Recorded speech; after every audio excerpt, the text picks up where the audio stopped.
We're going to go ahead and call our regular BCC meeting to order. It's June 25th, and for the official time, it is 2:39. Can we get a roll call, Madam Clerk?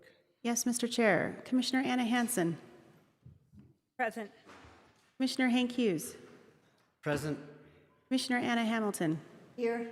Commissioner Rudy Garcia. And Chair Roy Ball. Here. All present. Thank you. Okay, so next we're going to go to the Pledge of Allegiance and the State Pledge. And I'll lead both those, and then at the moment of the reflection from Ms. Jennifer Romero with Community Services.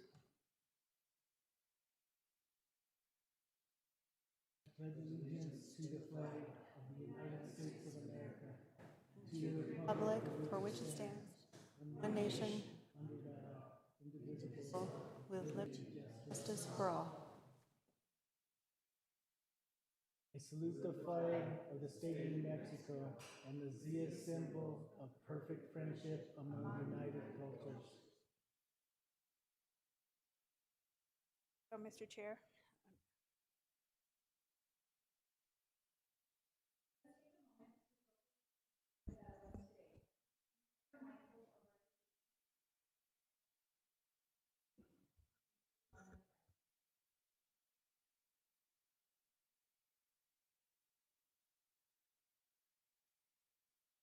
Thank you, Ms. Romero. Okay, so I did have a request from Commissioner Garcia as well, and then I'll go to you, Commissioner Hansen. Thank you, Mr. Chair. Just for some people that have actually are deceased now, and one of the individuals is our ex-county assessor, Benito Martinez. My condolences go out to him and his family for his son. Also, little young girl from the village of Agua Fria, Chantel Chavez. Her family is the Montaños from the Agua Fria village, as well as the Chavezes from the Agua Fria village, young lady. Also, Mrs. Irene Trujillo. She had several sons and daughters that actually went to school with wrestlers. You all probably know Joe Montoya. He actually works the downtown area delivering mail. And also Priscilla Lovato. She's actually a dominant Lovato family from the Del Balama area. Had many children, but if we can just have a moment of silence for them and their families.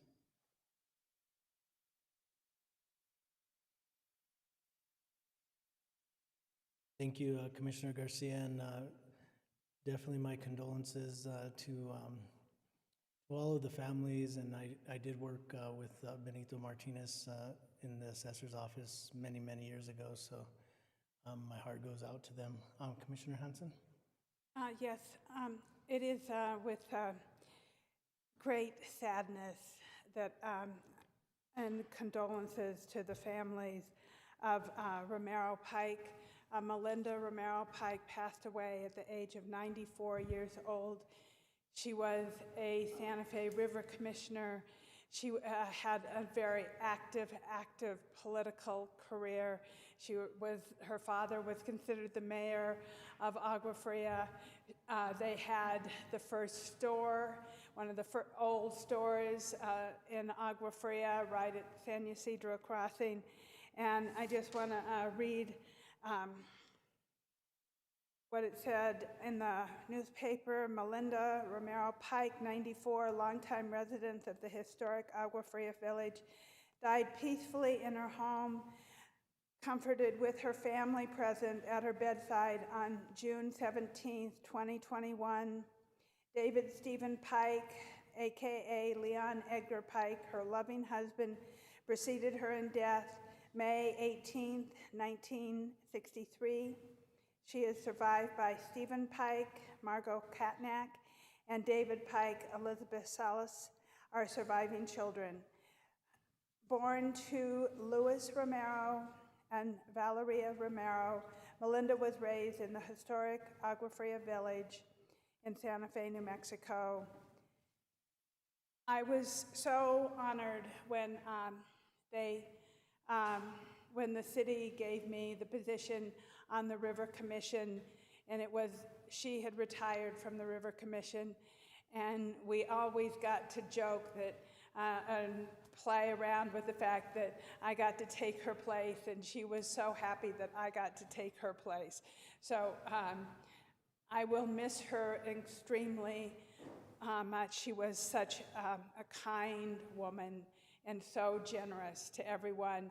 And I remember one time when we were first in office, she brought us Biscochitos, and it was just like so sweet. And that was the type of person she was, always thinking of others. And she worked at Tortilla Flats for years as the hostess. So there are many people in this community who knew her. And so my condolences to the Romero Pike family in Agua Fria, and we will all miss her so much. Thank you. Thank you, Commissioner Hanson, and yes, my condolences as well to the Romero Pike family. Any other comments? Okay, thank you very much.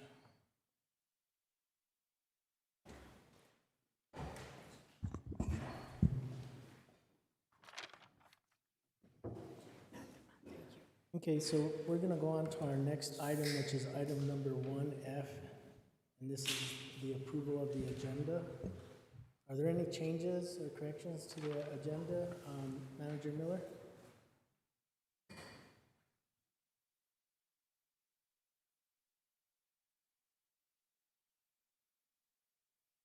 No, we can't. There it goes.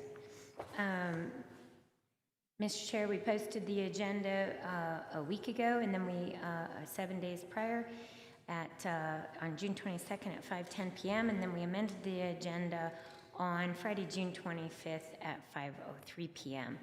And the amendments on last Friday were item 5D on the consent agenda.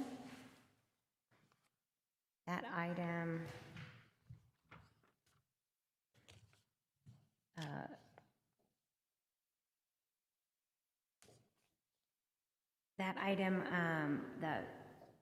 the letter was updated. There was an updated document in Board Docs with a signed letter.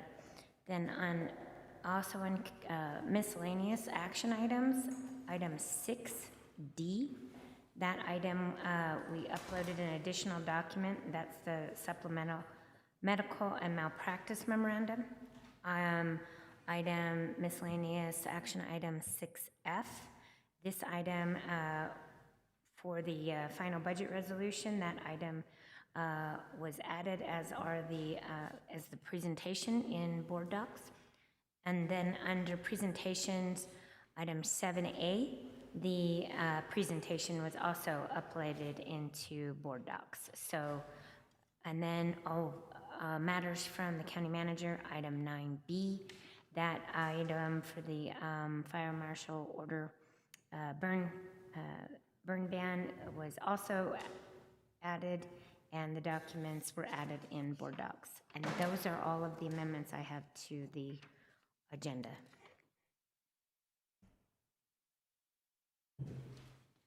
Okay, so all of the items were additional, correct? Mr. Chair, they were either just the documents that were added to the board. A lot of the agenda, the agenda was item was on there, but we added materials to the board packet on Friday.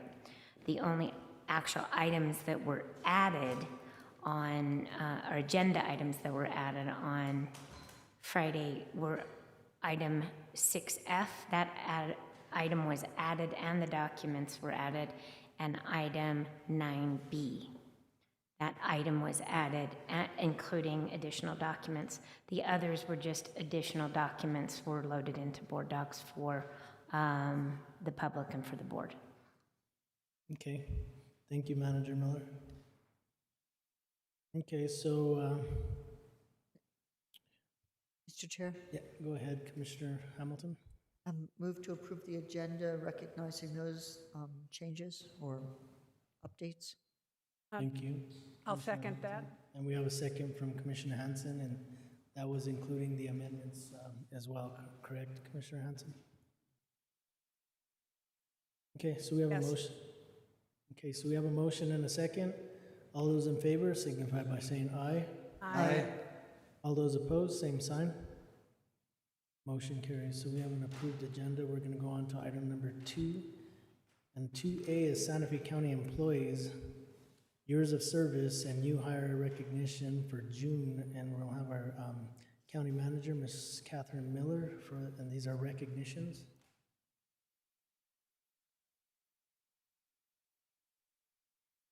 Thank you, Mr. Chair. Under our recognitions for employees, the first item is new county employees, and although they may not feel that new anymore, these are new hires in the month of May. We usually report them at the end of the following month, everybody that was a new hire in the previous month. So from May 1st to May 31st, we had approximately 12, I think it's about 12 new employees in our County Manager's Office Legal Department. We have Kevin Lockhart, who is a new Assistant County Attorney. In our Growth Management Land Use Department, we have a new Senior Planner, Patricia Hendren. In the Fire Department, we have 2 new Forestry Techs, Brandon Chavaria and Devin Rogers. Also in the in public safety, in our dispatch, we have some new communication specialist trainees, and that's Catherine Otero, Amanda Romero, and Jenna Rivera. And then in Public Works, Project Manager 3, Jeremy Martinez, and also Kurt Temple, also a Project Manager 3. In our Sheriff's Office, we have 2 new Sheriff Deputy Level 3, Viola Fernandez and Tanner Tixier. And then in the Treasurer's Office, a new Customer Service Program Specialist, Victor Vigil. So I'd just like to welcome those individuals to Santa Fe County and hope they enjoy being part of the team. Thank you, Manager Miller, and I just want to say congratulations to our new hires and welcome aboard. We look forward to working with you. Any other comments from the board? Okay, seeing none, we can go on to our next item, 2B, presentation. Mr. Chair, one other thing under the employee recognitions, the other is Years the of service. years of service, sorry. Thank you. We also recognize individuals who've had continuous years of service in 5-year increments when they hit their anniversary. So in the month of June, we had in the Bureau of Elections in the County Clerk's Office, Joseph Sanchez on June 27th hit 5 years of service. In our Corrections Adult Facility, we had both Christopher Bradley and Armando Trujillo hit their 10 years of service on June 1st and June 7th, respectively. Then in our Health and Human Services, we had our community services. We had Gerald Jimenez, who hit 10 years, and he's in our senior services, as well as in our home-delivered meals senior services. Jonathan Pacheco also hit his 10-year anniversary this past weekend. And then in the fire department, Samuel Patty on June 16th celebrated 15 years of service. So I'd just like to congratulate them and thank them again for their continuous service to Santa Fe County and its residents. Thank you, Manager Miller, and I couldn't agree more. I just want to say congratulations and thank you for your dedicated service to the constituents of Santa Fe County. We really appreciate you guys every day. Any other comments? Mr. Chair, also just echoing what you just said is Thank you for actually working for Santa Fe County, for the government, for the people, because we are here to serve our constituents throughout Santa Fe County. But thank you for years of service. Mr. Samuel Patty, I don't know if there's any relation to Buster Patty? Yes. Uncle, he's Dennis Patty's son. Oh, good. Buster Patty was actually an individual that worked for the fire department here for Santa Fe County for many, many years. Good asset to Santa Fe County, so I'm sure Mr. Samuel has some good expertise and some wisdom that comes from Mr. Buster Patty. Thank you, Mr. Chair. Thank you, Commissioner Garcia, for recognizing that. I'm going to go on to our next item. Food Depot's in the house. So our next item is item number 2B, and this is a presentation by Jane Freeman and Linda Flatt. The Food Depot on the annual Neighbor to Neighbor food drive and celebrating 10 years together. Commissioner Hamilton?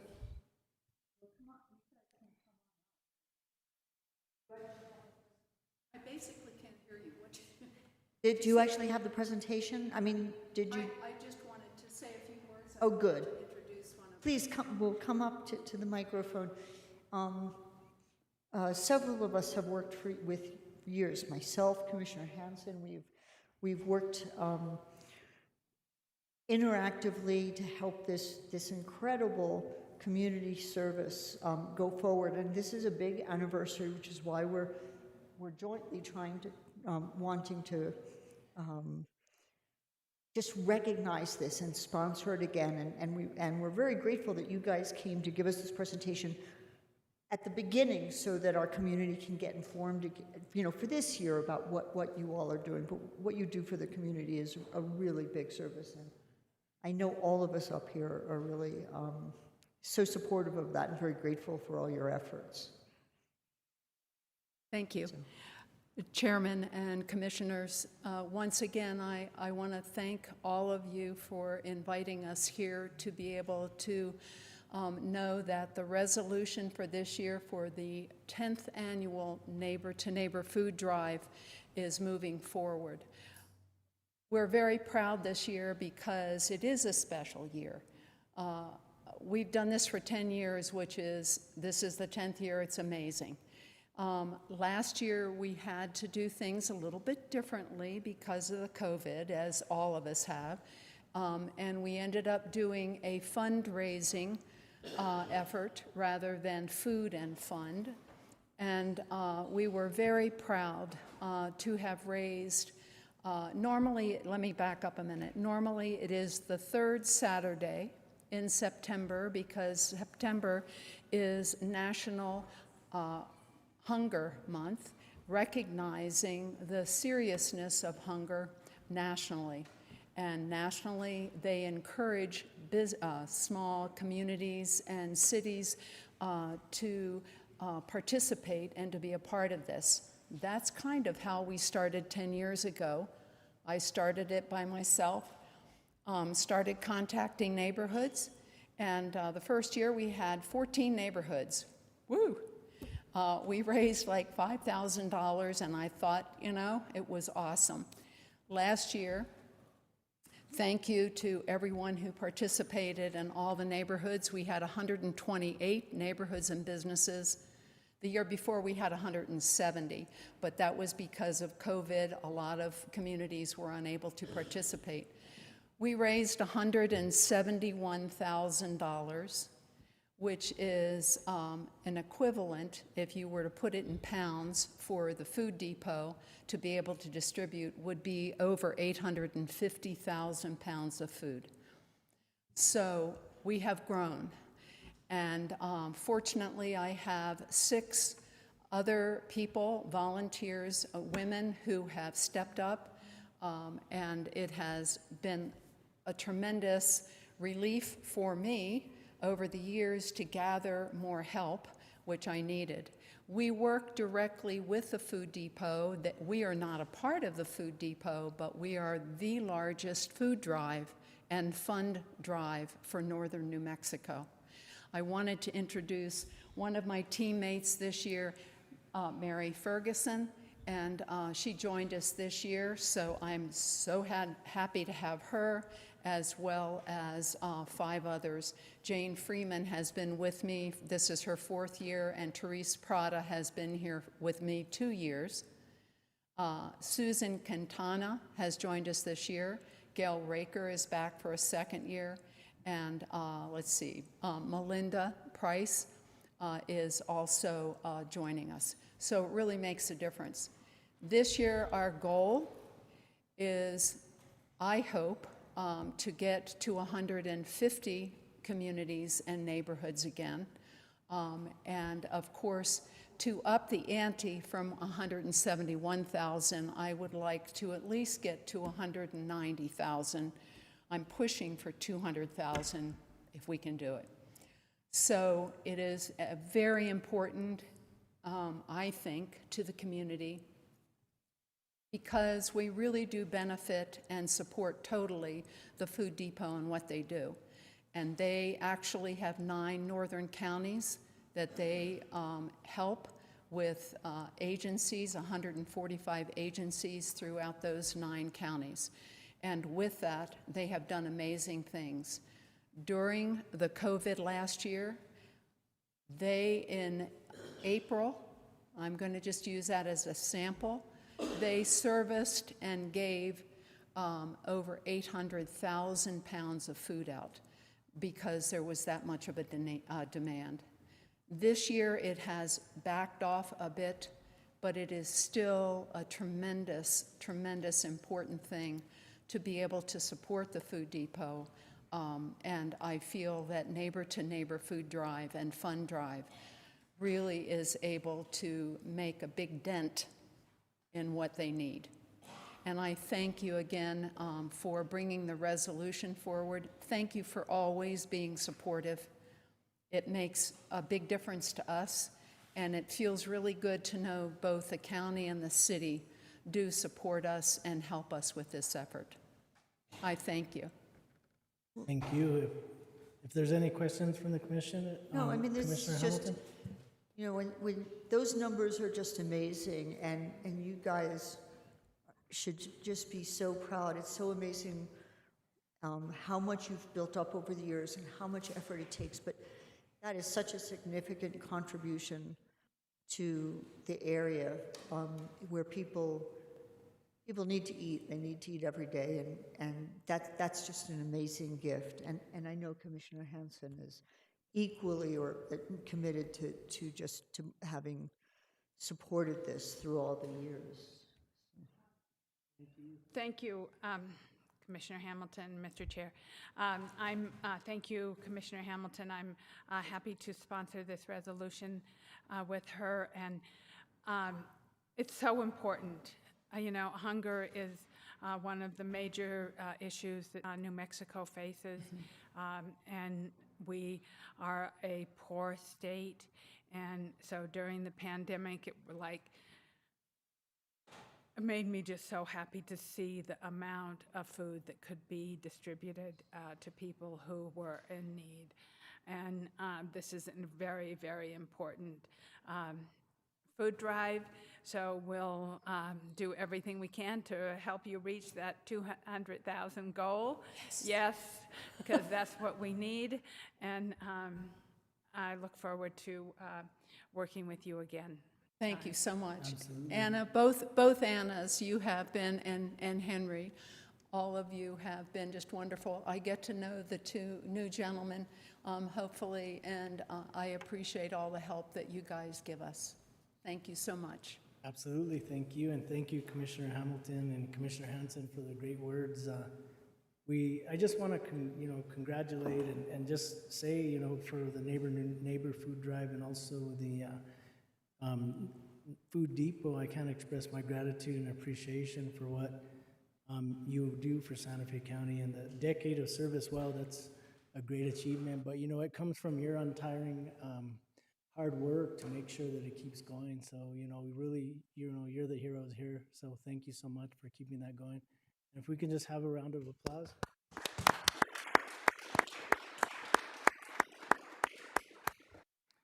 Okay, thank you, commissioners.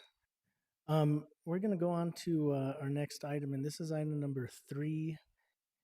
And this is approval of meeting minutes. 3A is request approval of the May 18th, 2021 Board of County Commissioners special meeting minutes. And I'm going to go to Commissioner Hanson. I know she has changes, definitely goes through these very closely. So thank you. Thank you. I don't have any changes on this set, but Okay. on the next, so I will make a motion to approve the May 18th special board meeting minutes. And I'll second. So we have a motion from Commissioner Hanson, a second from Commissioner Hughes. All those in favor signify by saying aye. Aye. Aye. All those opposed, same sign. Okay, motion carries. We're going to go on to item number 3B, and this is a request approval of the May 25th, 2021 Board of County Commissioner regular meeting minutes. Commissioner Yes. Hanson. Thank you, Mr. Chair. So I have given my changes to Karen, the stenographer, and with that, I move to approve with changes. Okay, so we have a motion from Commissioner Hanson with changes. Second? And with the second, it's with the changes as well, right, Commissioner Hughes? That's correct, second with changes. Okay, so we have a motion and a second under discussion. Is there anything else? Okay, all those in favor signify by saying aye. Aye. All those opposed, same sign. Motion carries. We're going to go on to item number 4. And this is the appointments and reappointments. These are action items. 4A is the appointment and reappointment of members to the Santa Fe County Ethics Board. And from the County Manager's Office, we have Miss Lisa Katonik.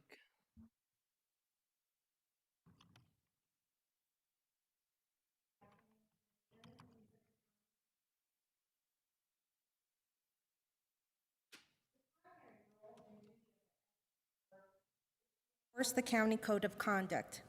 If after a hearing before the Ethics Board, it finds an elected appointed official or a county volunteer to have violated any provision of the code of conduct, the board may impose any of the following penalties after the entry of written findings of fact and conclusion of law: a civil fine not to exceed $300, or a written finding of censure, or a referral to the district attorney or appropriate governmental office for commencement of criminal or other proceedings. The Santa Fe County Ethics Board is comprised of 5 board members who are appointed by the Board of County Commissioners. Members shall not be affiliated with county government in any capacity, including but not limited to employment, appointment, election, or serving as a volunteer. Members of the County Ethics Board may not hold elected public office or office with any political party within the county. Each member shall serve a 2-year term, subject to reappointment thereafter. The Ethics Board meets at the call of the Ethics Board Chair, which is not more frequently than monthly and not necessarily every month.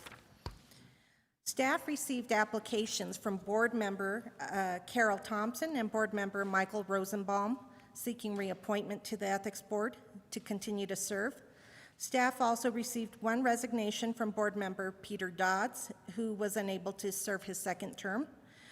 Staff also received 1 resignation from Board Member Linda Ramos, who completed 2 terms and was retiring from her position in state government and relocating out of state.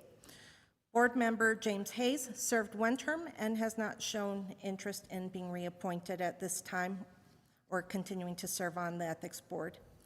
County staff advertised for the recruitment of volunteers to serve the Santa Fe County Ethics Board on May 19th, and we received an overwhelming response with a total of 16 applications. 1 applicant has since withdrawn their application, and each applicant submitted the application requirements, which is a letter of interest, a resume, and a 2021 conflict of interest financial disclosure form. Staff conducted interviews with the applicants, and so staff now recommends the appointments of Mr. Gregory Coplans, Ms. Judith Kay, and Ms. Janelle Mason, and the reappointment of Ms. Carol Thompson and Mr. Michael Rosenbaum, each to an at-large position on the Santa Fe County Ethics Board. All 5 board member positions would have a term beginning June 29th, 2021, terminating June 29, 2023. I stand for questions. Okay, do we have any questions from the board? Commissioner Hanson? Thank you, Lisa, for all your work on this. People who serve on the Ethics Board is incredibly important. And I read these people's resumes, and they all looked really highly qualified. So thank you for making that selection and doing the work of interviewing these people. And with that, I would like to, can I move to approve all of them at one time, Mr. Chair? Yes, I think that would be fine. Okay, so I make a motion to approve Carol Thompson, Michael Rosenbaum, Gregory Copeland, Judith Kay, and Janelle Mason. Okay, so I have a motion from Second. Commissioner Hanson and a second from Commissioner Hamilton.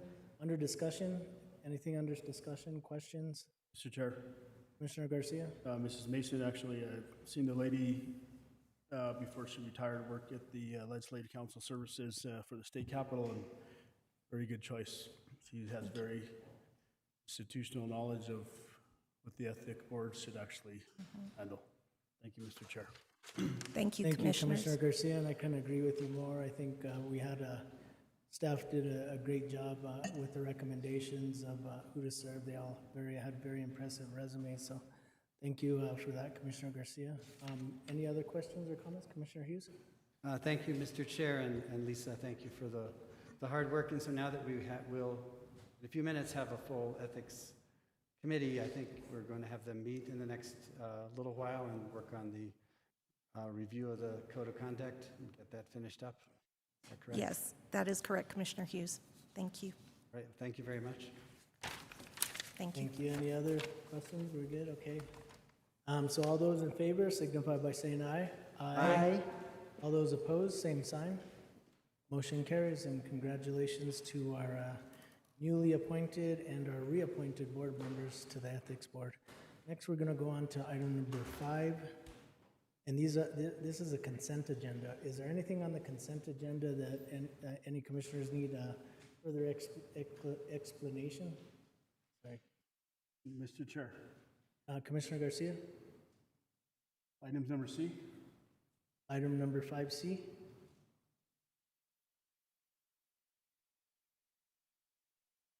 Okay, and did you want that one pulled, or did you want to ask a question in regards to that, Commissioner Garcia? Mr. Chair, if Manager Miller can actually help me out with it, whether it's temporary or permanent easement. So, Mr. Chair, Commissioner Garcia, when the county bought the half a Canyon Ranch, the utility line that goes to the other half goes through our portion.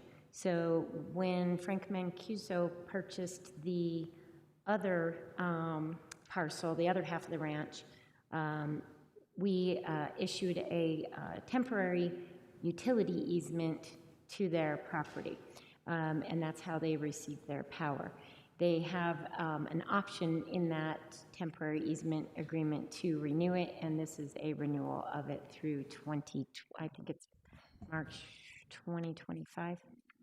So it's just a renewal of an easement they currently have, and it's for their electric utility. It goes, when it was one property, when it got divided and the county purchased half, it just happens to cross the utility line originates through our portion and into their property for their wells and their houses. Thank you, Mr. Chair. Thank you, Manager Miller. So this is just still extending the temporary easement, correct? Mr. Chair, Commissioner Garcia, yes. Thank you. Thank you, Mr. Chair. Okay, thank you, Commissioner Garcia. Commissioner Hamilton?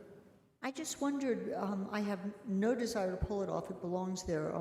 Either a resolution regarding the drought and the ban for fireworks. I just wonder if it might be possible to have either Chief Lindsay or Fire Marshal Blaze say a few words after we do the vote on it, just so that it can be on the record.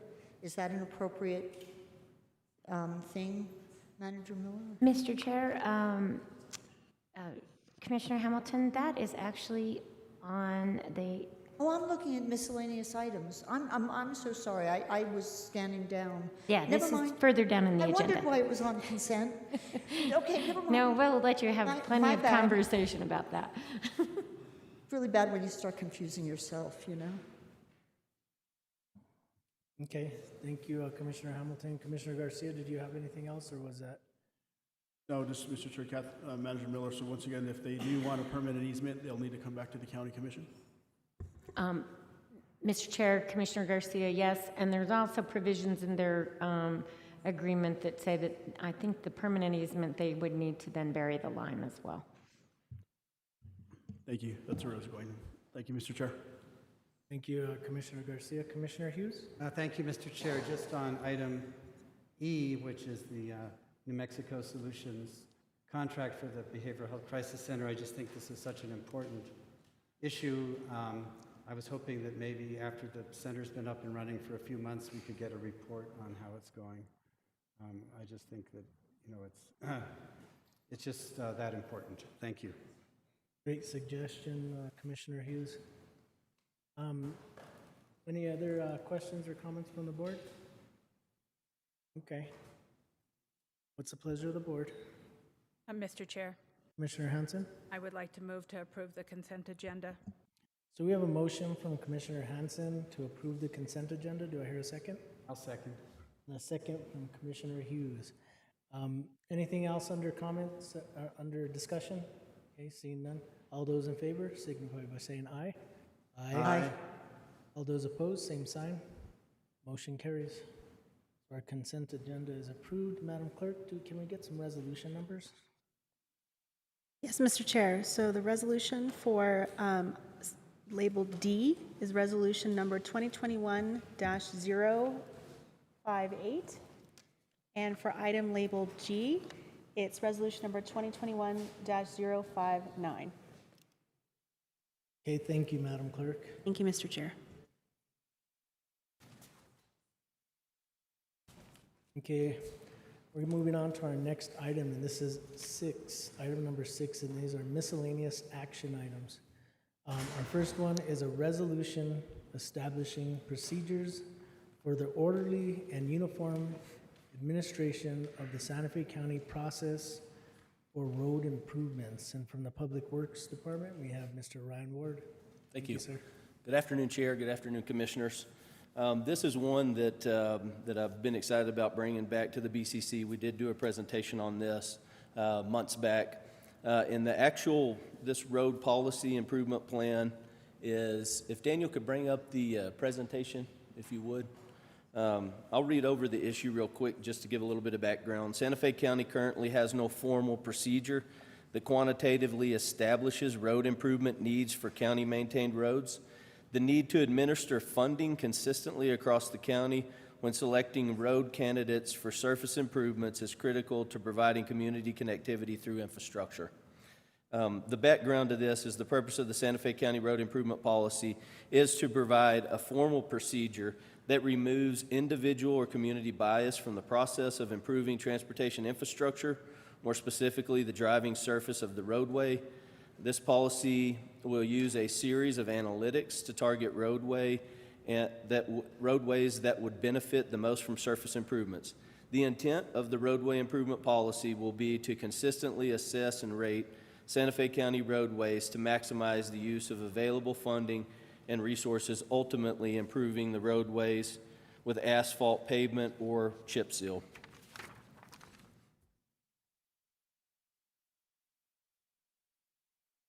And I do have a presentation to share. I'll wait till Daniel pulls it up. So I touched a little bit on the purpose of the road improvement policy to basically set up a formal procedure, basically taking dirt roads to paved roads and to improve that infrastructure, and that's the overall intent of this. A few things that I would like to touch on before we move through the presentation. I feel like it's important for the commission to know. Typically, it costs between $400,000 and $1 million per mile. That includes right-of-way, easement acquisition. That includes materials. That's if we put it out for bid to contractors. Obviously, if we do some of these projects in-house, which Our roads team has been pretty amazing doing those in-house. We do save quite a bit of the funding.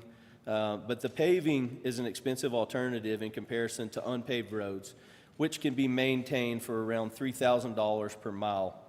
Paved roads allow for higher vehicle flows, they reduce weather-related delays, they promote activities that improve local economic development, and reduce the amount of maintenance required by county staff.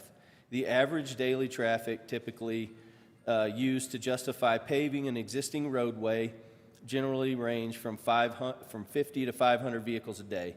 Traffic volumes alone only account for one critical element of the equation.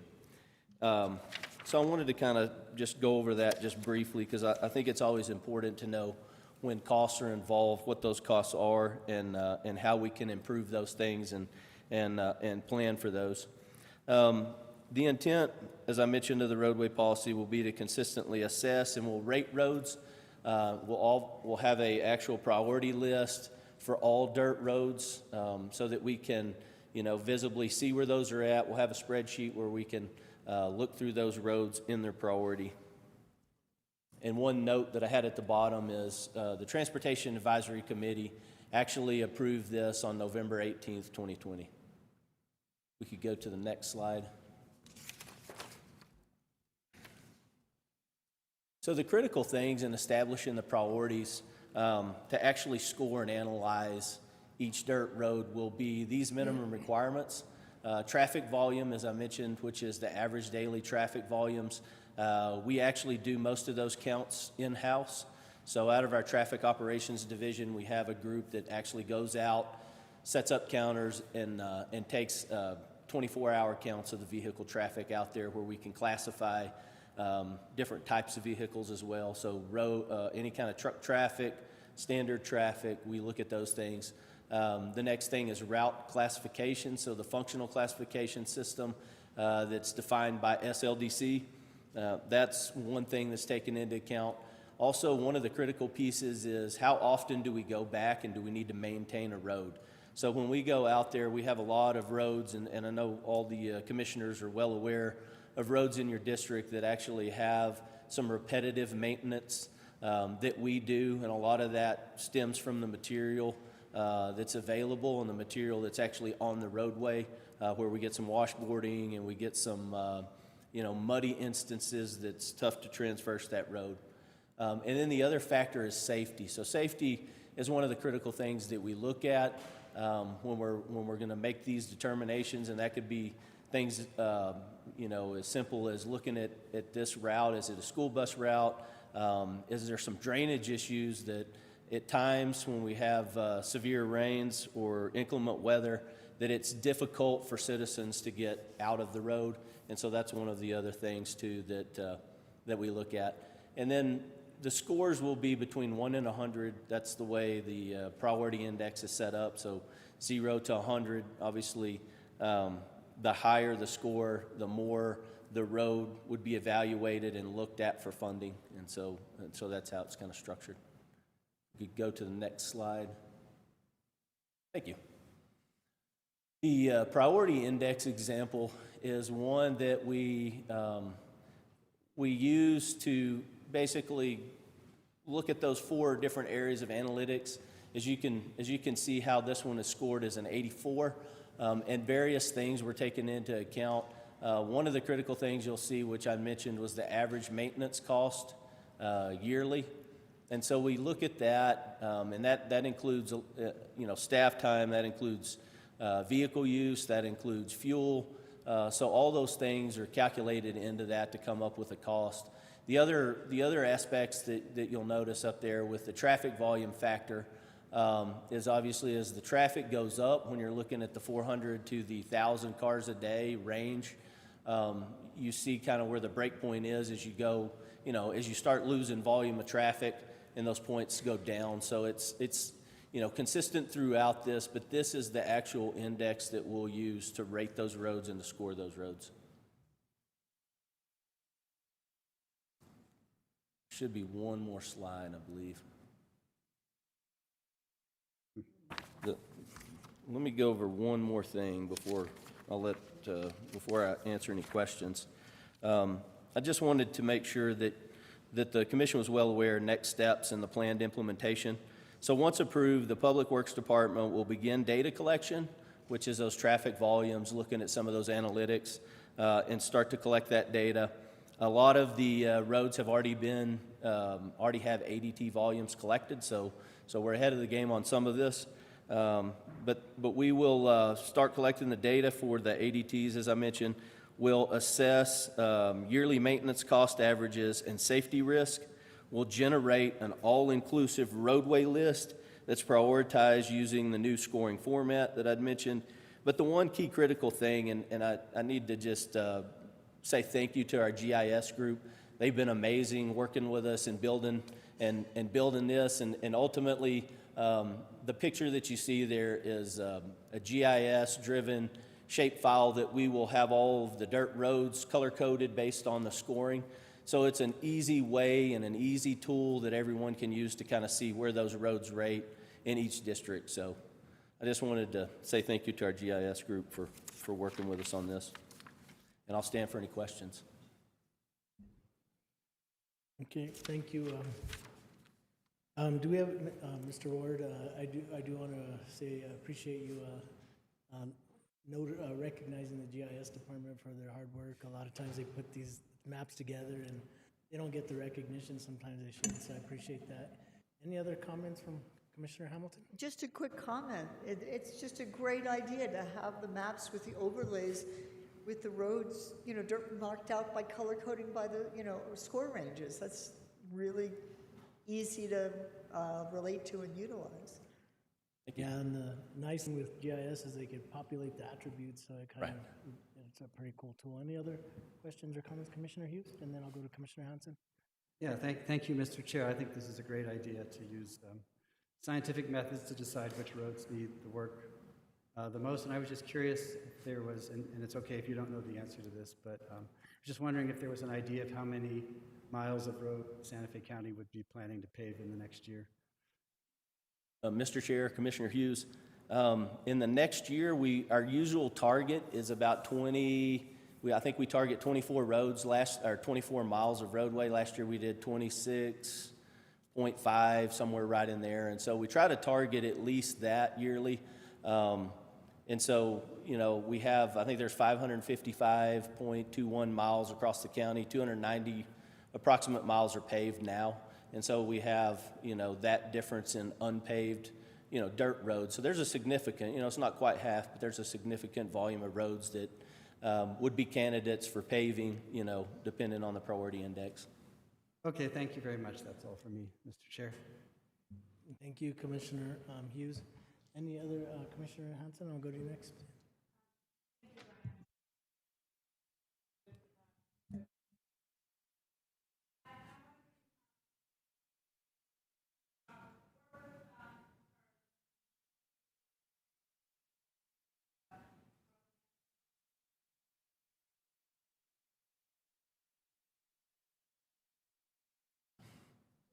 Mr. Chair, Commissioner Hanson, we didn't work with that group in the sense of how we structured this. This was mainly a conversation with the TAC committee and looking at the engineering principles. And so we are using what's in the SDLC as far as the classification, the functional classification. So that is tied back to that. So when we're looking at a road, that's if it's an arterial, a collector, a local road. So those factors are factored in. So we are using SLDC in regards to that.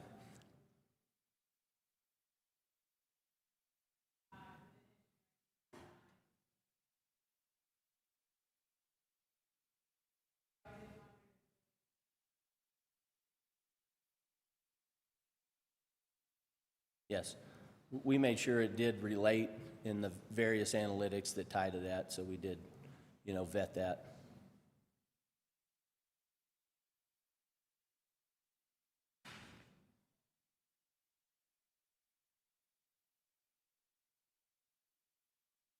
Oh, I did not have my microphone on, I'm sorry. I hope that you heard me. Okay. That's all I have for right now. Okay, thank you. Thank you, Commissioner Hanson. Commissioner Garcia? Thank you, Mr. Chair.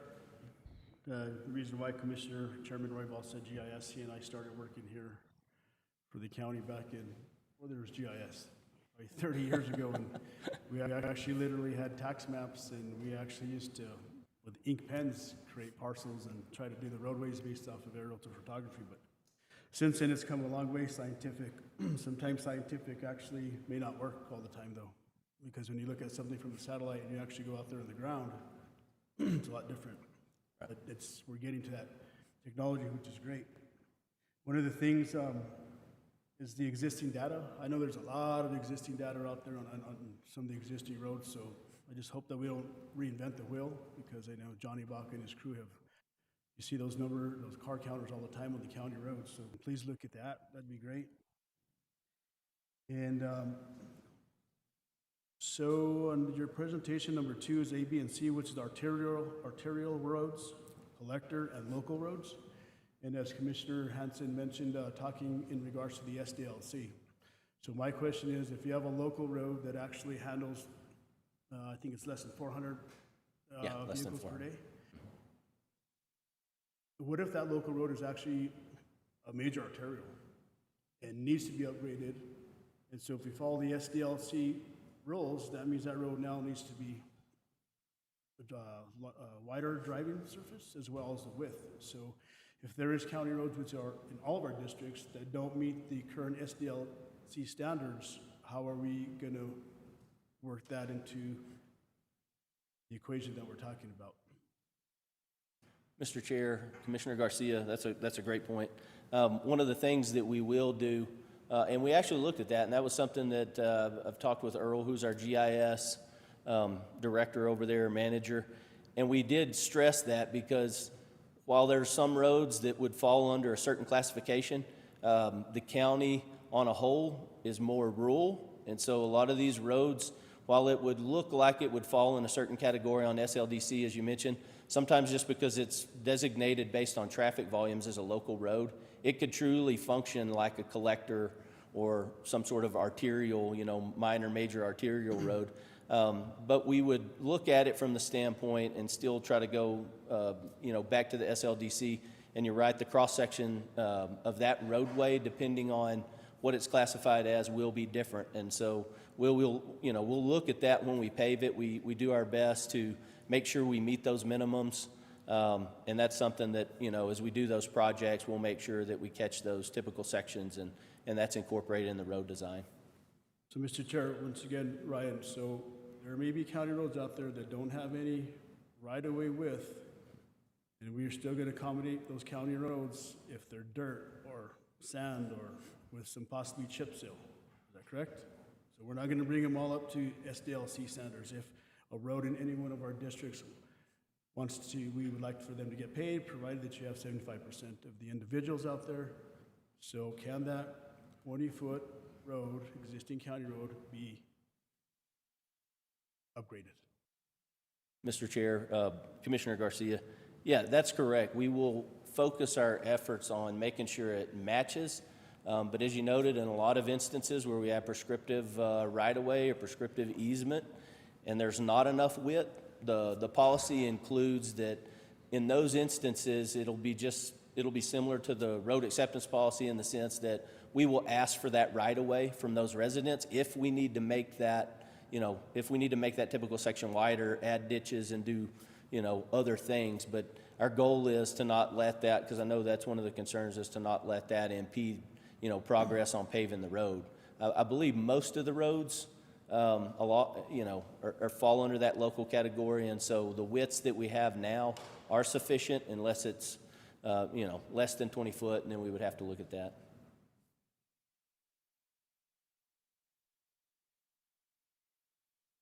Also, in regards to the section of the exhibit or memo is the engineered standards, which is the ASTRO. And so I apologize for not meeting with you guys on this. And you gentlemen tried several times to meet with me, and our schedules didn't work. But in regards to the engineered standards, ASTRO is the American Association of State Highway and Transportation Officials. So is it mandatory that we actually are going to design our roads to state highway department specs? Mr. Chair, Commissioner Garcia, that's a good question as well. So the AASHTO design standard gives you the criteria, and that's something we'll definitely use because in that criteria, it's more of the design, not necessarily meeting NMDOT specs.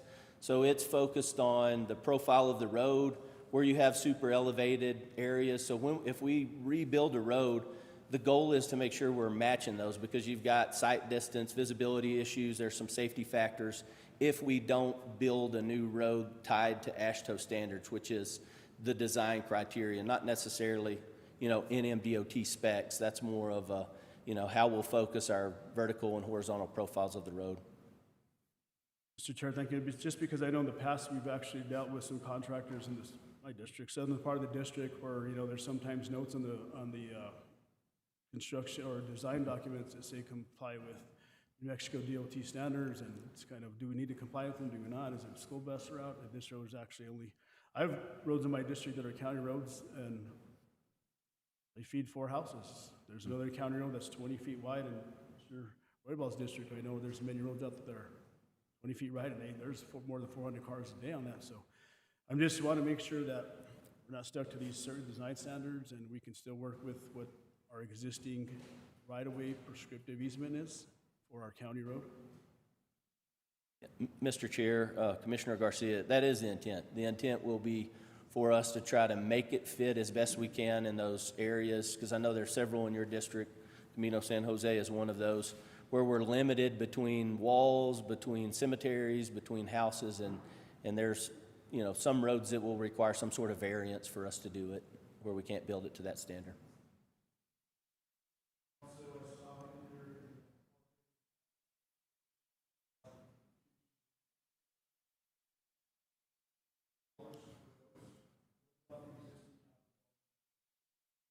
What about the existing capital dollars that we now have we've received some funding, whether it's grant funding or whether it's legislative funding?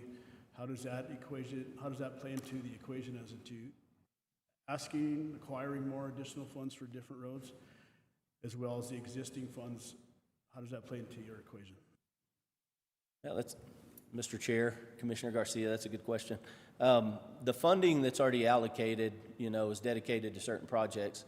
But at least my belief would be that these would be added into the 5-year capital, as these come up. Once we have it prioritized, obviously, the commission would make the decision on which one of those, because as you noted, the priority index is just a guide. It's a good way to look at the analytics and to get kind of an overview, but it may or may not always be the correct road. And so we'll use guidance from the commission to make sure that we're selecting those roads accordingly. But budgetary wise, it'll be as the budget's allocated for those roads, and we would, fit that in. Some of the roads could be done with maintenance monies.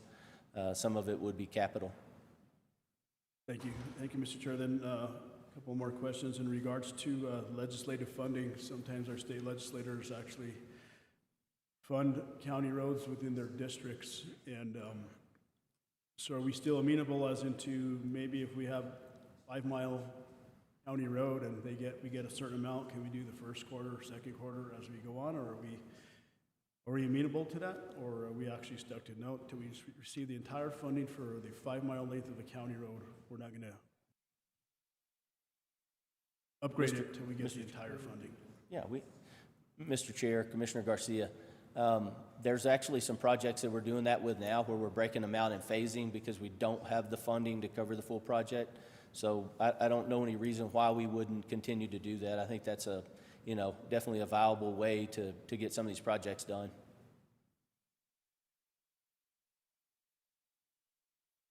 And thank you, Mr. Chair. Also there in, actually that's the next slide, but thank you for the answers to your questions. Very good, very well. Thank you. Thank you, Mr. Chair.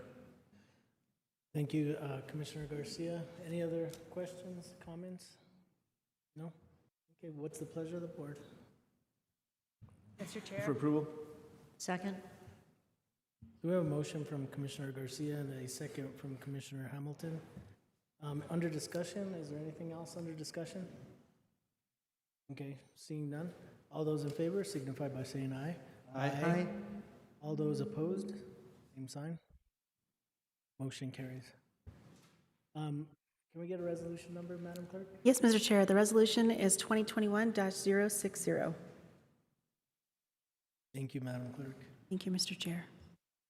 Okay, so we're going to go on to item number 6B. And this is a resolution establishing procedures for the orderly and uniform administration of the Santa Fe County process of road acceptance, designation, or redesignation, and for the vacation of county-maintained roads, therefore repealing and replacing Resolution 2012-151. And once again, we have Mr. Ryan Ward. Thank you, Mr. Chair. Thank you, Commissioners. This one is very minimal what we've changed to our road acceptance policy. As noted on here, it was Resolution 2012-151. And currently, Santa Fe County has, as I'd mentioned, 555.21 miles of county-maintained road. As requests are submitted to Public Works Department to accept new road miles for maintenance, there are current designations that need to be clarified and removed.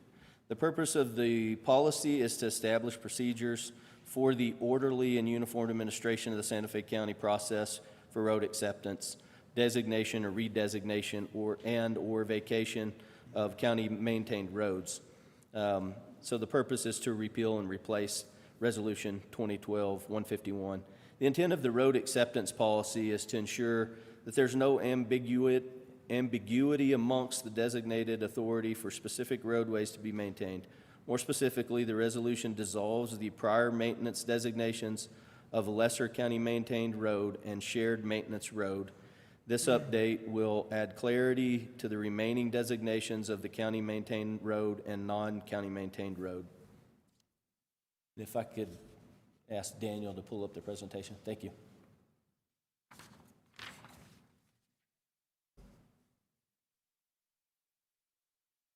As I'd mentioned, the purpose is to establish the procedures for orderly and uniform administration, and I talked a little bit about that.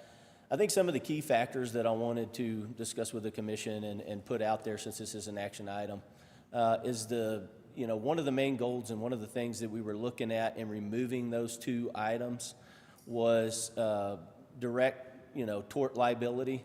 So in those instances where there's some sort of shared maintenance and the entity or the organization that has that shared maintenance with the county goes out there to do some sort of work, and there's some sort of accident in the work zone, and so there's some liability there on the county, even though those individuals are doing work because they're in county right-of-way. And so we wanted to, that was one piece that we were looking to hopefully reduce that tort liability.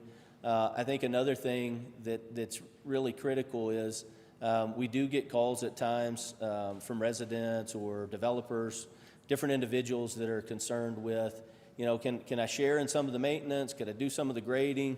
I know that was the intent when this was originally set up, but again, it goes back to, if they're just grading a piece of it, does it match the other road? If they're using a private contractor to do it, do they have the right bonding and certifications that we would look for them to work in the right-of-way? And so there's, those factors that are involved. And then it allows for the consideration and adoption of new county roads, which is the real intent of the road acceptance policy. That piece has not changed. It's really to remove those two, and I'll go over those if, Daniel, if you could move to the next slide.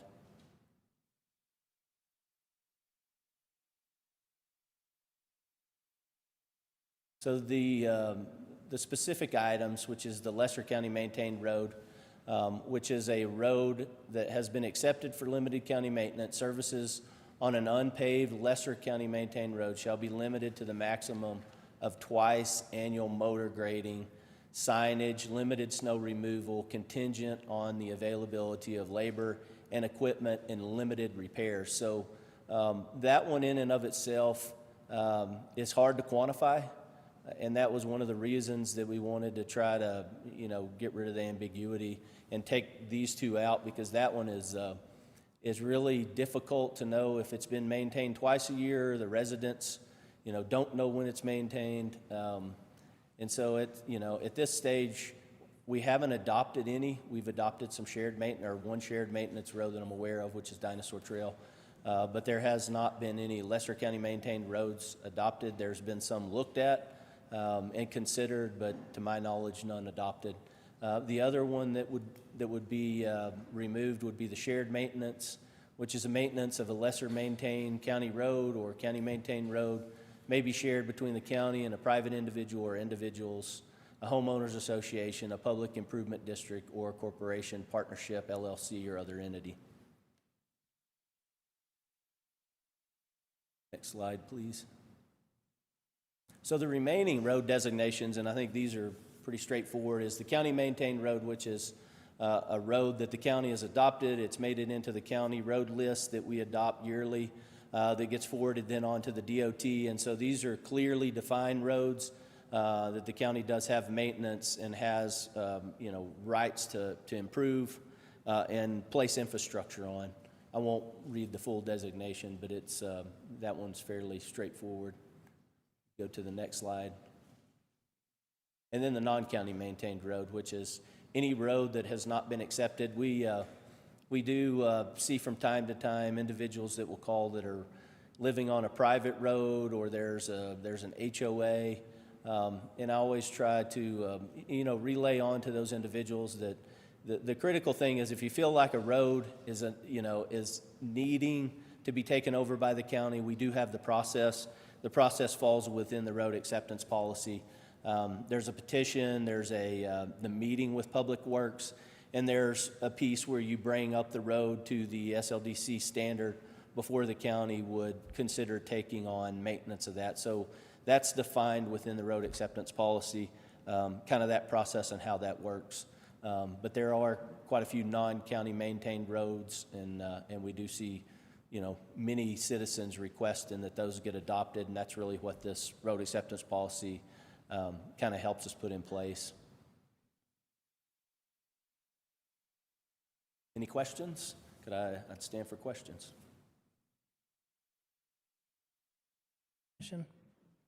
Commissioner Hanson? Thank you, Ryan. So how many lesser county maintained roads do we have? To my knowledge, we don't have any. We have none. That's So changing this policy won't affect anyone. Correct. How And many shared maintenance roads do we have? to my knowledge, we have Dinosaur Trail. For Gary, if there's Mr. any- Chairman, Commissioner, we have two sections of Dinosaur Trail that are part of the shared maintenance road. And what will happen with those is they will continue, I talked to the county attorney, those will continue as shared maintenance roads. It will not change their designation. And so only Dinosaur Trail? So what designation does Buckman Road have? It's just a county maintained road. Mr. Chair, Commissioner, that's a county-maintained road. Okay, so it won't lose any grading that it already rarely gets? Oh, good question. Mr. Chair, Commissioner Hanson, that's correct. There is in the actual policy, the way it was written was that anything that's currently out there is a lesser county maintained road or a shared county maintained road will remain as such. It's just from this point forward, we won't look to adopt any of those. So if there happens to be one that we did not catch, it will still remain one of those two categories. So we won't be alleviating anybody that already had that. Okay, on the policy, when I was reading that the other night, I realized there was a few typos. So I'm on page 9, and on page 9, there's an extra number 7, a VII. So I just wanted to point that out. Okay. It concerns me, that we're eliminating this policy. I know we're doing it to protect ourselves, and I think that is also important. But also sometimes You know, I bring up the the Buckman Road because that is a road that really needs maintenance, and it doesn't get it. You know, and especially since it is, you know, goes to a BLM site. There's a lot of BLM, you know, so does this policy, will that eliminate us taking money from BLM to improve the road? Mr. Chair, Commissioner Hanson, if there's other entities or organizations, it would not alleviate us or, you know, make us not eligible to take funds from those other organizations like we would a grant or some of those things. There would be, I might defer to that question to Greg if there's any kind of legal, or Manager Miller. Mr. Chair, Commissioner Hanson, that road is our road, so we're not sharing maintenance with anybody or maintaining it lesser than a maintenance standard. However, and it wouldn't preclude us from receiving funds and having a grant or an entity provide funding to us to maintain or improve a road that's a county road, nor would it preclude the county from adopting a road and that's to county standards. That's still in there. The issue with the policy, the way it's written, and we've never had a lesser maintained county road, that was put into the policy for one road specifically, and that's a road that crosses in and out of both Commissioner Royball's and your district, and it never came to fruition because we could not get, and it had BLM easements, private easements, all kinds of easements, and we could never get county easements all the length of the road.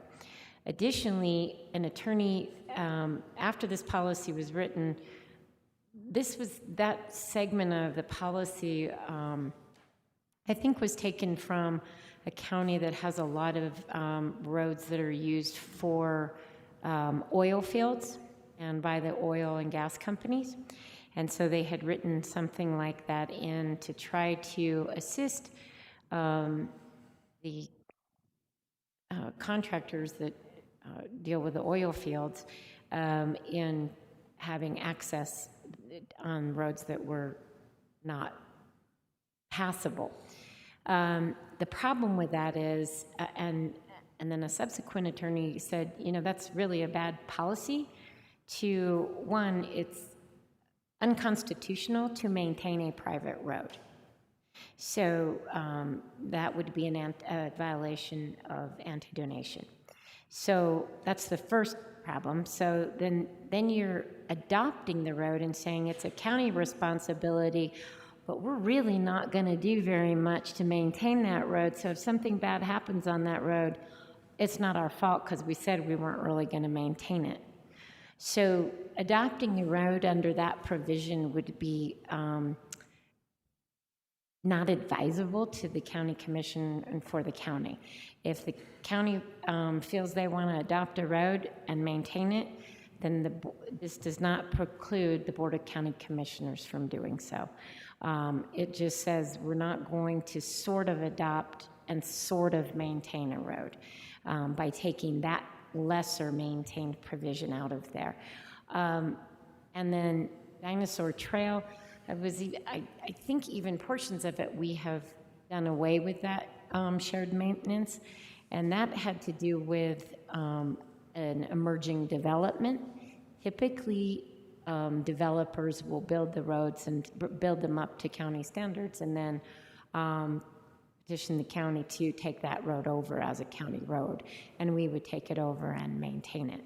I can't speak to the specific reasons why that one, other than it's also considered partially a frontage road, so it had some unique conditions around the shared maintenance concept.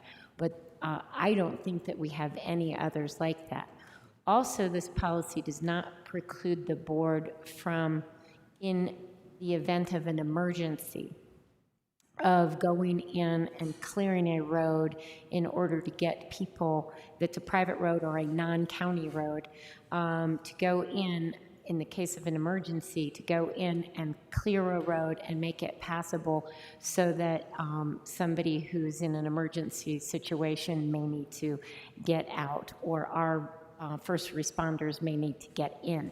We have done that during major snowstorms, where the board has declared an emergency in particular areas. We have done that when our first responders need assistance. They contact Public Works and will plow a road if they need to get in to take somebody to the hospital, or if we have had flooding on, serious flooding on roads.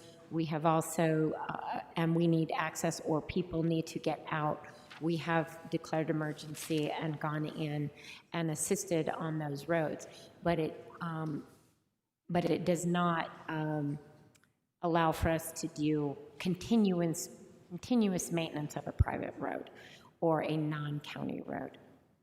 So I think that the point of removing that from the policy is that it really has not been utilized in a way that I think it was initially intended.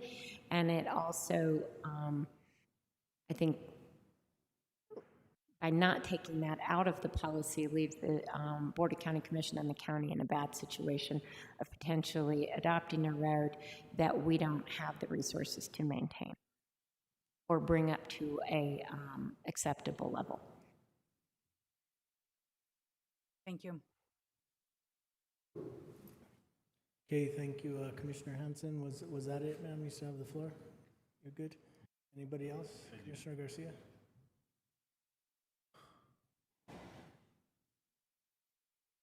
I just think, thank you, Mr. Chair, that there's maybe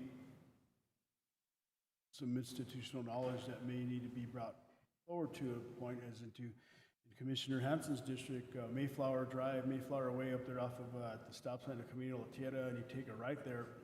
Tierra de Oro, I believe, is a subdivision. We did receive some legislative funding for that. And when Robert Martinez was the Assistant Public Works Director, we were allowed to give money they actually maintain those roads. And I don't know if they're a county road or not a county road, but that's an example as into these non-maintained, maintained county roads. So that's something we may want to look into. I was just reviewing this policy. There's a lot of NMSA, New Mexico statutes annotated, which is actually straight out of the statute book. And is this the existing policy, or are we just changing a portion of it, or is this a brand new policy?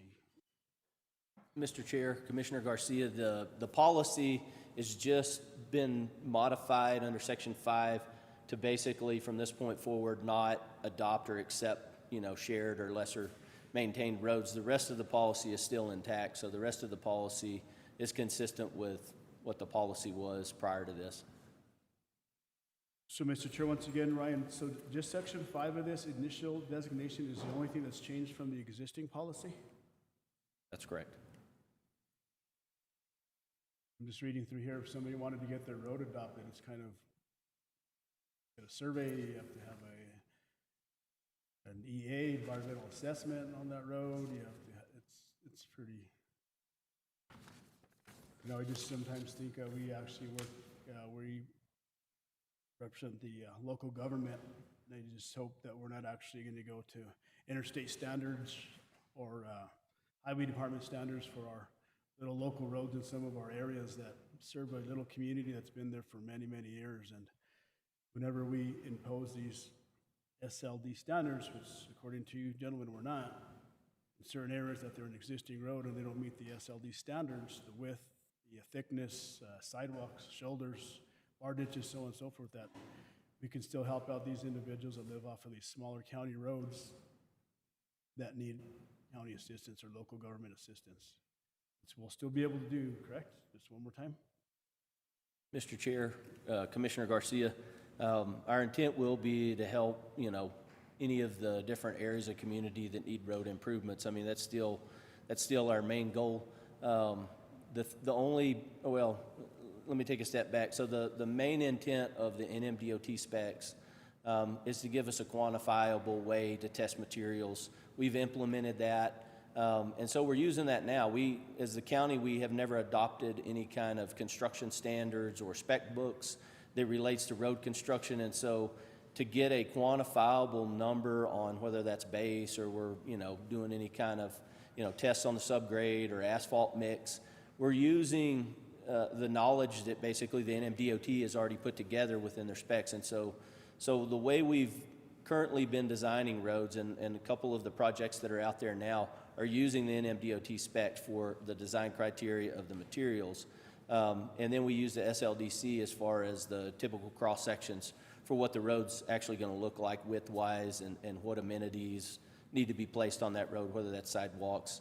But it still goes back to, if there's a specific area and it meets some of the criteria and the commission feels like, this road really should be a candidate, and we feel strongly that it should be, just like we brought Camino San Jose forward for a variance because we knew we didn't have the width, it would be the same instance. We would still bring it before the board and say, is this something you want to move forward with, and can we ask for variances to do the project? So I think we would stay consistent with that.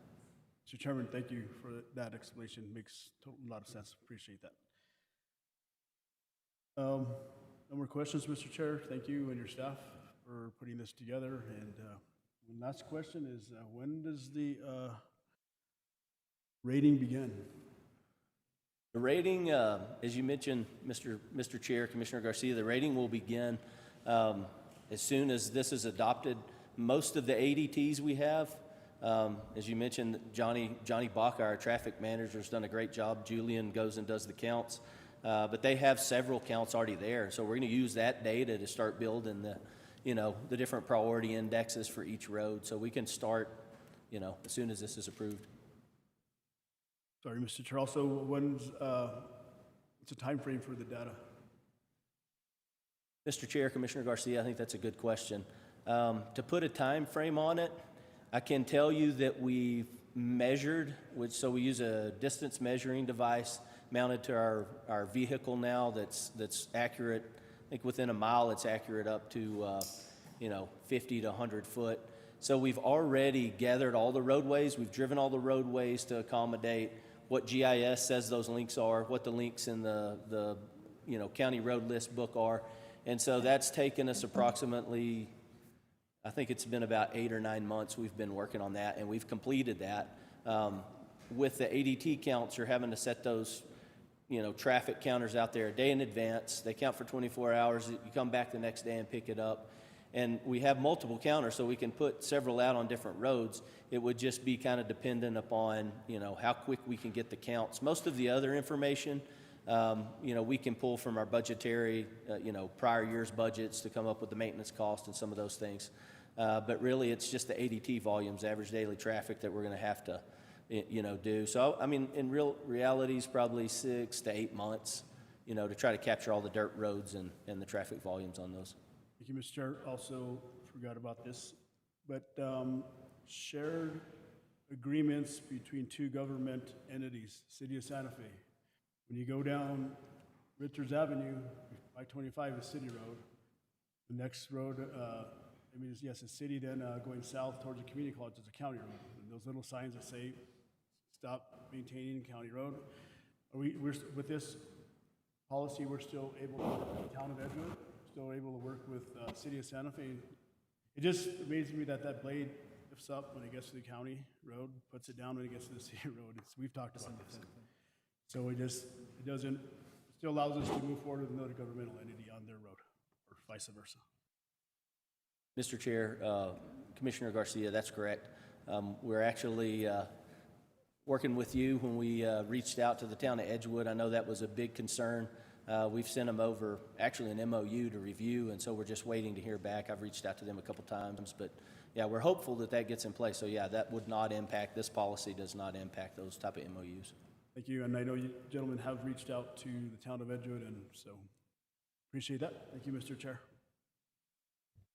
Thank you, Commissioner Garcia, and thank you to Commissioner Garcia and Commissioner Hanson for bringing up those great points and the clarifying answers that we got from Mr. Ward. Thank you. There are going to be some, as Commissioner Garcia brought up, stuff with the SLDC, but I'm glad to hear that you guys have already looked into that and are ready to work with our constituents and get those projects done. So I'm really glad for that, but I'm glad that, we brought those issues forward so that, and it sounds like you guys already thought of a lot of those things. So thank you for doing that and thinking outside the box to, take care of some of those issues right away. So thank you for that. Commissioner Hanson?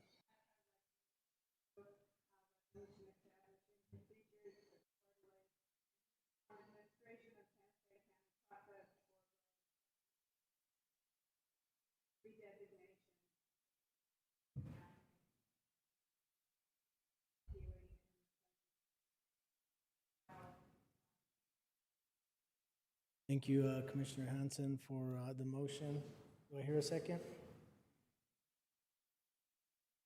Second? So we have a motion from Commissioner Hanson and a second from Commissioner Hamilton. Under discussion, is there anything else? You guys beat it up enough? More? All right, so we have a motion and a second. All those in favor signify by saying aye. Aye. Aye. All those opposed, same sign. Motion carries. Thank you, guys. Thank you. Madam Clerk, can we get a resolution number? Yes, Mr. Chair, the resolution number is 2021-061. Thank you, Madam Clerk. Thank you, Mr. Chair. Okay, so our next item is going to be item number 6, miscellaneous items. It's 6C, a resolution delegating to the county manager the authority to negotiate for workers' compensation coverage for fiscal year 2022 and that to execute purchase order agreements and other documents necessary to or advisable to effectuate such coverage. And from the Human Resource Department and Risk Division, we have Sonia Quintana, our director, and also Erika Moncayo.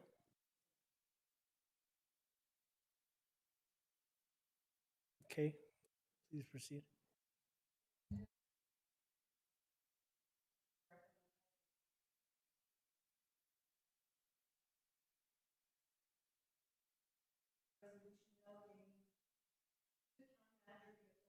Negotiate workers' compensation. Through our insurance broker, Hub International Insurance Services, Santa Fe County solicited competitive proposals for workers' compensation coverage for fiscal year 2022. That's July 1st, 2021 through June 30th of 2022. The county received proposals from New Mexico Mutual, our current carrier, and the New Mexico County Insurance Authority. Therefore, we're asking the Board of County Commissions to choose the most advantageous proposal to the county and through the subject resolution authorizing the county manager to do what is necessary to bind our coverage. Commissioner Roybal, Commissioners, my name is Scott Gates. I'm the broker for Santa Fe County. I represent Hub International. We were tasked with evaluating the two options between New Mexico Association of Counties and New Mexico Mutual, your current insurance broker for workers' compensation for the fiscal year 21-22.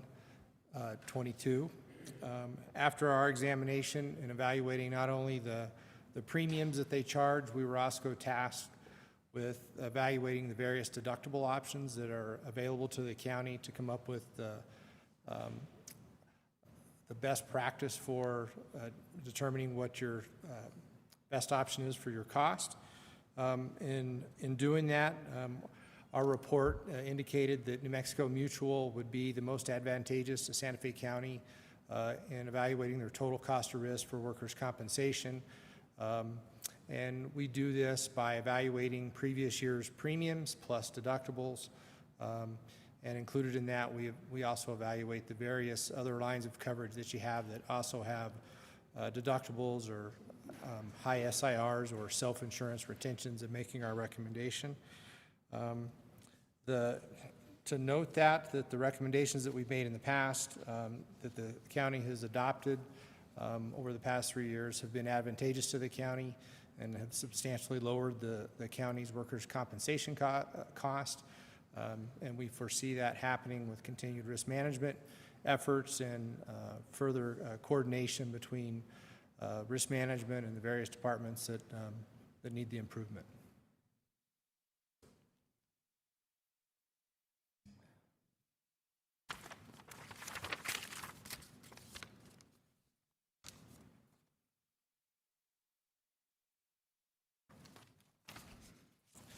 It is our recommendation that, it was our recommendation after our analysis that Santa Fe County remain with Mexico Mutual at the $25,000 deductible level.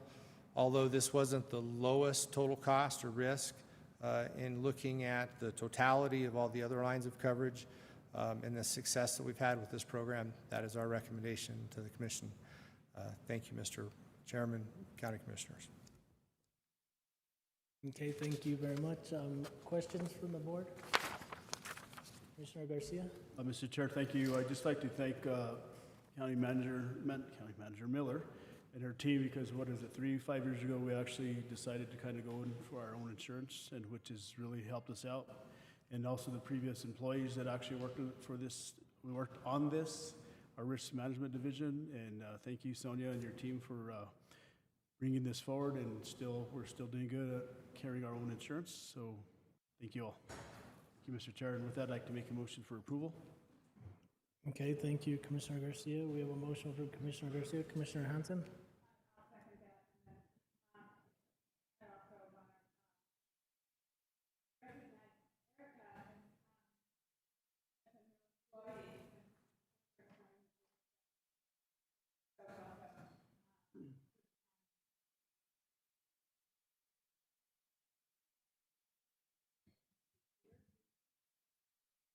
Scott.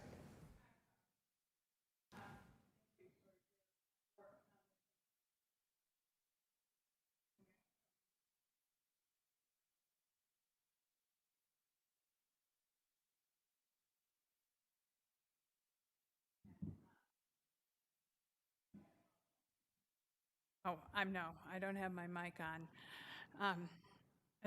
We're still getting used to this new system. I hope people heard that I was recognizing you, Erica, as a new employee, and thanking you for being here. And Scott for your recommendation of New Mexico Mutual. And hopefully I'll learn to turn on my mic. Thank you, Commissioner Hanson. And I think as you know, the last year and a half, as Commissioner Hamilton mentioned, it was one of those things where they wanted to make a T-shirt that says "You're muted," and now it's the opposite. You know, turn your mic on. So I think it's a process we're all getting used to, but you know, we'll get there. I'm going to go ahead and is there anything else? We do have a motion and a second. Anything else under discussion? Okay, I just want to thank Erica and Scott for your presentation and your hard work. So thank you. And as Commissioner Hanson mentioned, if welcome to Santa Fe County so we appreciate you guys both being here today. Thank you. So we have a motion and a second. All those in favor signify by saying aye. Aye. All those opposed, same sign. Okay, motion carries. Madam Clerk, can we get a resolution number? Yes, Mr. Chair, the resolution number is 2021-062.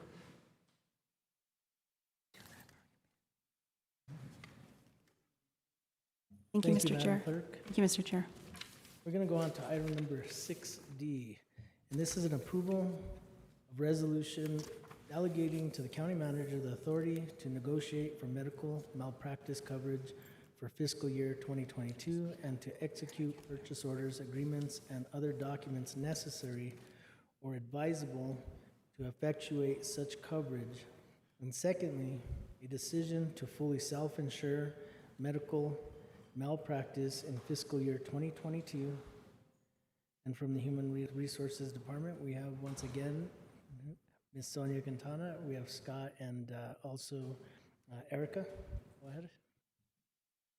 Chairman Roybal, Commissioners. So this particular item is for the medical malpractice insurance that Hub International is tasked with soliciting competitive quotes. And this is for medical services provided at the detention center. And this has been a very difficult market for Santa Fe County for the past 2 years. And just a little context, last year we had very few carriers that were willing to take on this medical malpractice exposure. And as such, the county was moved to a high SIR, or self-insurance retention, of $200,000 with a significant increase. This year is really no different. This year we received 2 quotes, one from the current market, Ironshore, and one other from from Aspen Insurance. Each quote is essentially the same. We have a $1 million, $3 million coverage, which is we can have one claim for $1 million, and the aggregate is $3 million. So essentially, we can have 3 $1 million claims. While the current carrier, Ironshore, increased its quote premium from $575,000 last year to a little over $602,000, $500 for this year, it's still $80,000 less than the next closest competitive quote, which was with Aspen. There was approximately 12 other markets that were approached that declined, either because class of business or due to losses. The county is paying a substantial amount in premiums while self-insuring for $200,000. Just to give you a context, the county in the last 5 years has only paid 3 claims that exceeded, there's only been 3 claims that exceeded $200,000. Not that the county paid, but just in total. We did further analysis on this, and in doing that, we were able to comprise that, excuse me here, I lost my place here. So essentially, the county for the 2022 policy year, 21-22 policy year, is going to pay approximately $600,000 in insurance costs for medical malpractice, in addition to $200,000 in a self-insurance premium, meaning that in the first claim, the county of Santa Fe is basically self-insured for the first $800,000, and the carrier's obligation would only be roughly $200,000. Essentially, you're self-insured on that first claim. In addition to that, the capacity is that for the next 2 claims, you're still self-insuring them up to $200,000. You only trigger that if it goes over that. So unfortunately, this market continues to harden. We don't see any changes in the marketplace in the coming years. We've researched this with numerous other parties within Hub International. And I think the county is at the point in time where they really have to consider whether or not they need to just self-insure this. This isn't a statutory obligation, meaning that you're not required by law to have a coverage so that you could make this decision. And it's a difficult one. It's not an easy decision, we understand. And so our recommendation is that for you to evaluate both options, whether or not to retain coverage through Ironshore or whether to self-insure and use your current third-party administrator through Sedgwick. That's our recommendation. Okay, Questions? thank you very much. Any questions from the board? Commissioner Garcia? Mr. Chair, malpractice, this is a lot of this has to do with our medical staff at the facility on State Road 14. So does do the individuals that we hire, do they not carry their own malpractice insurance? No, sir, they're employees of the county. Thank you, Mr. Chair. Thank you, Commissioner Garcia. Commissioner Hamilton? So I don't know who to pose this question to, but I'm a little concerned. The memo suggests that the staff doesn't have enough information, so they're withholding a recommendation, but we need to either decide to not self-insure so that we can move ahead and get insurance. And can somebody address like what additional information would help inform the decision? I can go ahead and take a crack at that if it'd be all right with Erica and Thank you. Sonia. You know, at the time that we put the memo together, there were a couple of outstanding issues, and you know, since that time, I think we've looked into them, and from the staff perspective, wouldn't have any reservations in terms of recommending the self-insurance option. So one was to actually assess, you know, do we think that this pencils out over the long run? And Erica provided a supplemental memo for the board's consideration earlier today that was uploaded to board docs. And by way of summary in terms of what it showed is that the in an average loss year, the county exposure over the past 7 claim years, including the current one, if the county had been fully self-insured, would be $518,000 per year. So you're paying more in premium at the current levels than you would expect to pay in claims if you absorb that cost entirely from county resources. In addition, you would add to that the $200,000 self-insured retention. So the cost-benefit analysis is that over time, you're actually going to save money by being fully self-insured because you're not spending those monies on premiums and on the self-insured retention. So I think that was, you know, data point number one that staff had suggested in the initial memo we were going to look into.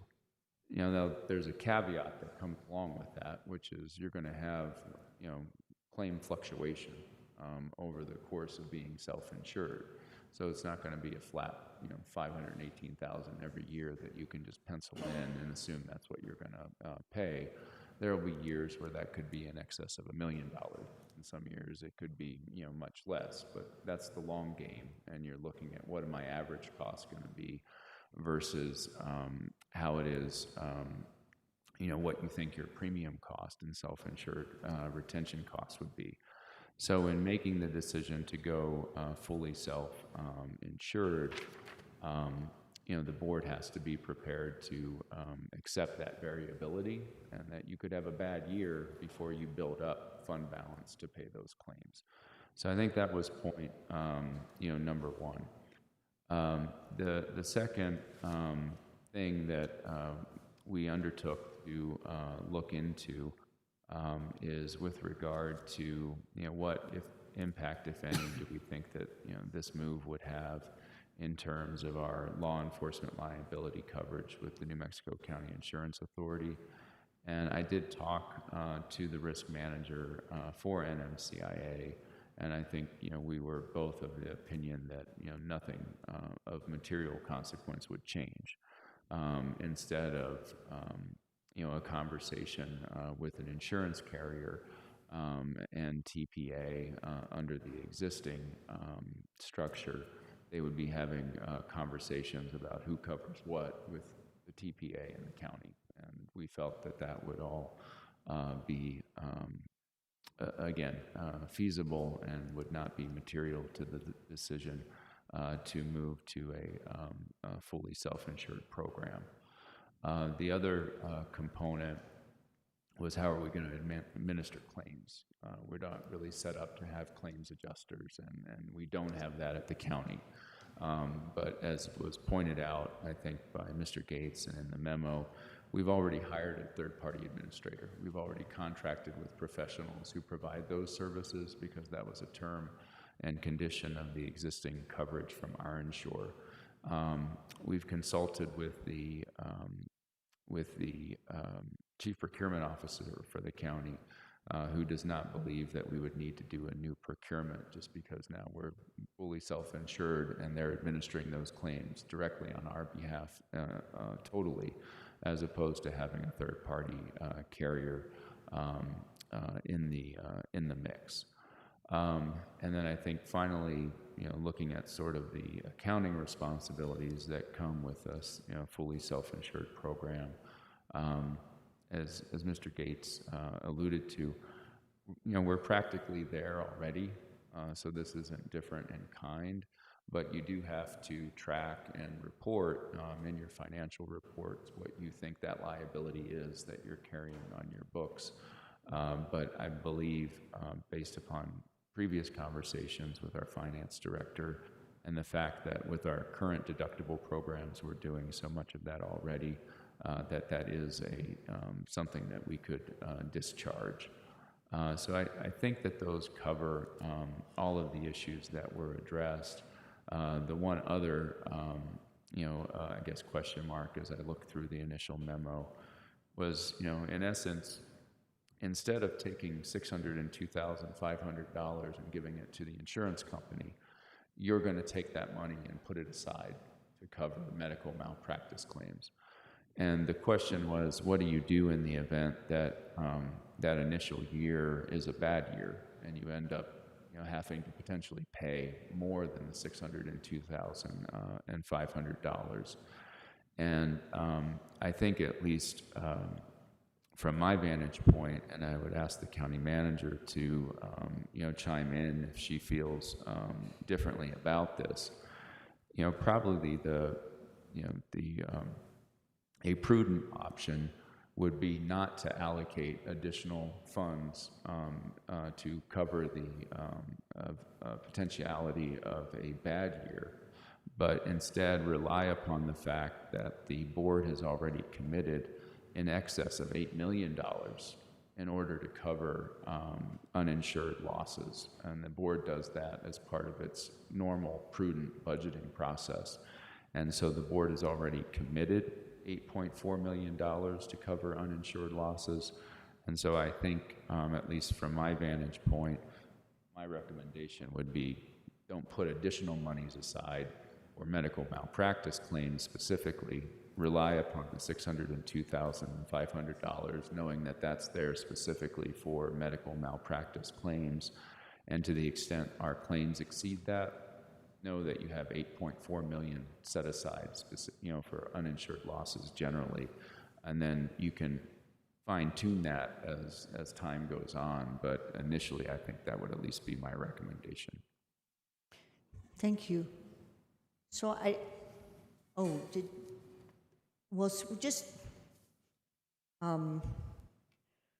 so we had like 7 years and we calculated a mean.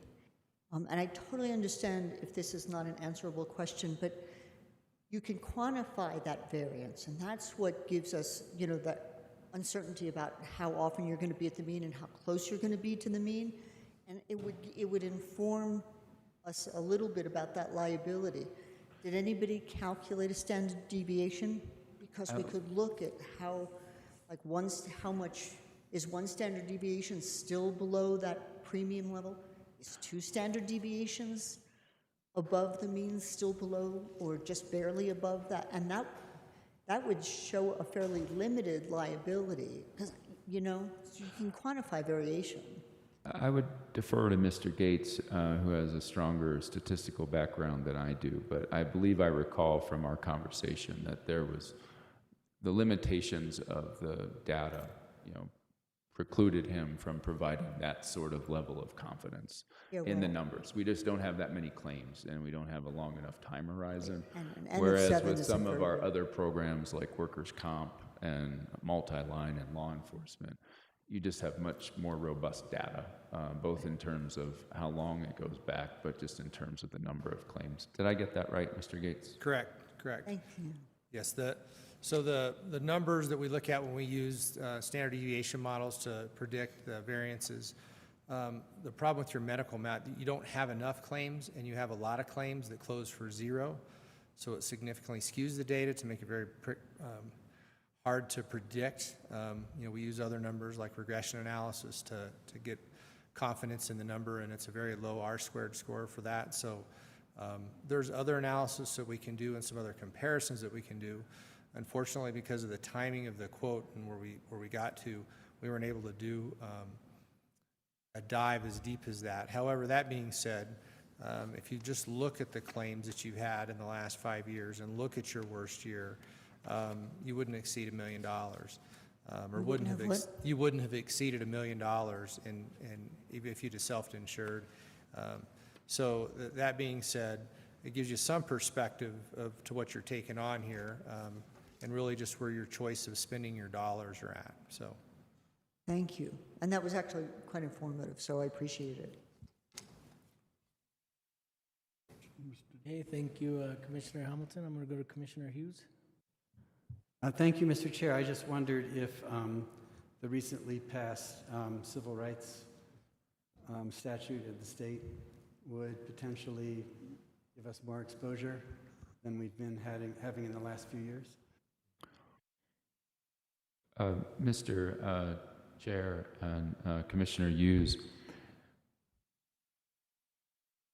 the short answer is yes, but I don't believe that that's a driver on our medical malpractice premiums because it excludes civil rights claims. So if I understand it, the policy that we received solely for medical malpractice claims that don't rise, to the level of a civil rights claim. Civil rights claims are going to be handled by New Mexico County Insurance Authority. So that's my understanding, is that the markets are not pricing House Bill 4 and the Civil Rights Act into the medical malpractice component because they don't cover it. Did I get that right? that's correct. Thank you.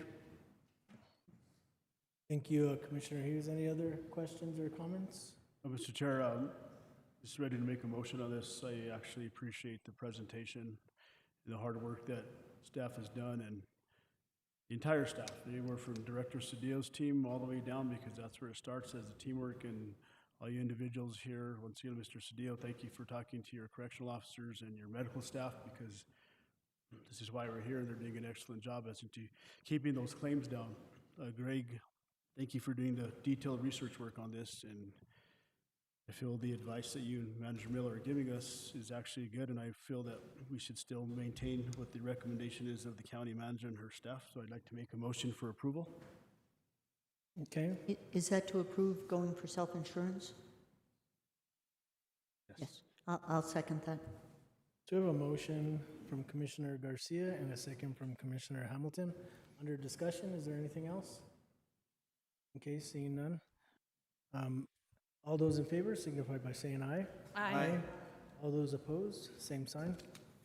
Okay, motion carries. Can we get a resolution number, Madam Clerk? Yes, Mr. Chair, the resolution number is 2021-063. Thank you, If I could, just for the record, actually, the resolution did not pass. The motion was to go fully self-insured.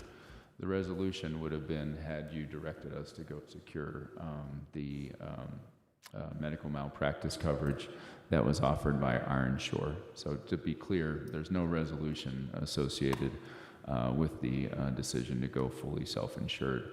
By not obtaining insurance, you made the decision to go fully self-insured.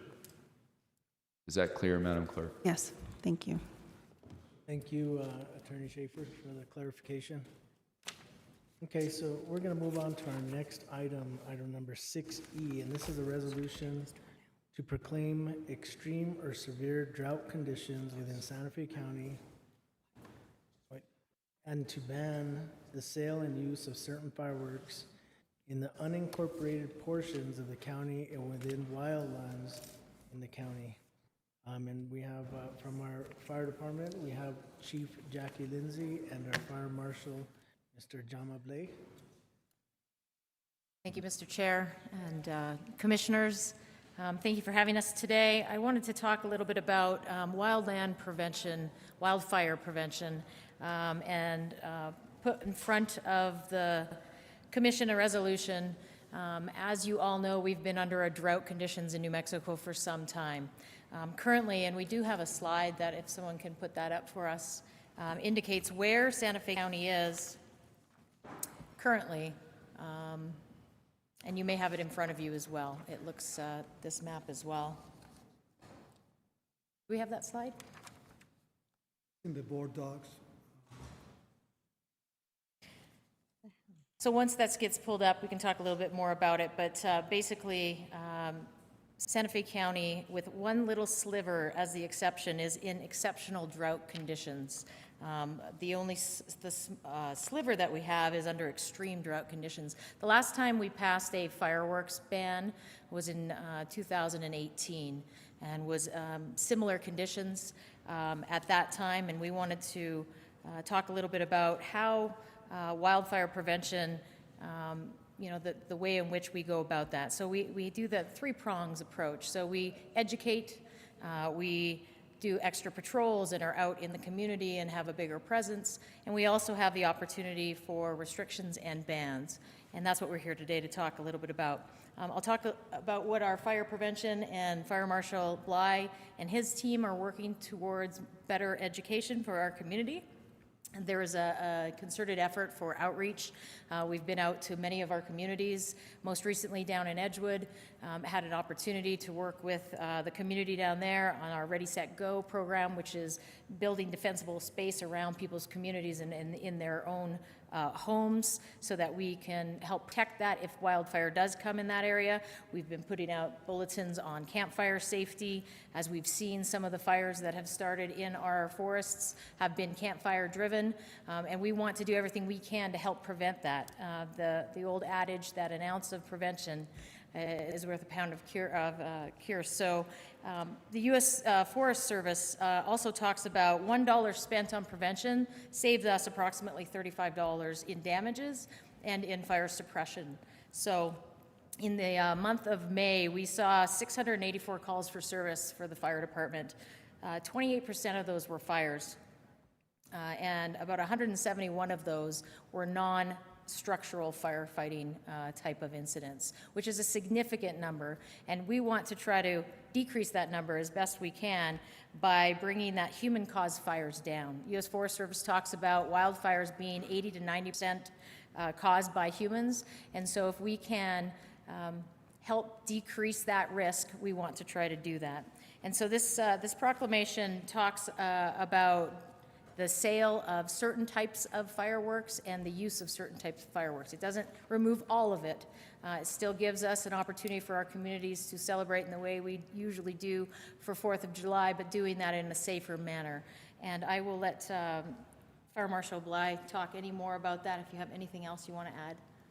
Yeah, correct. Mr. Chair, members of the Commission, in addition to what Fire Chief mentioned, I'll also like to say that we are thinking about moving forward with this because of the governor executive order urging us to implement some fireworks ban, certain fireworks, not all of them.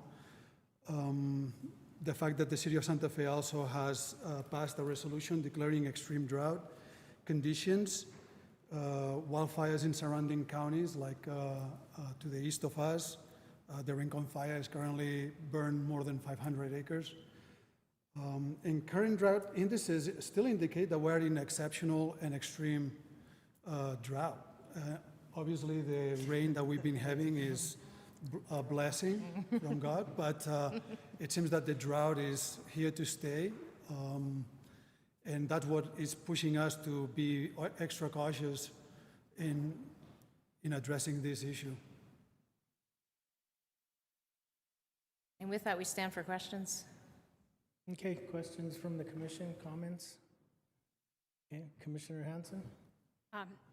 Thank you. I would love to see the map, but I believe that we are continuing to be in extreme drought and that this is an important resolution, and that even though we are graced by the rain at this particular moment, everything is impermanent, and northern New Mexico is definitely continually to suffer from severe drought. So I support this resolution. And I think it's very important that we move forward with it. Okay, Commissioner Hughes? I support this as well, and I'd like to go ahead and make the motion to approve the resolution. I'll second. Okay, so we have a motion and a second under discussion. Commissioner Hamilton? Yeah, I think it's a very important, valuable resolution. And I just want to point out that, yes, it's ironic that we're doing this on a rainy day, but rain is weather and the drought is climate, and those two things are different. And, you know, we'll either be in this forever or we won't, but it could be a very long time, and this is needed now. We are in the conditions with or without the rain that will come occasionally. And actually, I've had, when you're concerned about, you know, what constituents are concerned about and how they react to things like this, I know there will be a diversity of reaction, but I think maybe entirely, I've had many, many people contact me and ask, aren't we going to do this? And so that is the side that people are concerned on. So I think this actually addresses that concern, and I think it's important for that, or valuable for that reason as well. And so thank you for doing this. And I think this is the first time our new chief gets to actually talk with us in person.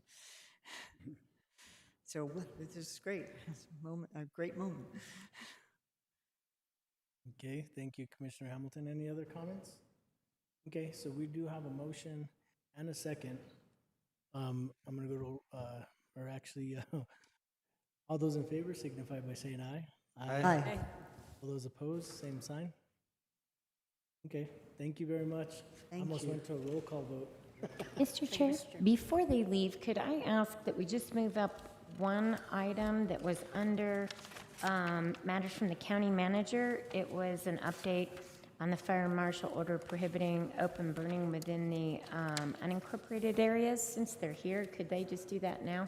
For instead 9A, of- we can move that up, but I do want to get a resolution number from Madam Clerk. I'm sorry, Mr. Chair. No worries. Mr. Chair, this resolution is 2021-063, as the previous one did not Thank you, pass. Madam Clerk, appreciate it.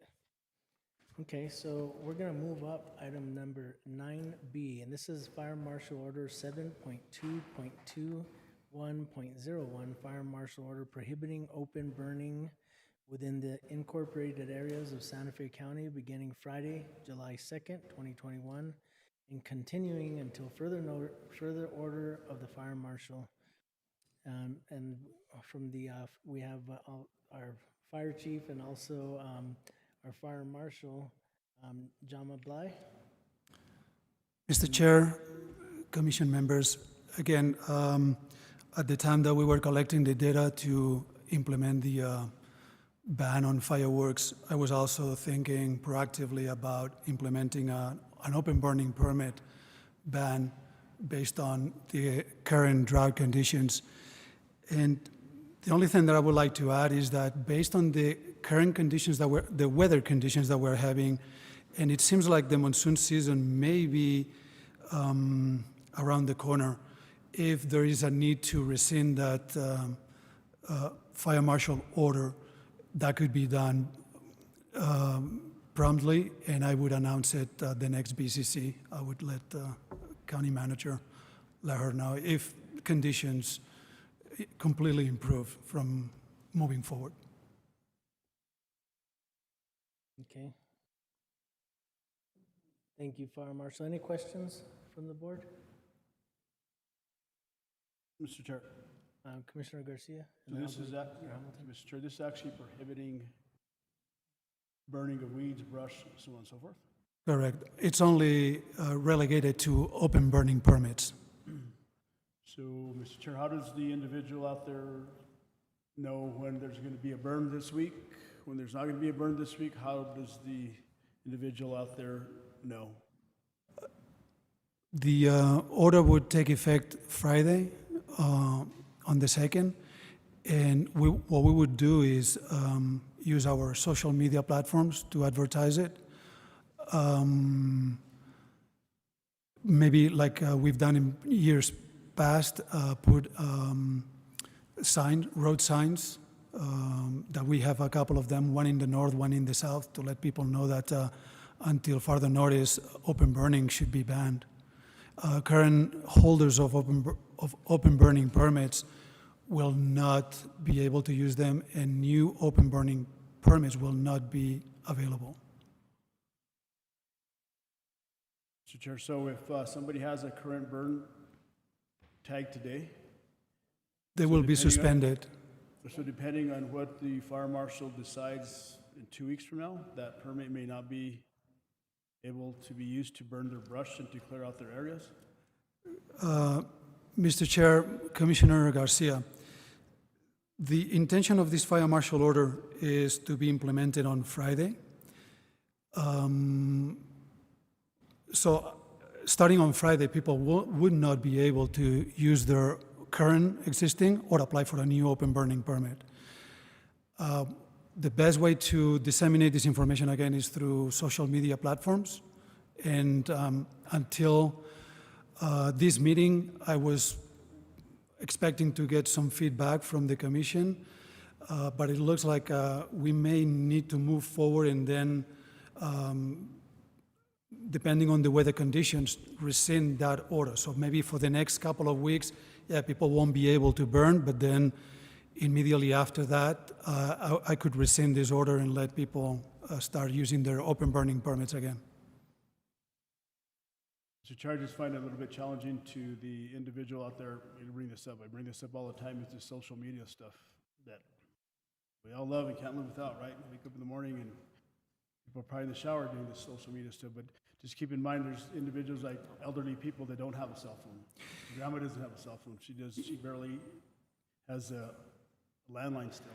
And there's a lot of elders, I believe, in the northern part of the county, and I know it just takes the Rios Madrid area where there's no social media, so just keep in mind if you can actually think on how we can happen to these people and let them know. And is it week by week you're going to change it? Is it every 2 weeks? Is it day by day? How does that work? Because the individuals are piling their brush and trying to clean up the area so we don't have this wildfire in the east side of the mountains or Cienega. So how do you anticipate weekly, every 2 weeks, or are you going to, depending on the weatherman?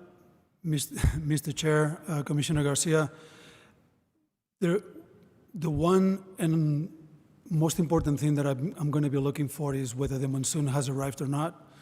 As a matter of fact, starting tomorrow, the Santa Fe National Forest will be rescinding their stage 1 restrictions based on potential monsoon season being here to stay. So this is just happening all at once, and I'm finding about all of this right now, about an hour ago. So I don't think it's going to take 2 weeks. I think within a week I should know more or less whether the monsoon season is here to stay, and then just once and for all rescind this fire marshal order, and people will be able to resume their open burning permits. Because if you currently have an open burning permit, you don't have to apply again. It's just a matter of being suspended temporarily until I rescind this order. But as far as letting people know about this order that don't have access to social media platforms, the best way to do it would be to maybe use newspapers. And yeah, through Carmelina, also maybe by putting a news press release. Also, we have a few thousand people that have subscribed to some of these county newsletters. Very good. Thank you for that. And, you know, all this stuff is just coming from the forestry, coming from all different angles, and when it rains, it pours, right? So I appreciate you working with what's happening out there. A monsoon, they're coming, and maybe I'll contact my neighborhood associations and let's let them know, whatever they send out their social media, that this is what's happening, and to contact you. Absolutely. Can I have your cell number? I'm just kidding. No, so thank you. Thank you for the presentation. And with that, I'd like to make a motion for approval. If there's no more questions from the county commission. I'll second. So we have a motion and a second. Anything else under discussion? Casey, Commissioner Hamilton? Yeah, well, so for clarity, people have always needed a permit to open burn. And even if they have a long-term permit, they call the fire department when they're going to burn. That's a requirement of the permit. And so when there's a ban, they're told, well, no, you can't actually burn, there's a ban. So that communication is you know, I know nothing ever covers everything perfectly, but that is a mechanism for people who are burning. I assume, just for clarity though, for like the public listening and how this does not prevent people from doing barbecues in their Weber grill. So 4th of July is safe. It's just, you know, right? I mean, I said it funny, but the idea is this is just for open burning. It's not for grilling, as long as it's in the grill. Mr. Chair, Commissioner Hamilton, you're correct. It does not preclude you from using your grill or your outdoor fireplace. This only applies to open burning permits, vegetation, agricultural, etc. Great, thank you. Thank you for Commissioner Hamilton for bringing up those points of clarity. Manager Miller? Mr. Chair, Commissioners, this isn't an item to vote on. This is actually an authority of the fire marshal. We were just informing the board that he was going to impose that prohibition on Friday, July 2nd. I thought we were just being asked to like show the support for it in the resolution. I know the authorities there. Good, you empowered. Okay, thank you. So there's not a need for a vote on that. So, but It's not. I appreciate the enthusiasm and support. And Mr. Chair, we didn't notice it as an action item, so that was the other. We didn't notice it as an action item, so That's a that's good the other point. reason. So thank you. Come on, I'm messing up all over the place with the. Yep. So thank you very much. Thank you to our Chief Jackie Lindsay, and also to our Fire Marshal Mr. Jama Blai. We appreciate it. You guys have a great afternoon. Thank you. Thank you, Mr. Chair. Thank you. Okay, so we're going to move on to item number 6F, and so we're going back to this item. It's a resolution adopting the final budget for fiscal year 2021 through 2022. And from the Finance Division, we have Ms. Yvonne Herrera. Mr. Chair, Ms. Herrera can't be with us today, so I will be Filling in? ad-libbing, and I'll be presenting this item for you. Hopefully, there's not anything surprising in here, but Sam Montoya said he is available if we have questions that I don't know the answers to. So in your materials, we put a PowerPoint to kind of update the board exactly where we are from our interim budget to our final budget. Could go to the next slide, please. As you know, we do base our budget upon our strategic plan and our population goals that were adopted by resolution by the Board of County Commissioners in 2011 and 2015. And that is how departments and elected offices submit their budget requests and how we go through the process of developing our budget. Next slide, please. Then the first step in the budget process is from the Board of County Commissioners is doing budget study sessions of the budget requests by departments, as well as revenue estimates by the Finance Department, and ultimately through those budget study sessions and budget hearings, develop an interim budget, which the board did develop and passed on, I believe, May 18th. And that interim budget for fiscal year 2022 was $352,609,167. What we do from the point that the board approves the interim budget is we then go, we submit that to DFA by June 1st, and that's what DFA allows us to start operating on if we don't have our final budget in place by June 30th or July 1st. And then we are required to submit a final budget to DFA. And that final budget, what we try to do is get everything in it that we can possibly think of that we did not include in our interim budget, and get that approved by the BCC so that we can send the resolution and that final budget to DFA. They spend pretty much the month of July. One of the things we have to do as well is provide our final quarterly report for fiscal year 2021, along with the final budget submission as approved by the board. We submit that to DFA to get approval for final budget. That process takes about 2 months from July 1, usually till around the end of August. In July, we usually receive back from DFA a letter letting us know what things they still want us to do, including that final report for them to approve the final budget. During that time, we operate off of what was submitted to them. We cannot do any budget adjustments during those first couple of months.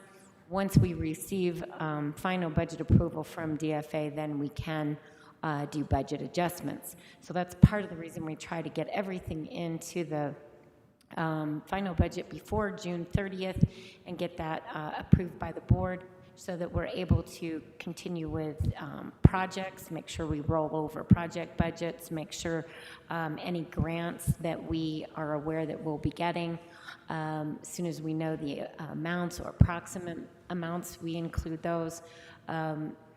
So this final budget proposal includes the grant, the ARPA funds, because as I said before, we didn't know when we did the interim budget exactly what the ARPA funds could be used for and what those amounts would be. So we have changes from the interim budget to the final budget. It'll go from $352 million to $375,807,353. Next slide, please. So what are those changes? What takes the budget from 352 to 375? The primary item is $14.6 million worth of grants. That's the ARPA grant. It's actually $15.6 million total. There's a couple of other grants that we did receive. The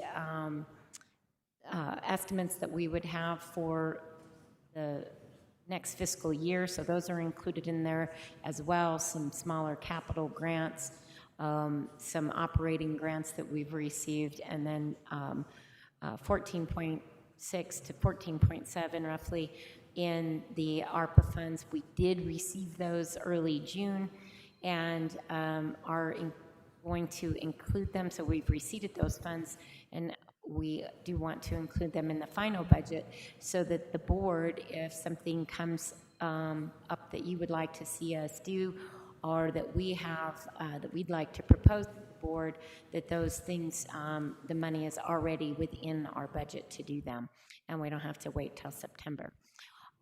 Also, another item, utility enterprise charges for services of $110,000. That's a transfer of $100,000 to the general fund for administrative support that's given by legal, finance, HR, purchasing to the utility enterprise fund, as well as a little bit of an increase in the tipping fees in case SWAMA increases tipping fees for the legacy sludge.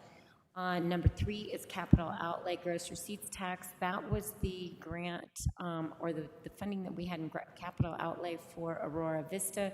We had reallocated that instead of to the Agua Fria sewer project in order to buy the Vector truck. So that was done after the interim budget, and this is rolling that into FY22 final budget so that we can proceed with the procurement of the Vector, the smaller Vector truck or trailer. Also, general fund revenues. This is primarily cash, but we had some adjustments in individual departments. They're small, based upon going back through and finding any errors that we had in interim or things that we might have left out. That's across the total county of $270,000. Fire excise, I had mentioned, and most of these we brought forward on our June 8th meeting. There's not much that's different from what was presented at the June 8th meeting. But fire excise tax, as I said, we had some capital items that we would be using fire excise tax cash for the fire department, individual fire districts, equipment that totaling $295,000. The joint powers agreement was rolling that agreement with Glorietta for the CDBG grant into FY22. We had just executed it at the beginning, either at the end of May. So it was not originally included in the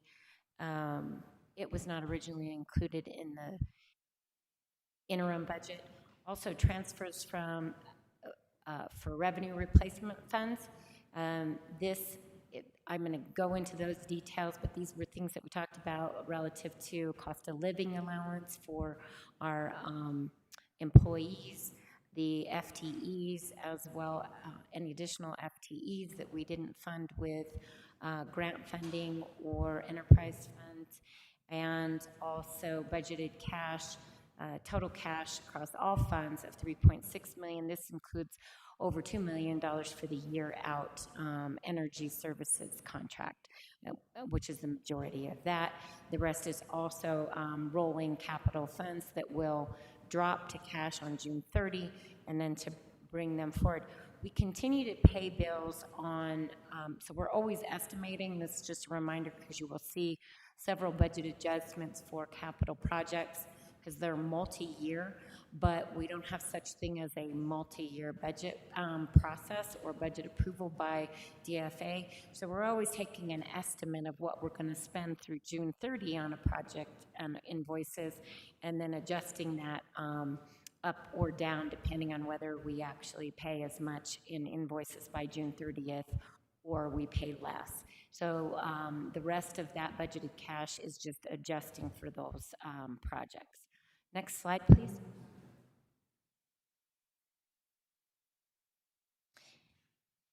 Keep forgetting my screen doesn't move like yours. I have to move my own. So then this is the expenditure side of it. I basically told you those were the revenue sources, grants and budgeted cash. And on this side, you can see where those, and I indicated what we would be spending that on. This just shows it broken down by department, where those increases are. As you can see down in capital outlay, 106.8 to 115.8. That's where the majority of that is. And also the contingency, where you see the 6.5 go to 11.6. That has to do with revenue replacement, holding the grant in revenue replacement. As we had indicated in the, and I'll show you that breakdown as well, but we talked about putting things with the ARPA grant in buckets. That is holding that for revenue replacement in contingency. Next slide, please.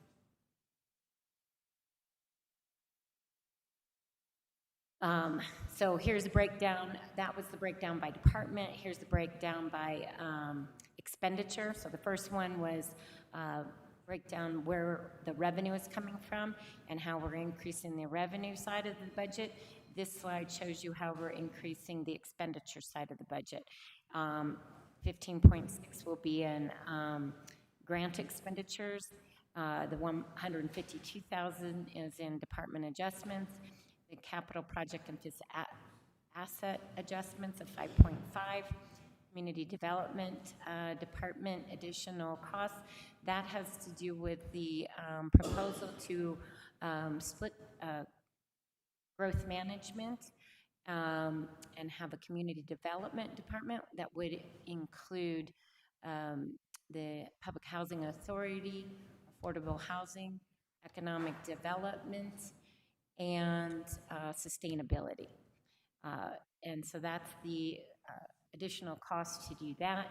And then the new positions, I have a breakdown on that on the next slide. And then the 2%, the equivalent of a 2% COLA countywide starting January 1, 2021 of $760,884. All of that a total of budget increases of $23,198,186 for a total final budget of $375,807,353. Next slide, please. As you recall in our discussions of the interim budget as well as on June 8th, what kind of changes we would have from the interim budget to the final budget predominantly revolved around the American Rescue Plan Act, or ARPA, as we've referred to it. It was signed into law. We did receive 50% of our allocation, which is that $14.6 million. We did receive it on June 1st, and those funds may be, they need to be obligated through December 31st, 2024, and expended by December 31st, 2026. Our total allocation is the $29.2 million, and we'll receive those two distributions June 1 of 2021, and then we anticipate we would receive the other one in 2023 or 2024, but it can be no less than 12 months since the first distribution. So we will not receive it any earlier than next June 1st, 2022.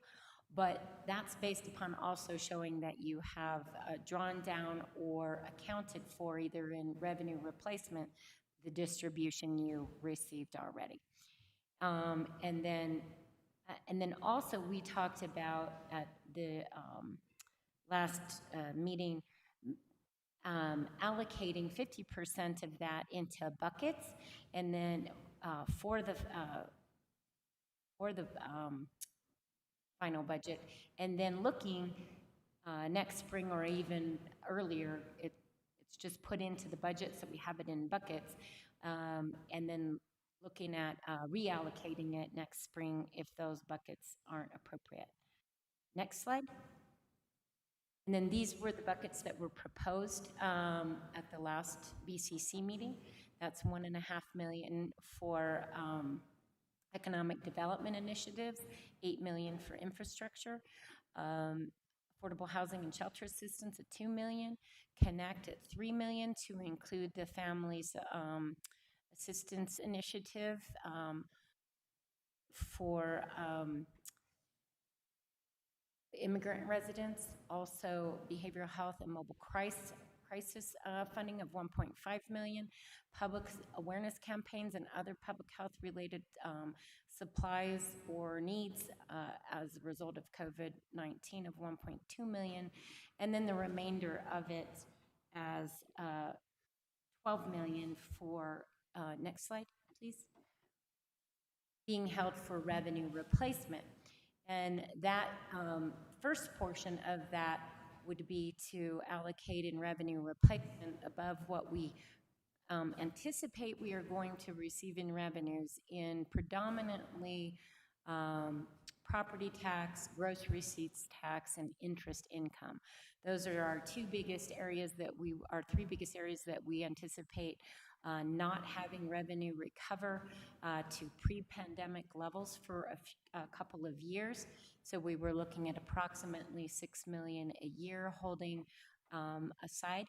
If it turns out that our revenue recovers sooner, then we would say we'd recommend allocating this money elsewhere to one of those other buckets or something else that qualifies for an expenditure under the ARPA guidelines. Then also in that $12 million, we're looking at $6 million this fiscal year, $6 million in 2023, and what would that revenue replacement cover? What is proposed in the final budget is the additional FTE requests that were allocated in Public Works, Growth Management, and the Sheriff's Department. That was in Growth Management. Those was position and a reclassification of a position in GIS. In the sheriff's, it was 1 deputy. In Public Works, it was solid waste workers. Then in the fire department, it was the reclassification for a career ladder in fleet. Also allocation for non-union staff, because they do not get included in increases when we do union negotiations, and they have not had any increases outside of COLAs for several years due to not having funding, and all funding that's been provided has been strictly for union negotiations to the fire department. And then also 7 staff, that would be 1 battalion chief and 6 firefighter trainees for a relief factor for the career staff at all of the 24/7 regional stations. And then $308,000 for the establishment of the Community Development Department. Most of that is, there'd be 1 new position for growth management. In that, there's also increases for staff, and then there's another position for administrative staff support in this proposal, and funding for an upgrade of the volunteer coordinator position to work within the sustainability, to work on all of the volunteer programs on beautification of our open space, trails, beautification of our properties, Earth Day, community cleanup days, and Keep America Beautiful days. Also, cost of living adjustments in there for $760,000 for fiscal year FY 2022, and then that's a full year of $1.5 million once we hit 2023.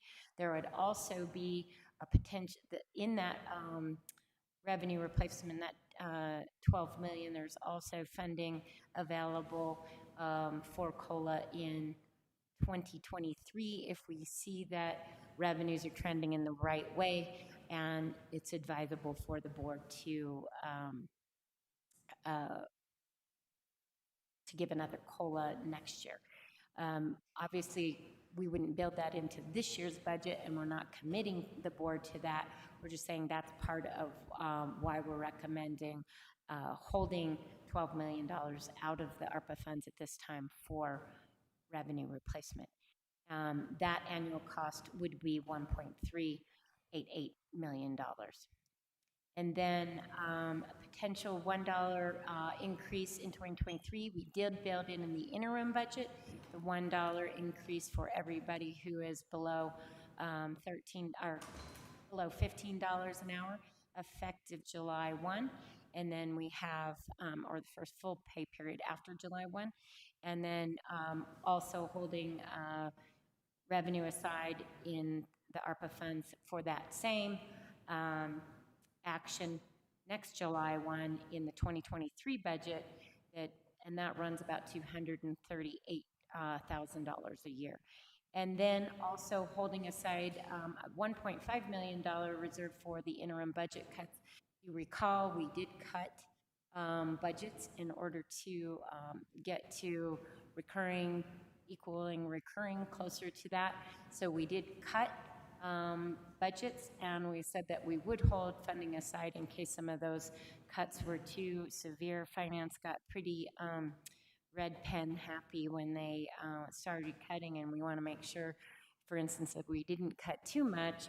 Even, looking at the cost of fuel right now, it's up higher than, I think it's gone to $3.14 average across the country, or $3.12, and where I was looking yesterday, it's $3.15 in Santa Fe per gallon, and that's the highest in 7 years. So I don't know if it's going to stay there, or if that's just the effect of so many people traveling now that the country is opening up. But we did hold aside some in case those budget cuts are too extreme, and we need to put funding into some of those operational areas. And here's the FTE summary request. In the interim budget, we did the 4 positions for a construction crew in Public Works Road Division. That those staff will charge their time to grants and capital projects. And then utilities, we put 3 individuals to, when we bring the quill plant back up operational after the renovations. So those are already built into the interim budget, but then there were also other requests that we discussed during the interim budget process, and I just wanted to make sure that now you can see what is recommended in the final budget. I had indicated when we were doing the budget study sessions as well as the interim budget that we didn't want to bring back or add any additional positions until we knew whether we could, what did they mean by revenue replacement, and would we qualify for revenue replacement under the ARPA fund. Since we do, and we believe that almost the entire 29 million would qualify for revenue replacement, we feel confident that we could recommend these additional positions. And that's the 1.4 positions in solid waste caretakers at the solid waste transfer stations, 1 sheriff's deputy to replace the one that was converted to an IPRA individual over the last year, 1.25 in growth management for in GIS, and then 1 in community services for a youth services director. We actually we don't need that. We figured out a way to do that and reclassified a position, and we do have a person who is taking that position. And so that's going to be done without needing to request an additional FTE. Also, there was an IT position that we're not recommending at this time. And then fire positions, as I said, out of the 14 requested, we were recommending the 7 that I mentioned. That's the 6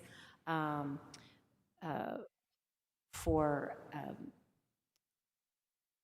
the 6 firefighters, as well as the 1 battalion chief for the relief factor, totaling 19.65 FTE.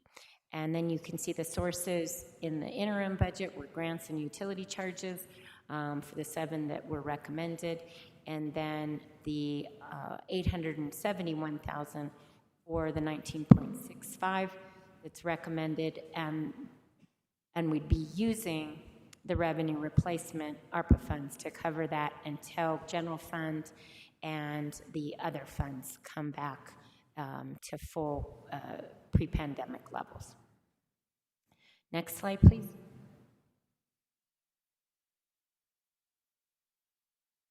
And then this is how the compensation packages. In the interim budget, the board did approve incentive pay that would be spread out over one time.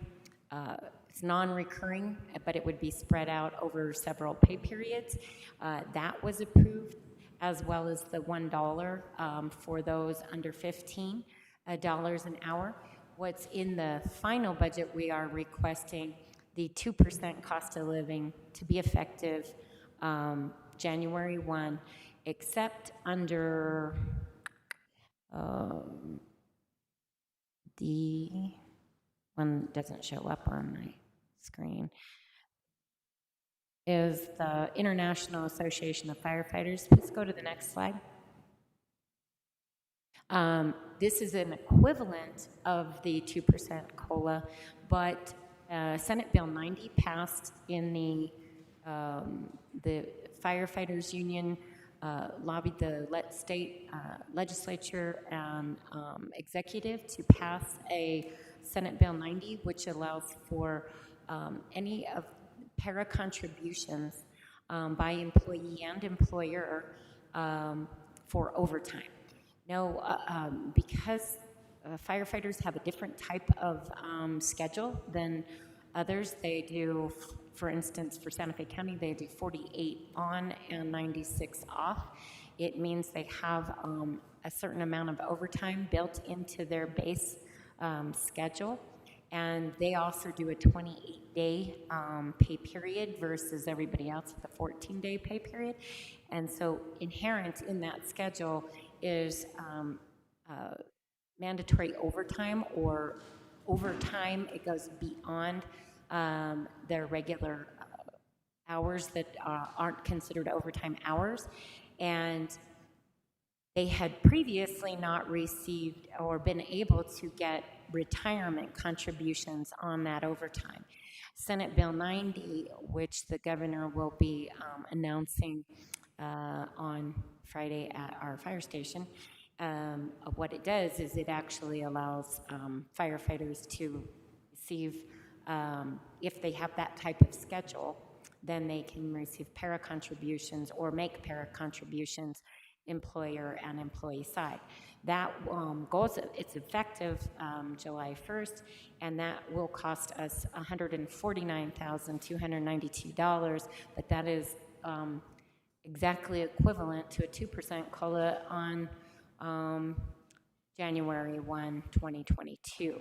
So that would be what the 2% COLA appropriation would go towards for the firefighters as opposed to COLA. They still also will receive their we budgeted for their pay scale, which they get a step for every year. And we also budgeted in the interim budget their one-time funding. So theirs is the only one that would not be available as a COLA because it's going to be absorbed in the Senate Bill 90 implementation. The rest of the unions, you can see the breakdown in the two slides of what an equivalent of a 2% COLA is for them for a half a year, and then we would also budget that for the following fiscal year. And then that's all that I have to present. The last slide is our request to approve the final budget as presented so that we can then submit that to the local government division in DFA. And I stand for questions. Okay, do we have any questions? Commissioner Hughes? Yeah, I have just a couple of questions.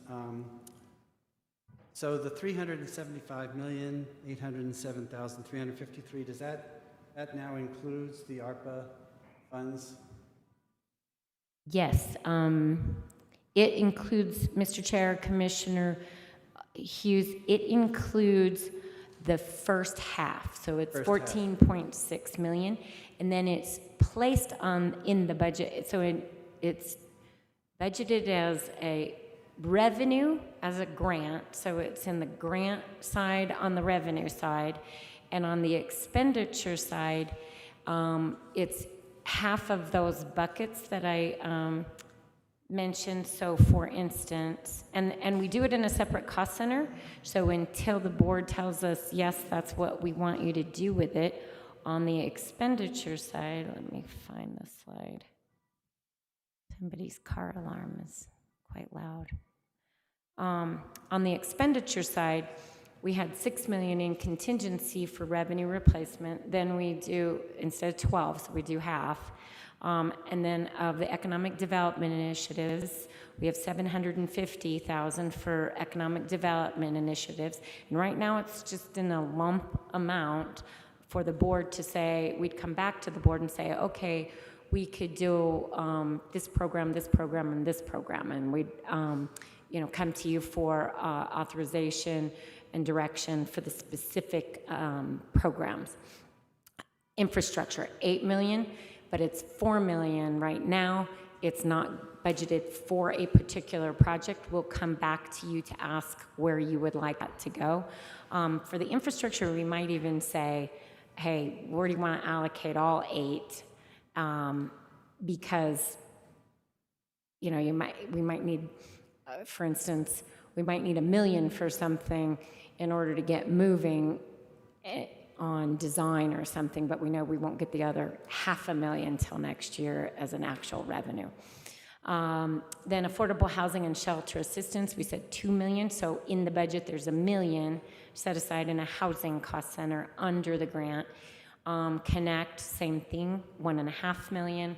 In 2022, behavioral health, $750,000, and public awareness and public health related supplies, $600,000. But we will come back to the board for the specific projects. I just wanted to build it into the budget in the buckets so that we don't have to wait all the way until September for DFA approval to do it, to spend any of that money. So that's how we handled putting it somewhere and budgeting it so that we could get direction from the board for specific programs and specific initiatives. Thank you. And a couple other really quick questions, I think. One is, what is the housing enterprise? Because that's not the whole housing authority budget, is it? Which slide? On slide 5, there's a line called housing enterprise that's about $1 million every year. That is not the entire housing budget. I'm not sure which ones are in the enterprise versus what comes up under growth management. That might be the Affordable Housing Fund, which has mortgages that run through that, and so it's the affordable, I think that that's the Affordable Housing Fund. Okay, and then, so then in the FY22 budget, the housing, most of the housing money would be in the Community Development Department budget? Correct, which is why you see that shift of in Community Development Department, where you see 12.6, and you look at growth management, and it goes from the interim budget of 9.7, and I'm looking, by the way, at slide 5, goes from 9.7 down to 4.3. Right. That shows the split, and also the reason that the Community Development Department is higher is because I told you we also put the housing assistance is in there and the economic development. So that distorts it because you got the grant on the expenditure side built in there in a bucket. Okay, and then are we going to have to do a separate resolution at some point to create the Community Development Department? Or does No, this will create it, and we can, because your approval of the final budget approves those positions and that budget, and then we move, and then when we, on July 1, we flip the switch, we still have to do the actual EPAs and the electronic personnel actions, the job descriptions. We have drafts of it. We have the org chart, and I anticipate that it'll take us a few weeks to get everything administratively done. Okay, thank you. That's all my questions, Mr. Chair. Thank you, Commissioner Hughes. Any other questions, Commissioner Hamilton, Commissioner Garcia? Thank you, Mr. Chair. Can we go to slide number 8?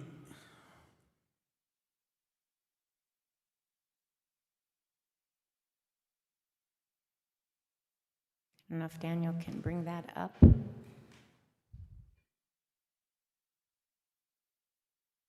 You probably, Mr. Chair, Manager Miller, you probably have it there. So are that 1 through 8 there, is that new additional monies for those projects? So,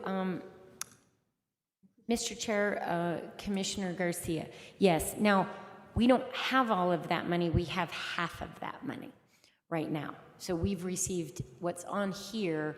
We've received half of that. We will not receive the other half of that and until at least a year from now. Madam Manager Miller, I'm sorry. Can we go to slide, maybe it might be 7.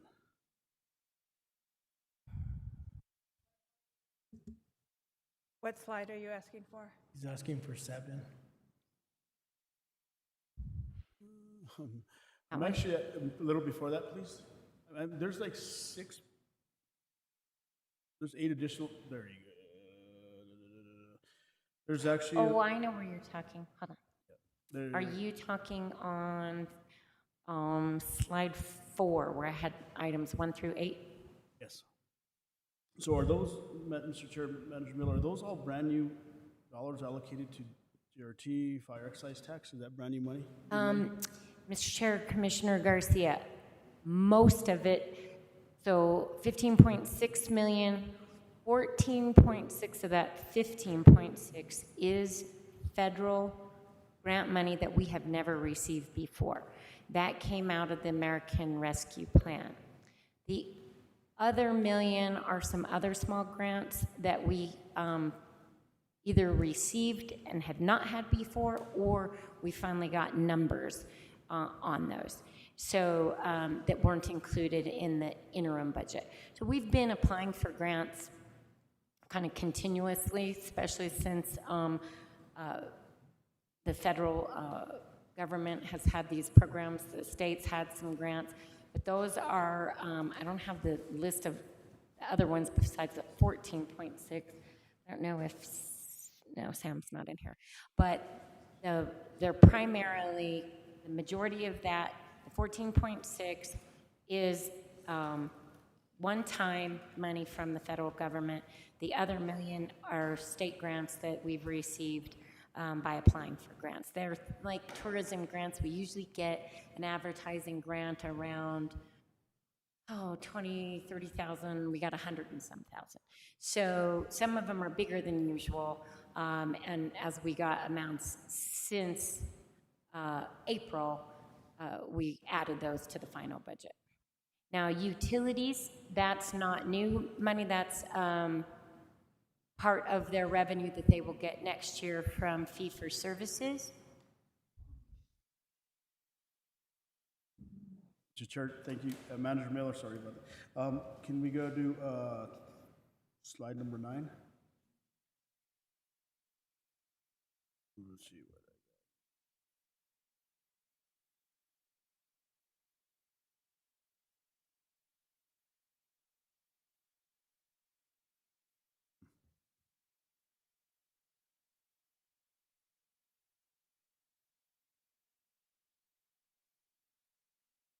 Establishment of Community Development Department.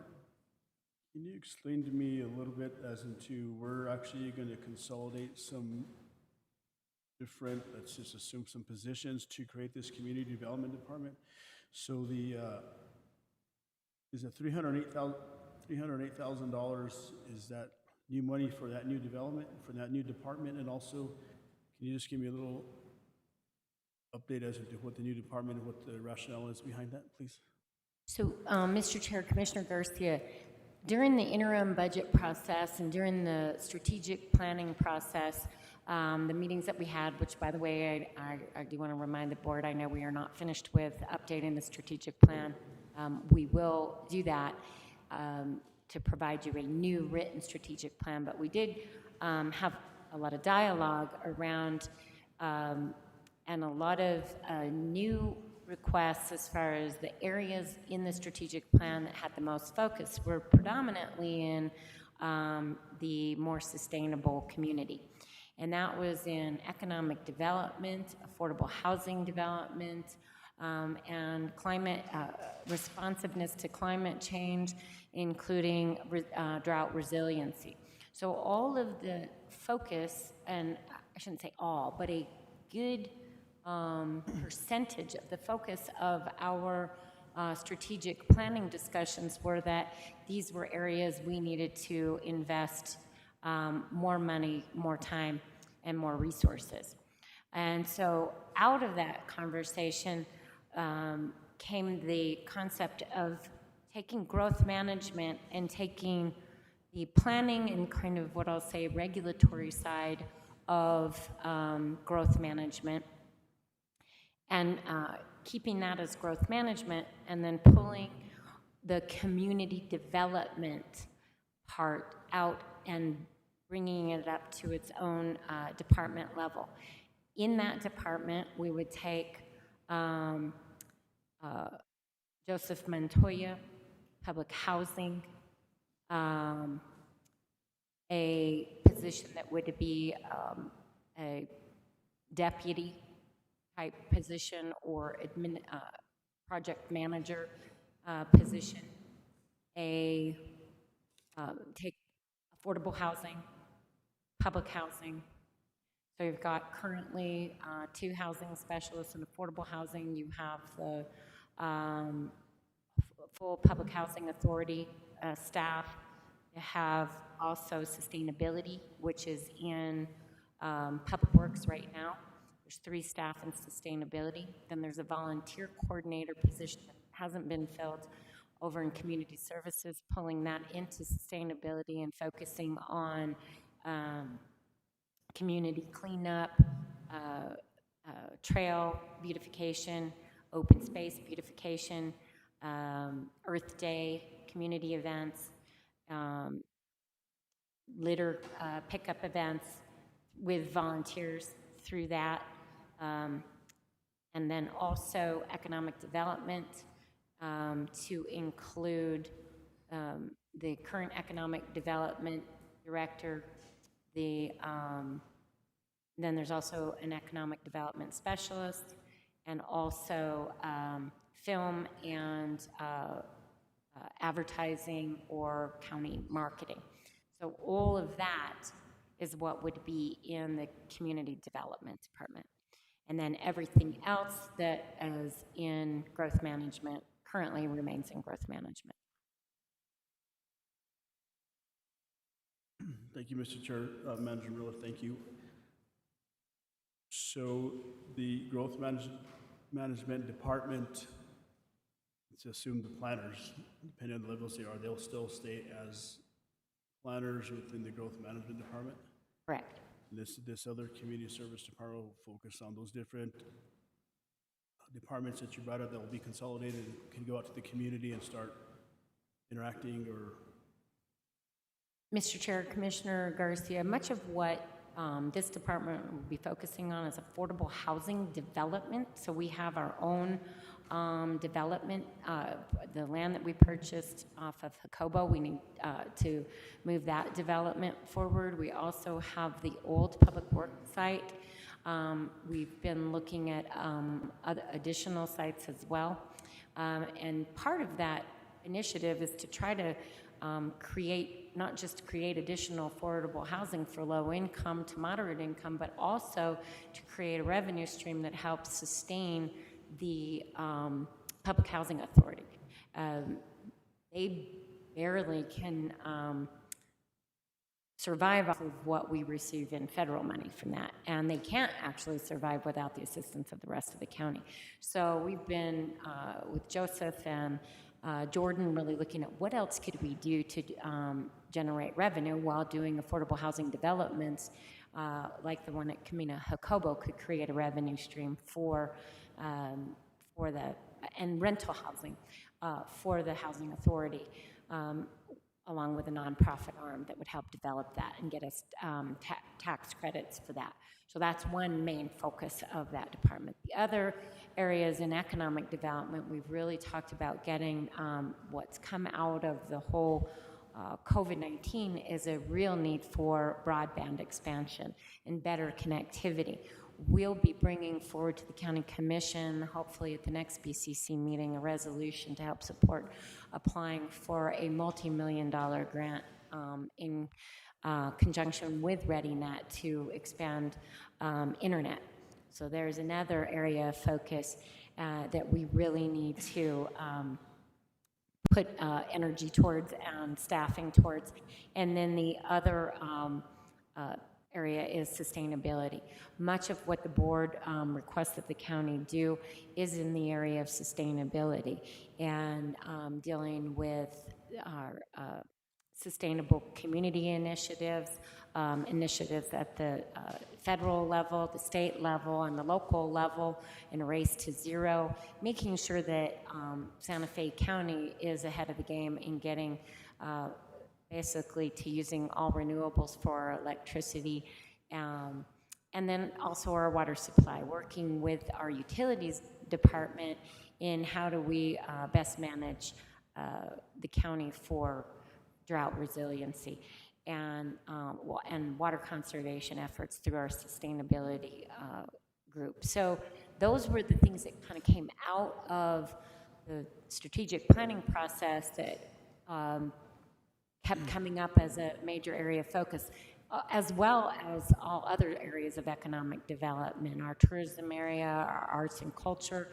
and having a bigger focus on those things as well. So this, that's what would be in this department, and it would be bringing that up to a similar level as other departments for moving initiatives forward. Thank you, Mr. Chair, Manager Miller. So kind of in a nutshell, we'll have this group of individuals that will be under one department, and somebody will actually need to determine, so their roles are going to kind of change, right? They're all going to work together as a baseball team and figure out where we need to put who needs to be there, so on and so forth. If that's a good analogy to look at. Mr. Chair, Commissioner Garcia, I think what this will bring forward is that you'll be looking at, right now, housing development, economic development, those type of initiatives. Also, how do I put this? You want to have the debate at the policy level. Right now, they're under growth management, which essentially the function of growth management is to implement our code on the development review side. When you have, and frequently an economic development initiative or a housing development initiative could bump up against the way our code is drafted and written. And the policy discussion really needs to occur at the same level. Does the board want to change our code to make it easier for economic development or housing development, and how do you have that that discussion at a similar level? That's one thing, is it brings that development side, our community development side, and our sustainability initiatives at the same level as bringing those forward when you're looking at the code, because the board has adopted a plan. And then they've also adopted a code, and a code regulates all of those things. And I think there's merit in having those conversations at the department level rather than at a section or division level, but at a department level, department to department, in moving those initiatives forward that the board wants. Thank you, Mr. Chair, Manager Miller, appreciate that. Also, the last slide of the presentation, it says capital projects, talked about budgeting capital projects as Exhibit A, but I don't see the Exhibit A or what the projects are budgeted or which project is budgeted.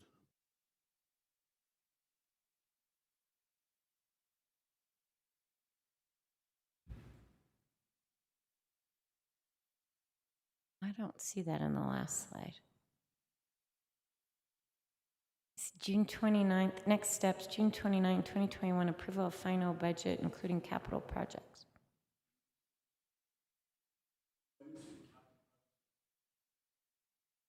So, Mr. Chair, Commissioner Garcia, we didn't add any new capital projects, and I could get you the list. What we did in the interim budget is we did approve rolling we brought every project that we already have on the list, plus the bonds that we just sold.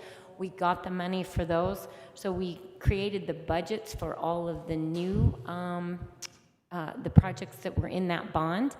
And then there were a few projects that were completed, and the board voted to move money from those projects to other projects.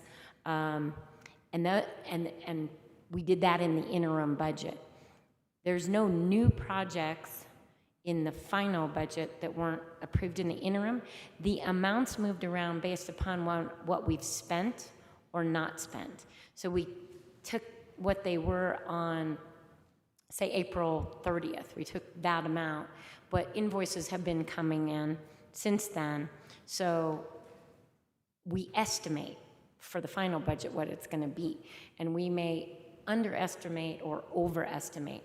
So all this did in the final budget, we didn't move anything that wasn't budgeted for and approved by the board in the interim budget. All we did is reconcile it to where it actually is today versus where it was 2 months ago, but not, we didn't up the amount allocated to a project or lower the amount allocated to a project. We just adjusted because we don't have multi-year budgeting capability. DFA makes us do, capital projects are multi-year. You could set a budget, 2 years ago of $5 million for a budget or a project that's gonna take 3 years. But every single year at the end of the year, I gotta guess, are we at $2,200,000 spent, or are we at $2,300,000 spent? And then for the following year, put the remainder of that $5 million. And we're just guessing in April where we're gonna be on June 30th. As we get closer to June 30th, what we did in the final budget is adjust that number to where we are as close as we could today. But we're not adding money. I didn't say, oh, now we're $6 million for that project. We're still at $5 million. It's just a difference between what we thought we would spend versus what we spent, so that we don't over budget. Because if we spend down more, then I've got to once again adjust it. And you will see in September and October, you'll see more budget adjustments for those capital projects because we still don't have it exact as we pay invoices. Thank you, Mr. Chair. Thank you. Thank you. The chair actually had to step away momentarily for an important call. Is there other discussion, or are there other questions for the county manager on the interim budget? So, Madam Chair, if there aren't any other questions, there is in the packet a resolution requesting approval of the final budget as presented. Yes. And does anybody object? We still have a quorum if we vote on this now? Could I have, is there a? Yeah, I'll make a motion to approve the final budget. Do I have a second? I'll second it. Thank you. Is there any further discussion? If not, all in favor? Aye. Aye. Any opposed? So the resolution passes, and no problems, but my apologies to our temporarily absent commissioners. And here's the chair, so I will let him take over again. Thank you, Commissioner Hamilton. And just for the record, I'd like to show that I voted in the affirmative as well.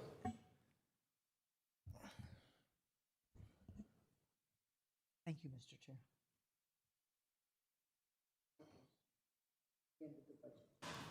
Okay.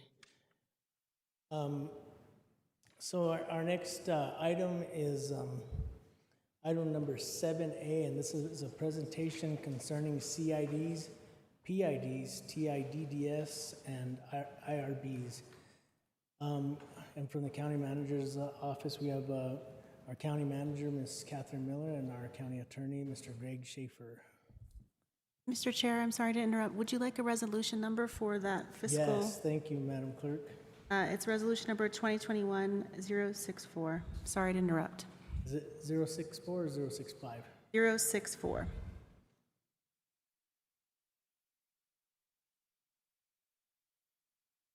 Can you tell me what the 6E, what the So resolution? we didn't pass D, which is on the miscellaneous action items. So even though I had said it was 063 because I lost track that it was that we were voting for the opposite. So E is 063 and F is 064. Okay, perfect. Okay. Thank you. Thank you. Thank you, Mr. Chair and Commissioners. And if, Daniel, if you could bring up the PowerPoint presentation for the presentation concerning SIDS, PIDS, TIDS, and IRBs. That's a mouthful. With us remotely or virtually today as well is Peter Franklin of the Modrell Spurling Law Firm. Peter has been bond counsel for Santa Fe County for a number of years and would play an important role with regard to many of these tools if and when the board were to implement them. So I'm going to start on slide 2, which is an overview of what it is that we'll be discussing this evening. First, I'm going to talk about some similarities between county improvement districts, public improvement districts, and tax increment development districts and industrial revenue bonds.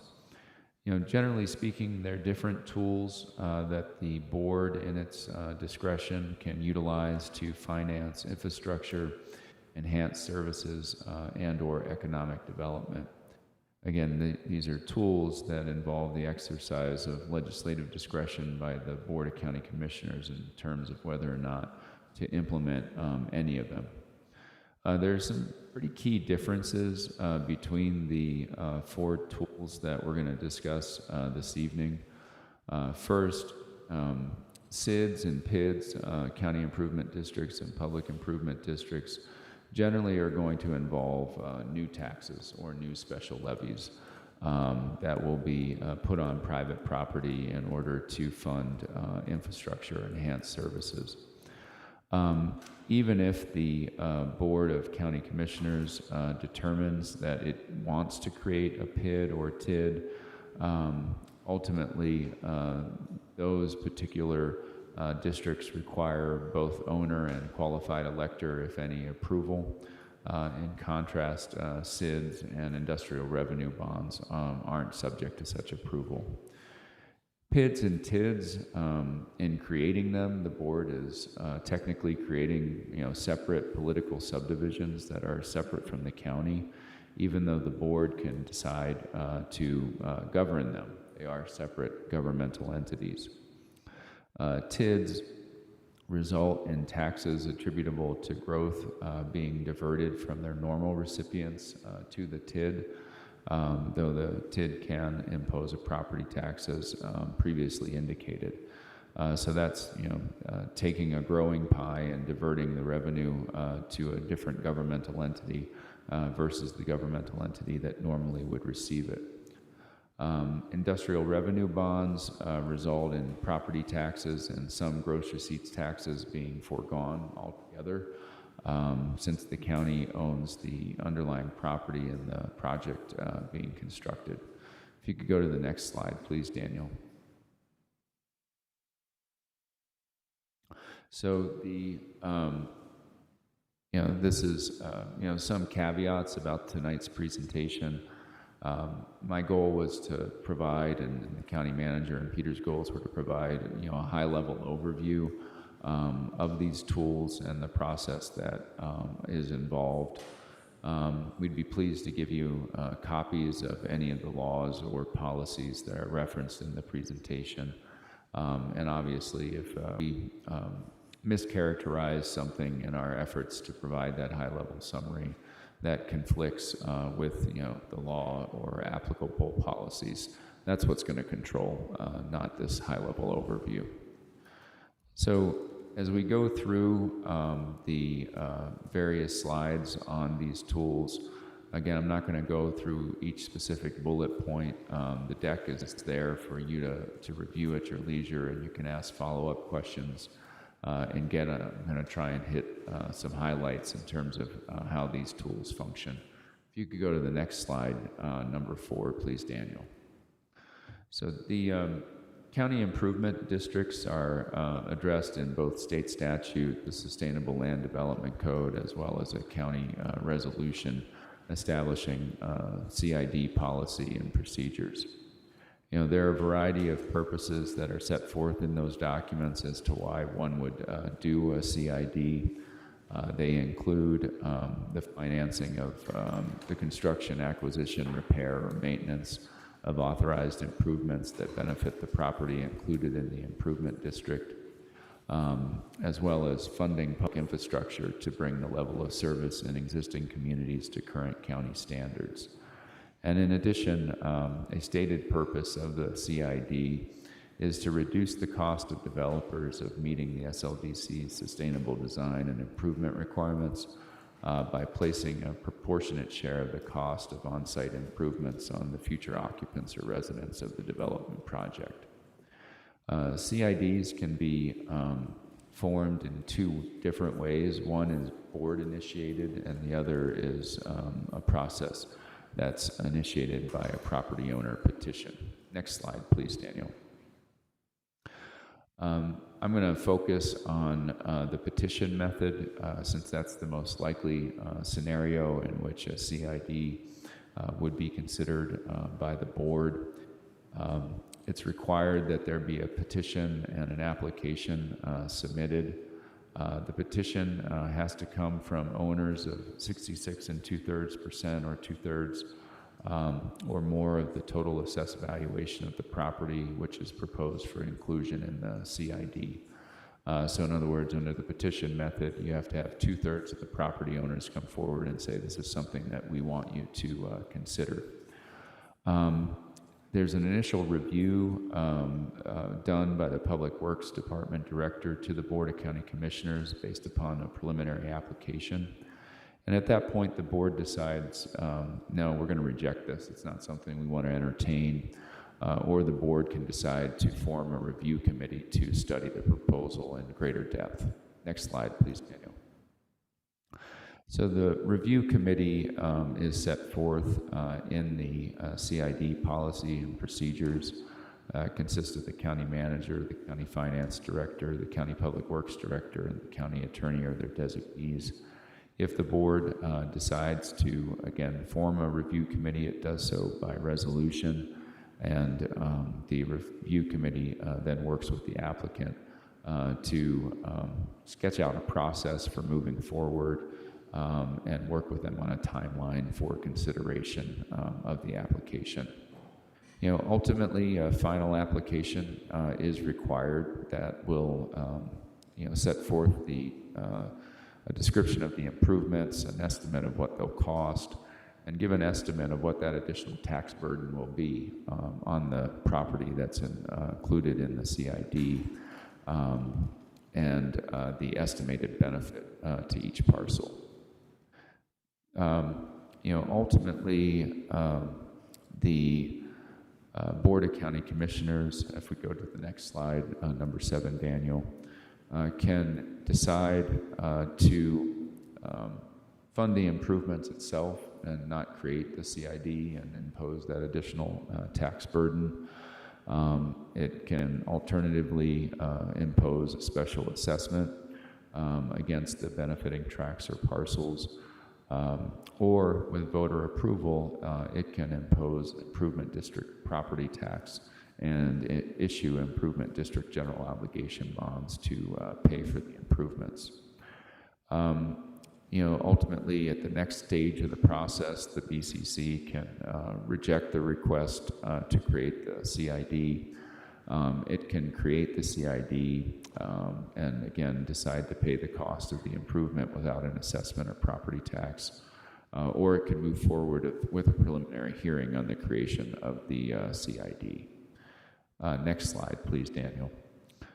So a preliminary hearing, if the board determines that it wants to further pursue the CID and to fund the cost of the improvement through an assessment against the benefiting tracts or parcels, this preliminary hearing is required.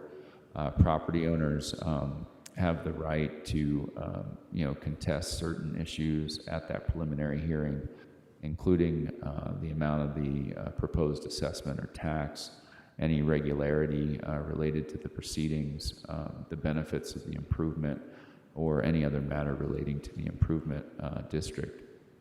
The board, by statute, is precluded from assessing property an amount greater than the actual benefit to the property by reason of the enhanced value of the tract or parcel of land resulting from the improvement. So in other words, the statute imposes a cap on how much you can assess, and the idea is to keep relative parity, if you will, between the benefit that goes to the tract and how much they're going to pay for it, is, I guess, the simplest way to put it. Ultimately, the board's decision to create a CID after a preliminary hearing is subject to challenge in district court. Next slide, please, Daniel. So as you continue down the path with a CID, ultimately the board will determine what is the total cost or final total cost of the improvement to the county after you solicit bids and have a firm number. And it's at that point that the board actually has an assessment hearing to decide what's the final bill, if you will, that's going to go to the property owners to pay for these improvements. That involves another round of potential protest from property owners, and ultimately the BCC's assessment decision is subject to challenge in district court. If you get to the end of the road and all those processes are followed and no challenges are brought, or the challenges are not successful, then you finally have an assessment that is made against the property that works not dissimilar to a property tax bill. Those assessments are liens on the property. They have to be paid, or the property risks foreclosure if they're not. Moving forward to the next slide, please, Daniel. We're going to spend a little bit of time talking about PIDs, or public improvement districts. Again, there are purposes that are set forth in state law as well as the county's own ordinances and policies. As you'll see again in the SLDC, the county has established as a purpose for a PID to reduce the cost of development and put some of that proportionate share of that cost on the future occupants or residents of the development project. Next slide, please. Here the process you'll see, and I think one of the reasons why PIDs have, at least with regard to new development, be found to be recently more in favor, is that the process is a little bit more streamlined than when you're dealing with CIDs. There is a pre-application meeting with the County PID Review Committee. That's followed by a petition and application for the creation of the PID. The burden to get the process started in terms of PID request is less. You need 25% of the real property by assessed value. The application is not dissimilar to what you would get for a CID, but it includes also a feasibility study, a description of the improvements, as well as a description of the applicant's experience, in terms of pulling together developments of the sort proposed. Next slide, please, Daniel. The board, there is a PID review committee. I previously described who's on it. That committee makes a report to the BCC. Again, at the initial look at the petition or application, the board can decide to go no further. It can also adopt a resolution declaring its intent to form a PID and hold a public hearing. Interestingly, the PID statute requires the board to act within 90 days. If the board doesn't do so, then it will be deemed to have accepted the petition and move forward with the adoption of an intent resolution and a public hearing.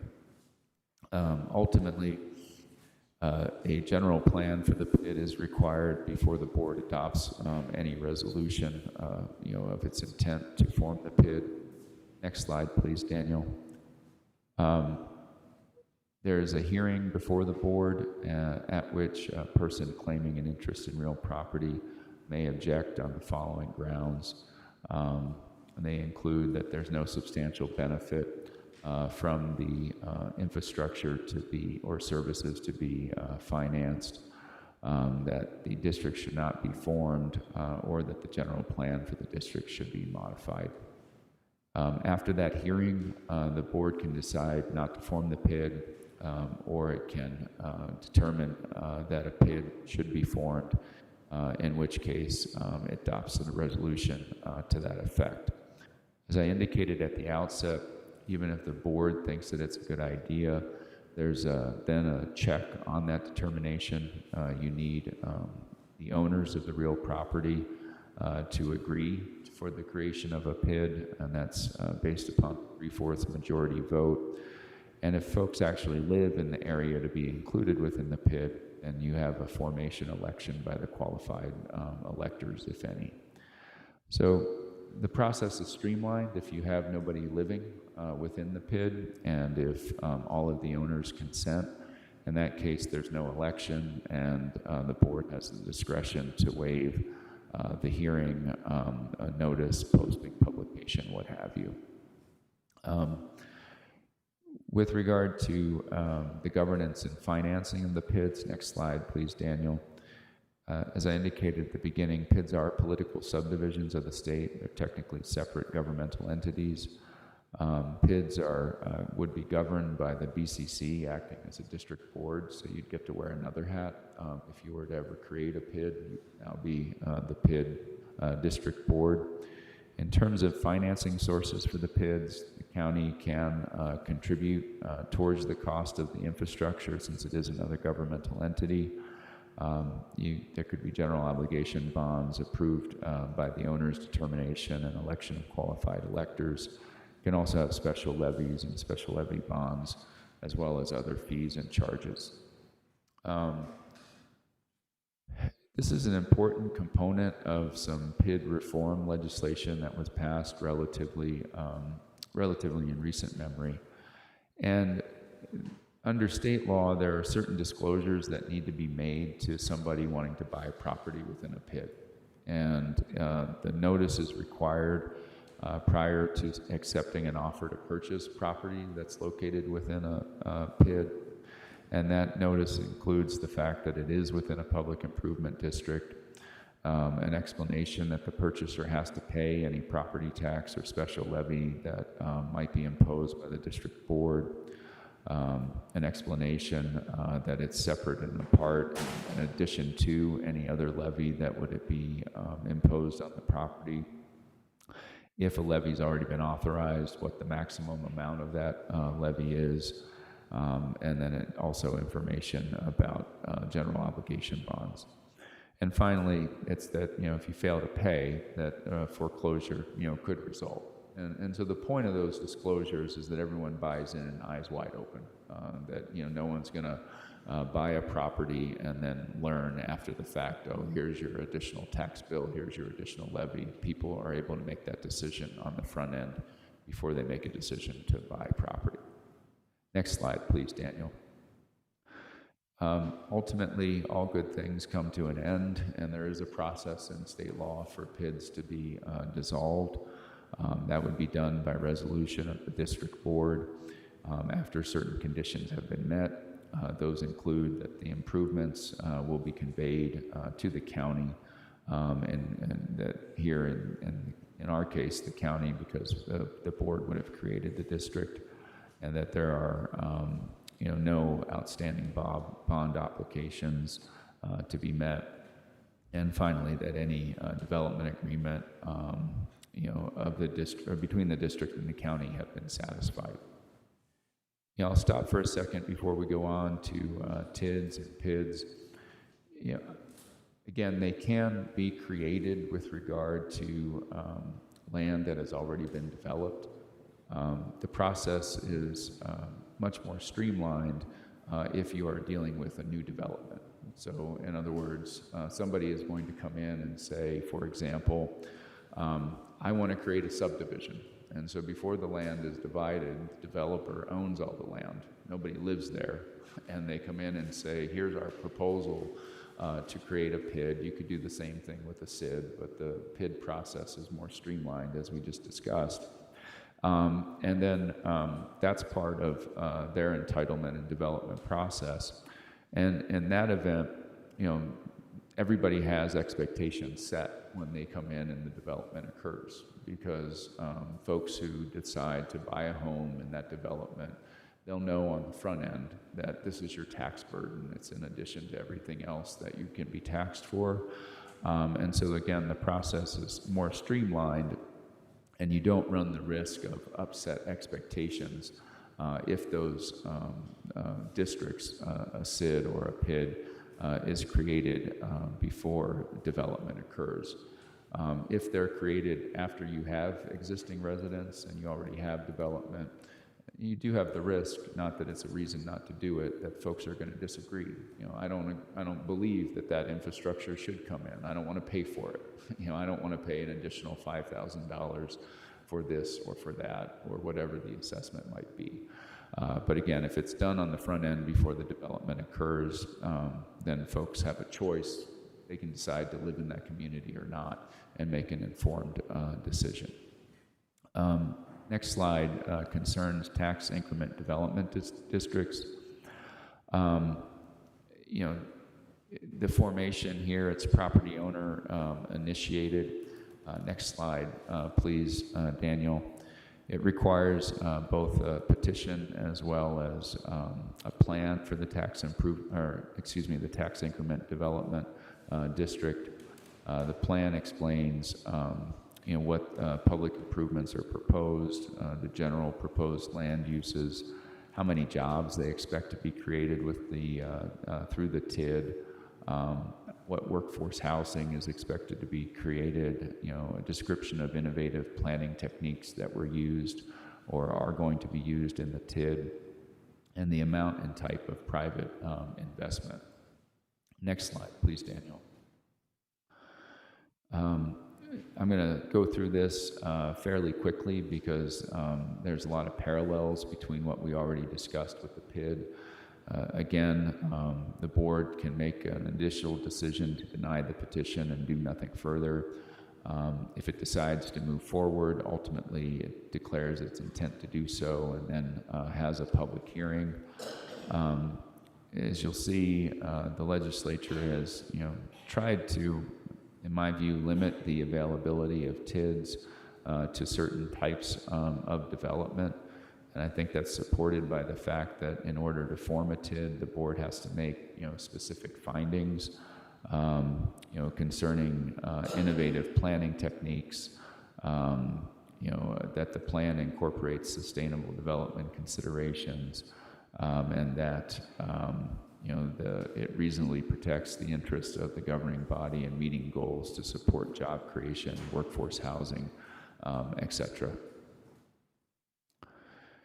Again, you have to have an owner formation determination and an election if not all owners sign the petition, and if there are qualified electors within the TID. The TID is a political subdivision of the state. I'm now on slide 22, please, Daniel. TIDs are governed by a district board. That could be the BCC, or it could be an appointed board that would include the Secretary of Finance and Administration. You know, the financing, leaving aside property tax levies that are approved by the qualified electors, or if there are none, property owners. You know, this is the interesting aspect of TIDs. You know, the idea is to take the additional tax that comes from the development and use that to fund the infrastructure. So in other words, you take a baseline view and say, well, what's the property value without the TID, without the development? What's the gross receipts tax without the TID or without the development in the area? And then the delta, you know, what comes after the TID comes online is used to fund the infrastructure. Next slide, please. Similar conditions precedent and to terminate a TID by the district board. And that takes us on to industrial revenue bonds. So I'm at slide 24, please, Daniel. And, industrial revenue bonds, the purposes are to promote industry and trade by inducing manufacturing, industrial, and commercial enterprise to locate or expand in the state. And then there's also the purpose of,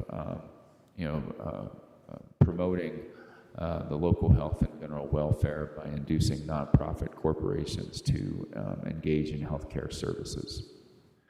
Next slide, please, Daniel. So for IRBs, there is an application and a project plan that is required to be submitted to the board. Once such an application is submitted, the county manager appoints a project review team. That project review team reviews the application against the criteria that's specified in ordinance number 1998-01.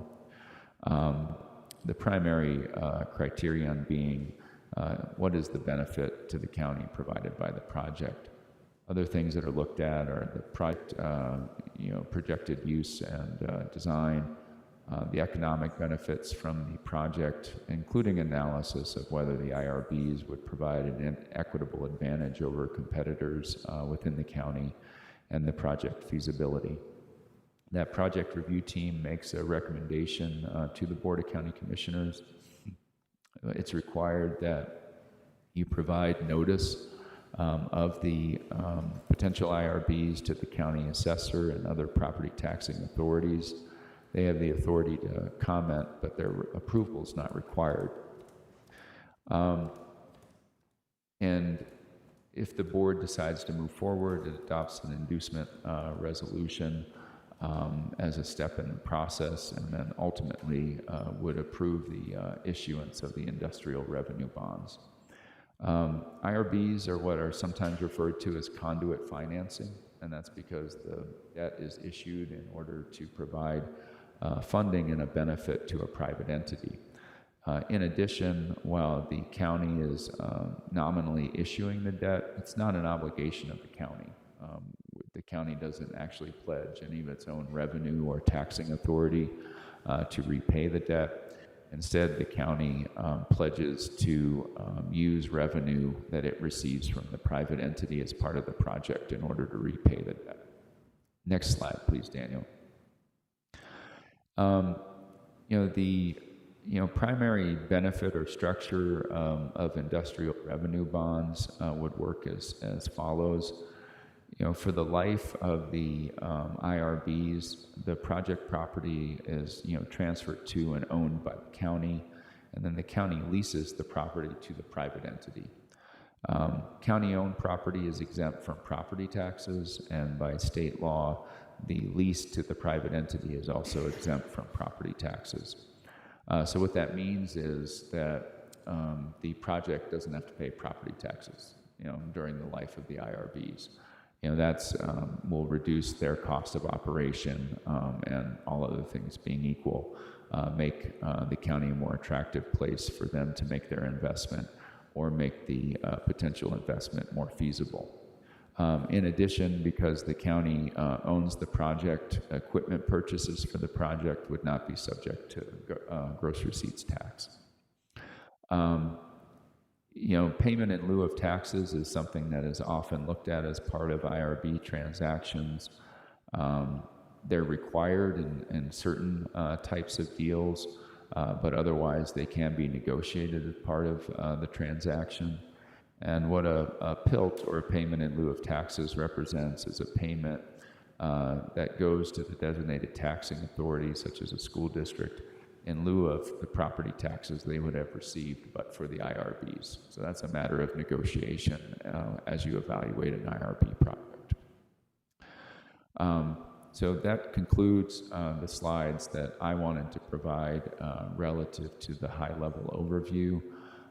Peter Franklin, again, the county's bond counsel, is with us virtually, and he was going to provide some real-world examples and a discussion of how these various tools have been used for different projects around the state. Thank you. Turn it over to you, Peter.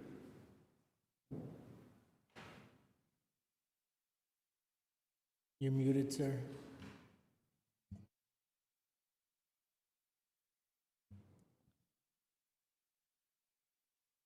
You're still muted, sir.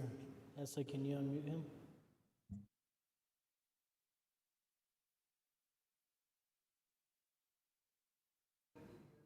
We can't hear you. Well, that's a good point.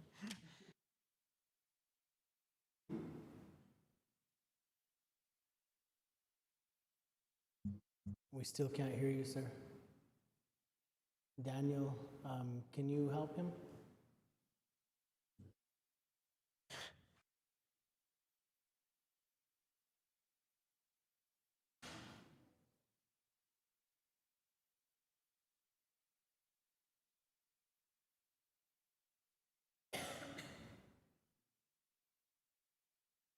Okay, so they're gonna see if they can raise the volume in here. They can hear you on WebEx, but we can't hear you in the commission chamber. So just hold on just a moment.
Mic and put it next to my laptop.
Mr. Franklin, could you try speaking into the mic again?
Could you test one more time, please?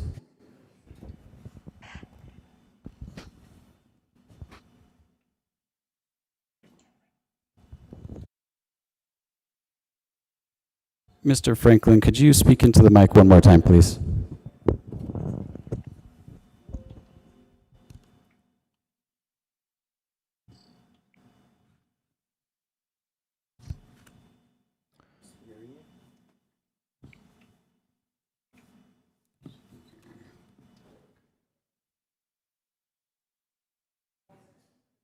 Test? Test. Okay, so WebEx is coming in, so if he speaks to the mic, we should hear him on this.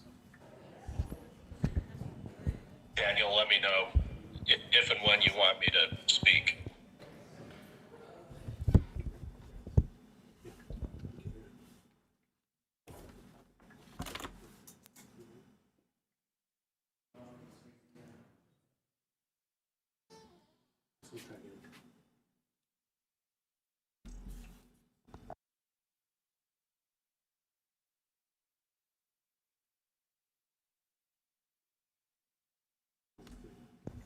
Great, Peter, I think we have it fixed. Could you speak into the mic one more time to test it?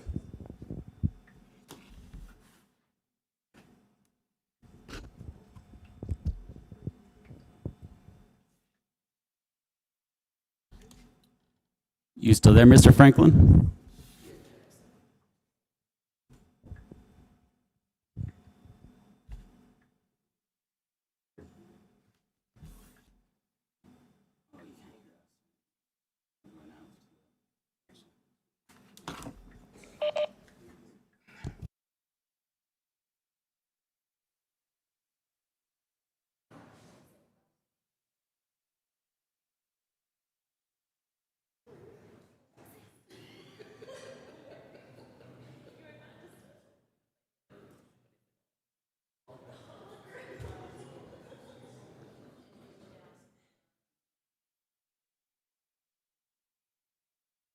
So, Mr. Chair, if I could, as a workaround,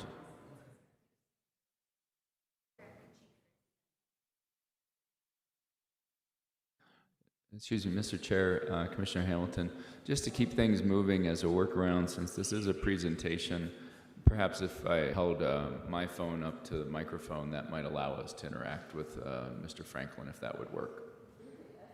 That's Go fine. ahead, Peter. Do you want to give it a try? Sure. Good evening, Mr. Chairman. Chairman and County Commissioners. This is Peter Franklin with Montrose Sperling. I have a few examples just to go over very briefly of the various different kinds of financing tools that Greg described in really pretty amazing detail given the amount of time. And I'll go ahead and do that, and if you have questions along the way, please figure out a way to interrupt me. So with that, now I'm getting an echo here.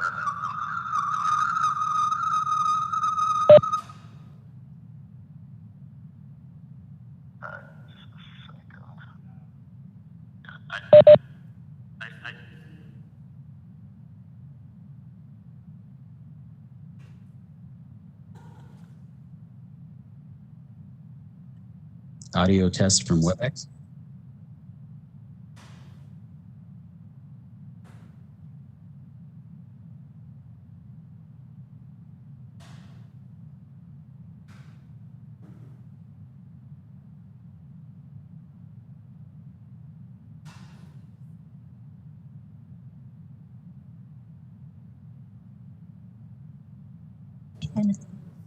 WebEx test.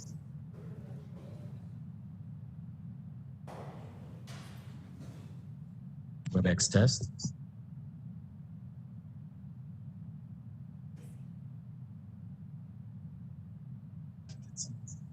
WebEx test.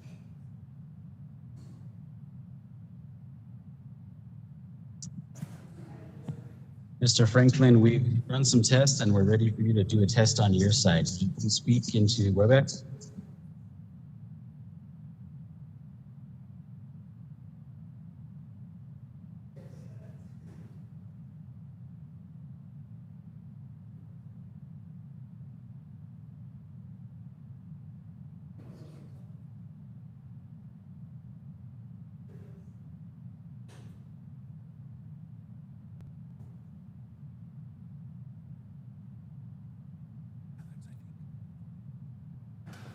So let me go ahead. I'm just going to call him back.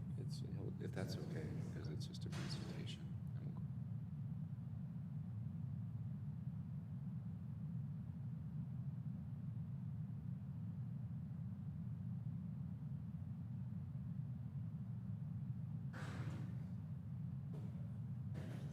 Okay, so you're now up against the microphone, Peter. So whenever you're ready, go ahead, and we'll start through this way.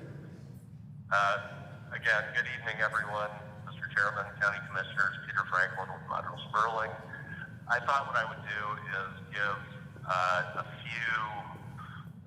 a couple real-world examples of these different financing tools, and if you have questions along the way, please find a way to interrupt me, and I will try to address them.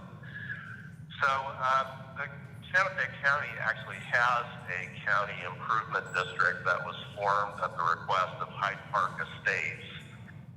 The county formed an improvement district for street paving, and that improvement district was done, I believe, fairly well into the development of the residential housing there. And I think it's fair to say that county improvement districts, and they're sometimes known as special assessment districts, are typically done not at the front end of a development, but after a portion of the development has already occurred. A number of residences are in place, and there's a desire on the part of the property owners to either pave the roads or add water and sewer improvements or things like that. Since the Public Improvement District statute got enacted, very few improvement districts, either county or municipal, have been formed. One of the purposes of the PID statute, as Greg pointed out, was to try to streamline the application and approval process, as well as to expand the types of public infrastructure that are eligible for financing. And I think it's fair to say that the PID statute successfully broadened the categories of public improvements that can be financed, both on-site and off-site.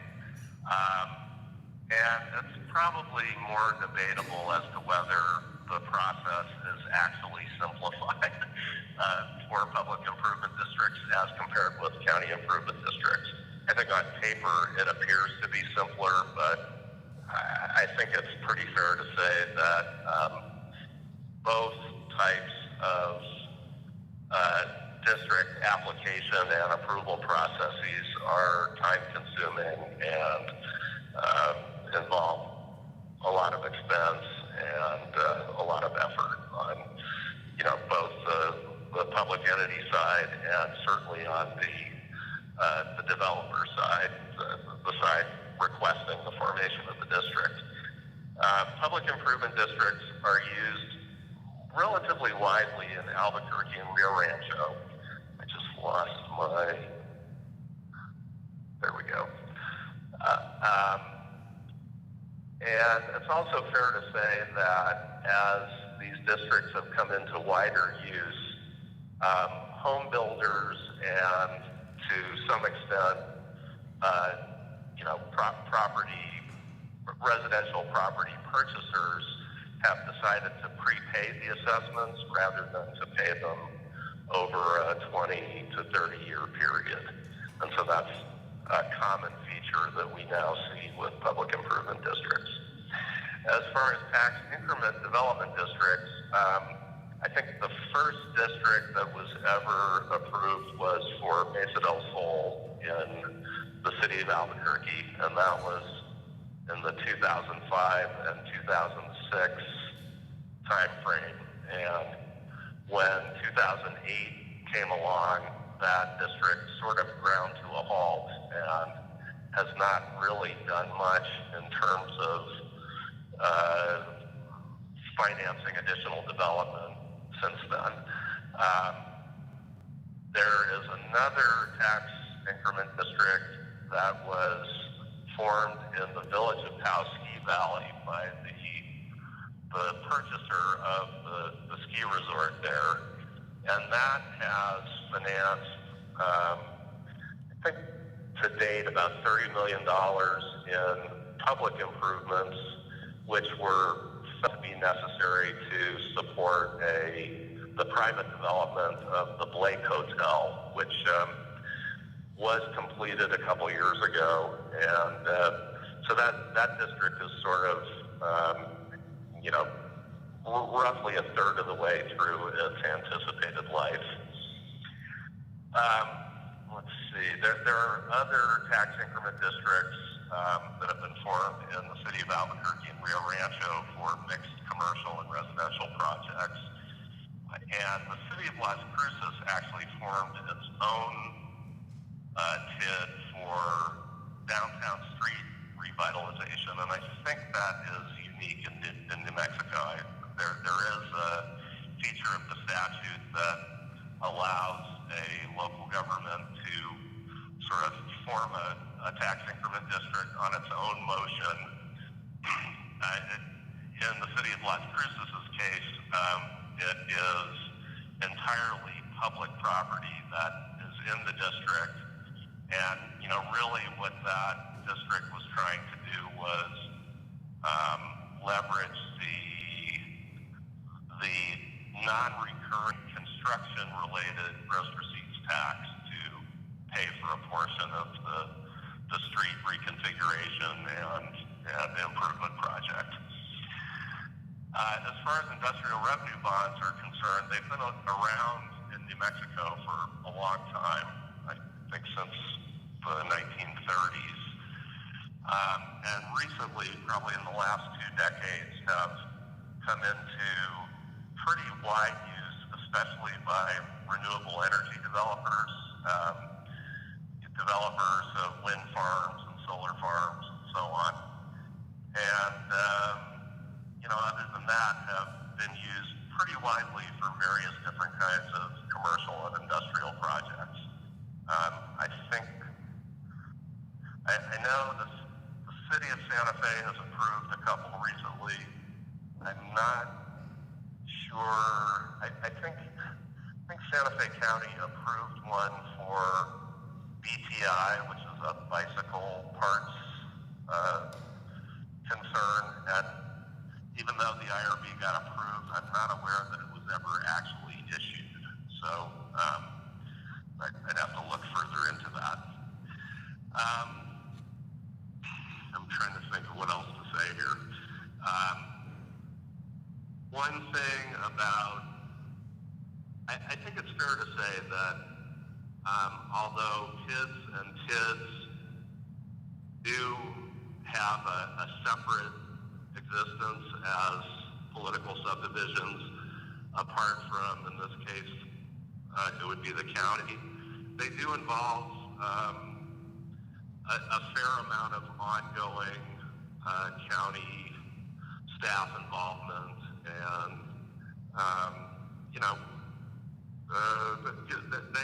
they are not, once they're set up, they don't function. It's not like you open the box and put them on the shelf and they just do exactly what everyone thinks they need to do, and without any further look. But these things have now been around long enough in New Mexico that the people who work with them have encountered most of the challenges, I think, that surround them, and we're better at it now than we were 15, 20 years ago. And I think that's really all I had prepared to say. I'm happy to try to answer questions if commissioners have them. Thank you, Peter.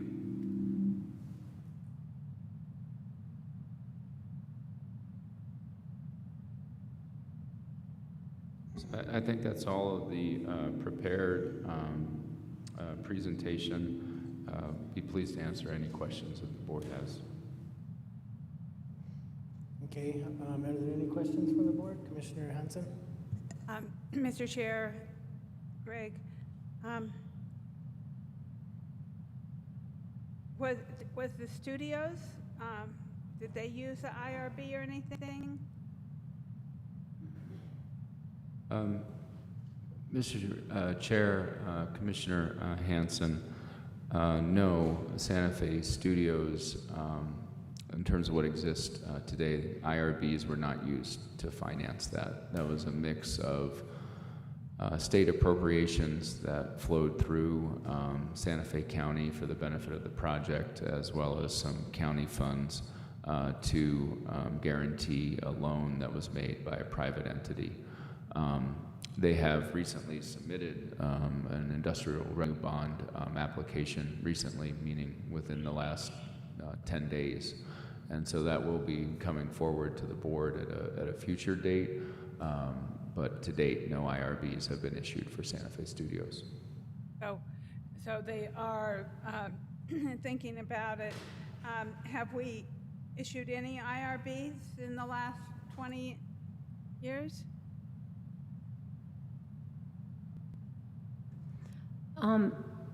Mr. Chair, Commissioner Hanson, I don't think that we've done IRBs, but we have done some conduit financing, which is somewhat similar, using our name, our tax exempt status, but not through our IRB process. But we had previously done some conduit financing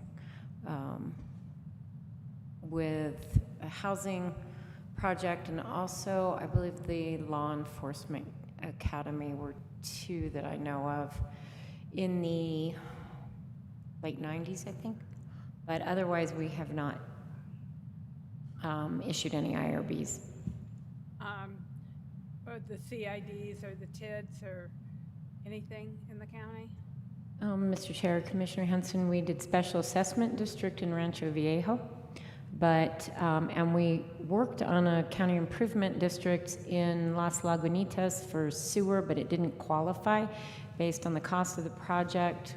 But we went through a pretty extensive process with them. They wanted to do a sewer system, but the cost of the sewer system would exceed what would qualify for a county improvement district because it was going to be more than a certain percentage of their property tax. So we went through a process of it, working with the board, working with the community, and our public works and utilities staff, but that one didn't qualify, so we didn't actually fully execute a CID there. But they did the petition, and we did the preliminary engineering estimates and came to the conclusion it was going to be too costly to qualify for a CID. I do not know of any PIDs, but the closest to that was we did the special assessment district in Rancho Viejo. When that was being developed, they did Rancho Viejo Boulevard and some of the other road and sewer construction, I believe. That was quite a while ago. They had, the property owners there had a 10 mil assessment on their properties, and so it ended up being about a third of their property tax bill, because in the county it's about, at the time was about 20 mils. They had an additional 10 mils, but they collected so much revenue on that mill that they paid those bonds off early. That was the last initiative similar to a public improvement district or a county improvement district, was the special assessment district. Okay, thank you very much. I appreciate it. Commissioner Garcia? Mr. Chair, Greg, thank you for a very well detailed presentation on that.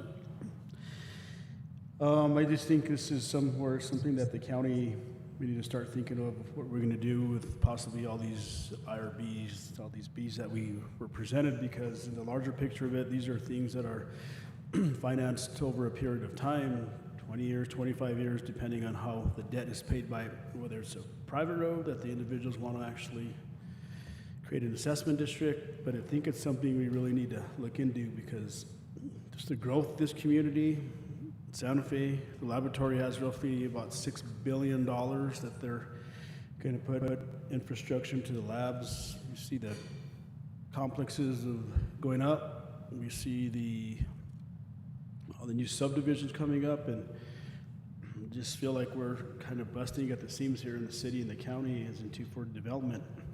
One of the things I like about this is areas that don't have water.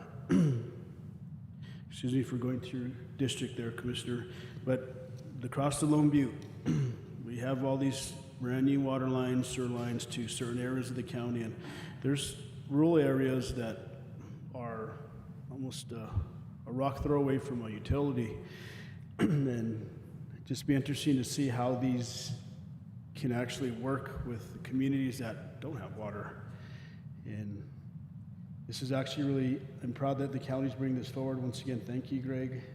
Maybe this is something good that the new department could actually work on, because this has to deal with economic development. It has to do with communicating with the communities out there. This might be maybe a good segue for that new department to actually get moving on and tracking on. And because I just don't want to lose the momentum, like the TDRs. This is something that we've been talking about, the transfer of development rights, and I don't know where that's at, where it's going with that, but I just hope that we continue to talk about these IRBs, et cetera. One of the things, I don't need the answer for it today, but I don't know if Peter or Greg, you can, under Governor Richardson, or Catherine, Governor Richardson, on the west side, they wanted to do a huge development on the west side of Albuquerque there, and there was a bill in regards to the state changing their regulations or the statute for TDRs, and I know that died at the last minute. But if you can just let me know sometime passing by of what happened with that, Catherine, or really quick if you would like to. And that's all I have, Mr. Chair. Thank you. Mr. Chair, Commissioner Garcia, I think you might be referring to the land grant on the west side of Albuquerque, a really large land grant that was turned into a TID. I believe that still has state legislative authorization and state board of finance authorization as a tax increment development district. Is very controversial. And some of the TIDs are. Mesa del Sol was south of Albuquerque. It's also a TID. There's some in Las Cruces. There's some smaller ones in Las Cruces that are very successful in kind of a redevelopment perspective. And there have been several in Albuquerque also. I think the redevelopment of Winrock was done as a TID. So they only captured increased revenues between I think the city, the county, and the state in order to pay that debt. So not existing revenues, but future growth revenues. But we haven't had any developers propose those in Santa Fe County. Thank you, Commissioner Garcia and Manager Miller. Are there any other questions or comments? No? Okay. We're going to go ahead and move on to item number 8. And this is matters of public concern. I believe we have Marianne Stickler that has asked to address the commission.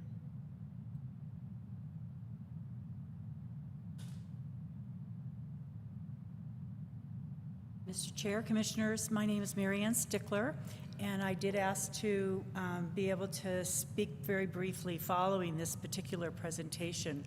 In 2018, I contacted several offices in the county to try to initiate an application for a CID. And the purpose of the CID is to pave Spur Ranch Road, which is in Commissioner Hughes' district. It's a road that is dirt. It's not, I can't even call it base course, it's just plain old dirt, that is maintained by volunteers who live and own property along Spur Ranch Road. Spur Ranch Road serves about 150 properties. Most of them do have homes on them, and we have put a lot of effort into establishing that we can meet the 2/3 threshold that's required by the CID application to come to bring an application to the County Commission to be able to investigate the feasibility of this project. So I just wanted to sort of be here by way of introducing that we've got a real world project that we're very anxious for you to take a look at and apply exactly these standards and mechanisms that Greg just explained. We're a little frustrated because we first started making these inquiries in 2018, but I think that there were some major staffing vacancies at that time, and so we were just not getting any traction. And now with Commissioner Hughes and Olivia Romo and some of the new department heads, it looks like we're going to be able to get in front of some of the departments and do a real feasibility study towards moving this project forward. So just by way of introduction, I just wanted to speak after Greg's presentation, and hopefully you'll be receiving a preliminary application from us after we've been able to move through some of these procedural requirements. Thank you. Thank you, Ms. Strickler. Is there anybody else from the public that would like to address the commission? If you can unmute yourself and state your name for the record.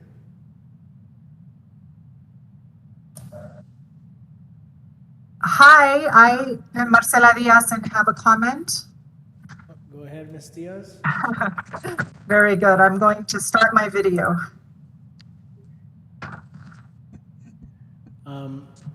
Is this okay? Should I just go? It's a little bit muffled, but... Okay, can I be heard? Can you hear me? Yes, we can hear you. Yes. Great. Mr. Chairman, Commissioners, good evening. My name is Marcela Diaz. I work for Somos Un Pueblo Unido. We're a statewide immigrant and economic justice organization, obviously here in Santa Fe for about 25 years, a little over 25 years. And I just wanted to make a quick comment in relation to the budget that you voted on this evening. And we just wanted to say that we are in full support of the use of ARPA funding to bolster Santa Fe Connect. It was and continues to be such an important lifeline for struggling families during the pandemic.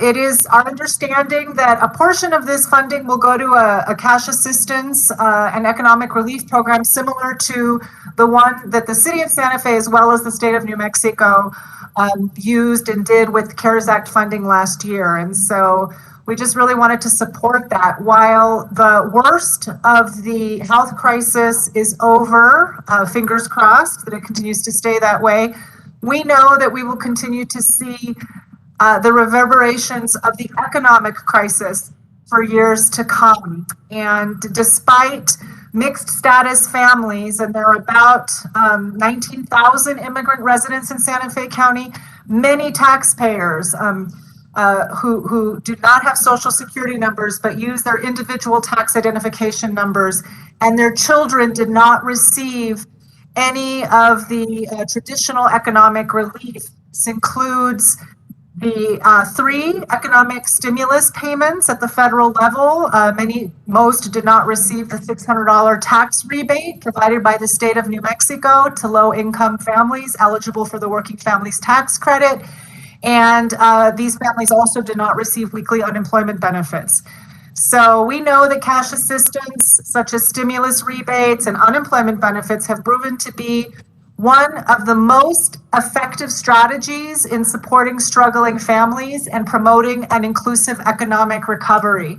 And by investing, as you are choosing to do, funding in these crucial programs, including cash assistance programs, you're putting money back into the pockets of residents who will spend it in our local communities, supporting small businesses and creating vital jobs. So thank you for being forward thinking on that. And we continue to look forward to working with the county and the Santa Fe Connect program on fleshing out this important program.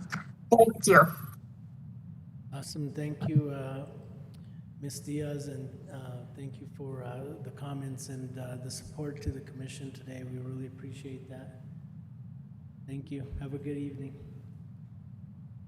Anybody else from the public that would like to address the commission? Okay, hearing none, we're going to go ahead and close matters from the public concern and go on to item number 9, matters from the county manager, and I believe that we already did 9B. So we would get 9A, which is a COVID-19 updates, and miscellaneous updates is 9C. Manager Miller? Thank you, Mr. Chair, Commissioners.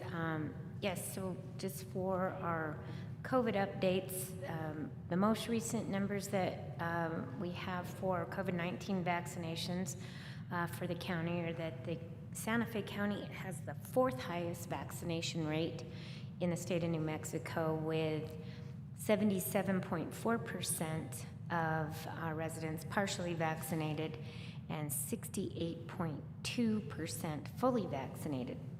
At the state level, if you look at just straight New Mexico state data, which I don't think includes tribal or other states, 59.1% of New Mexicans have at least 1 dose, and 52.9% have completed the full series.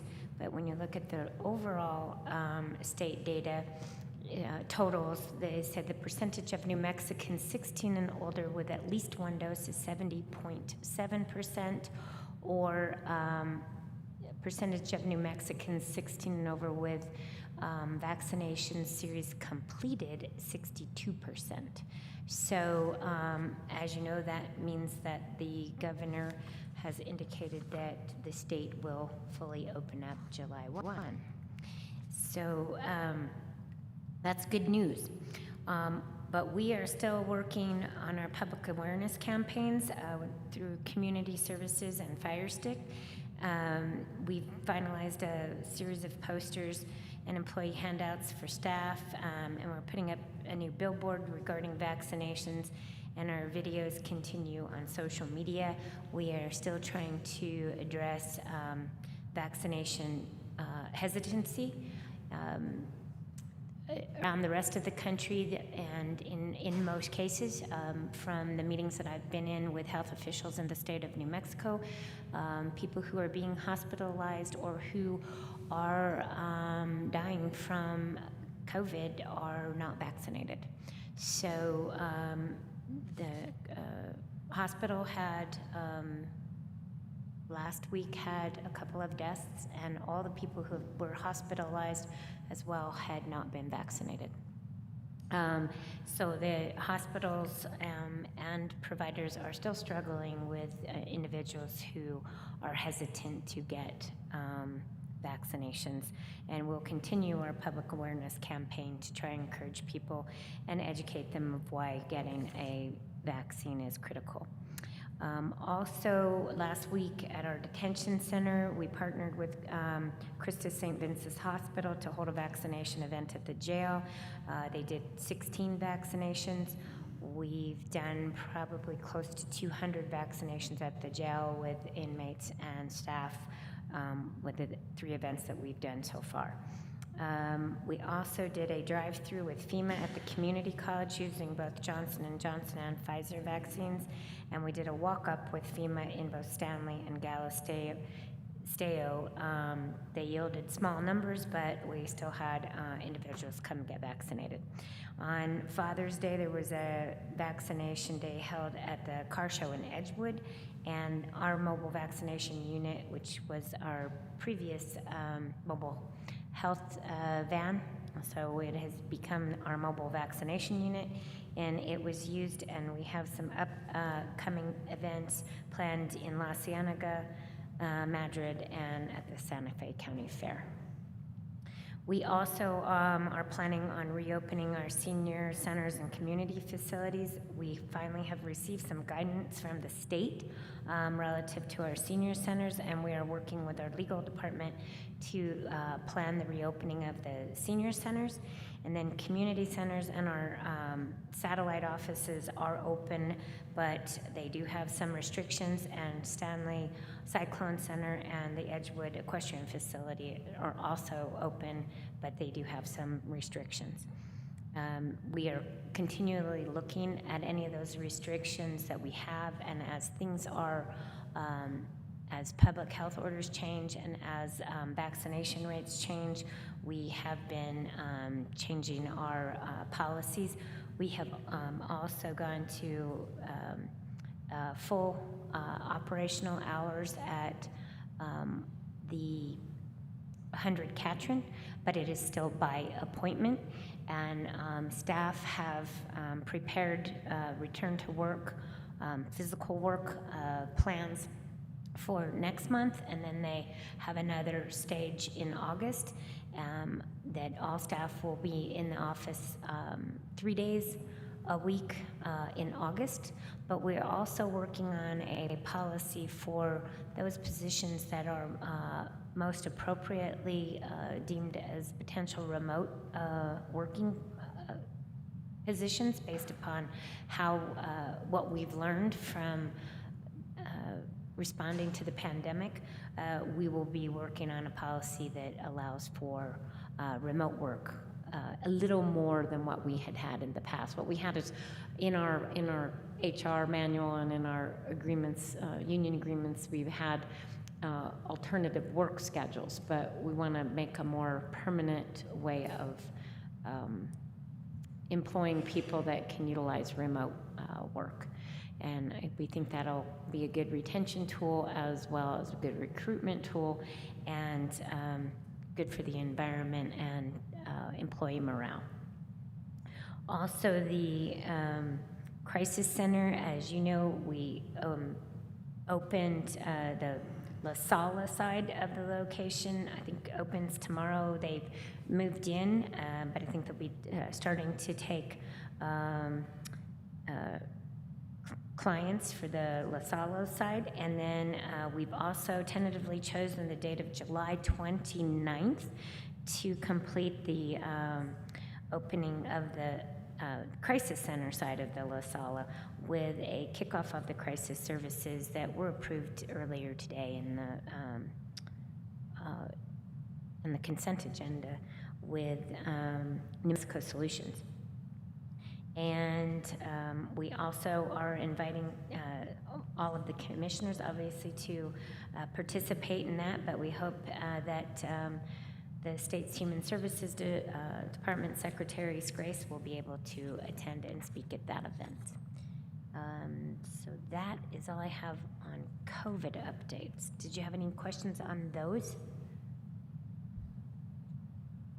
Okay, so then I'll go on to just some other miscellaneous updates. I mentioned earlier that the governor, when I was talking about the budget in Senate Bill 90, the governor will be doing a kind of a mock bill signing of several bills that affect the fire service on Friday, July 2nd at 9 a.m. at our Station 61, which is our Agua Fria fire station.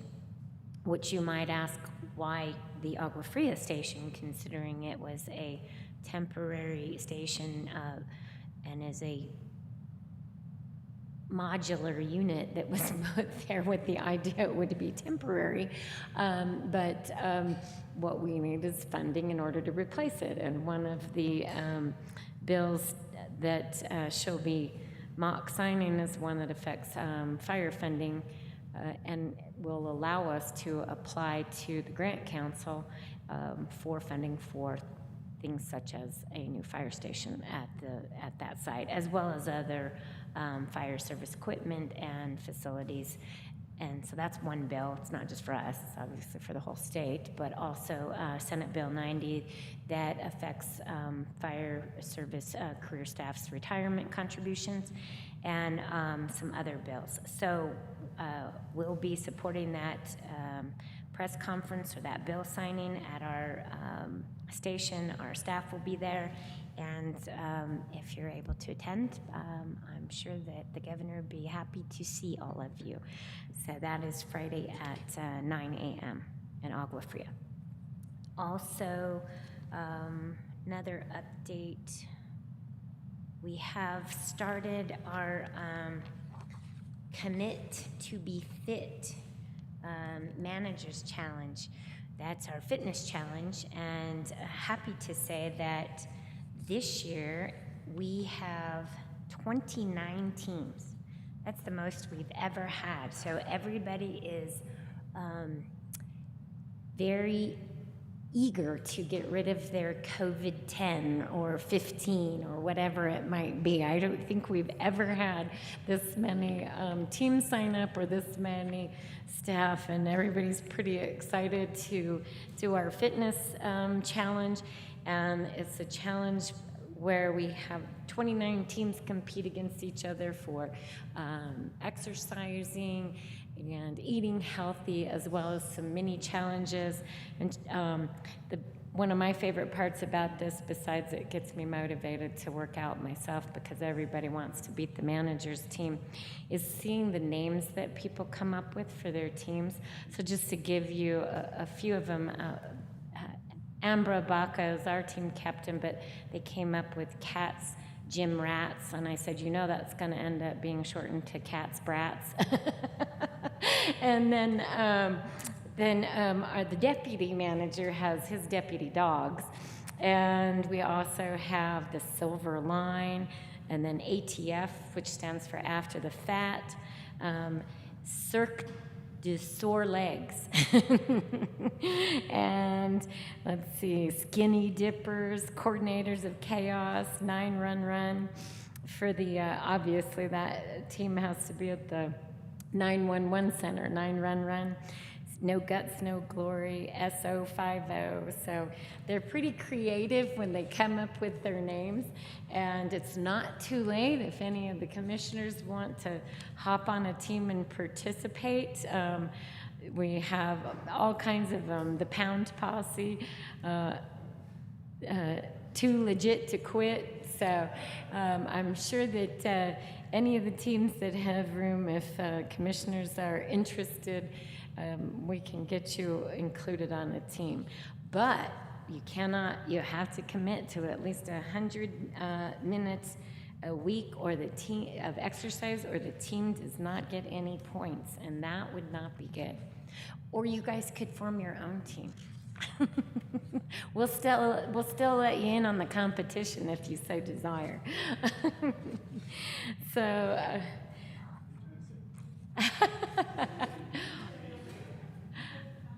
now I think you're all looking pretty good.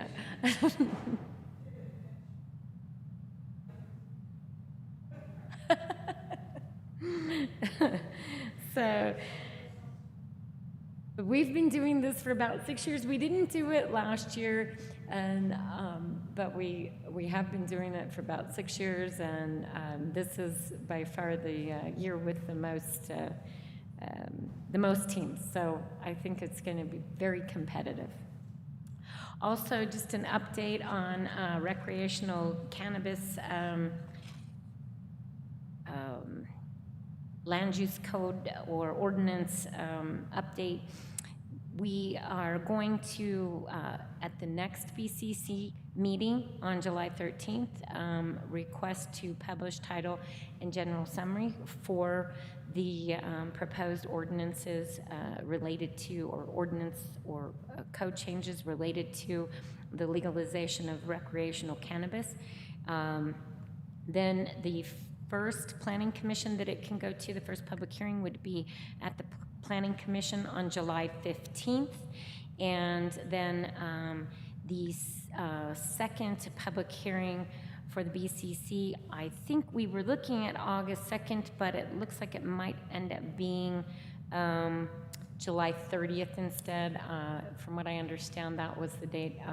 Between those two dates, it would be a special meeting. We can't do it we can't do the public hearing at the last BCC meeting in July, because there's not enough time in between the meetings of July 13th and July 27th to publish title and general summary for the required noticing time frame.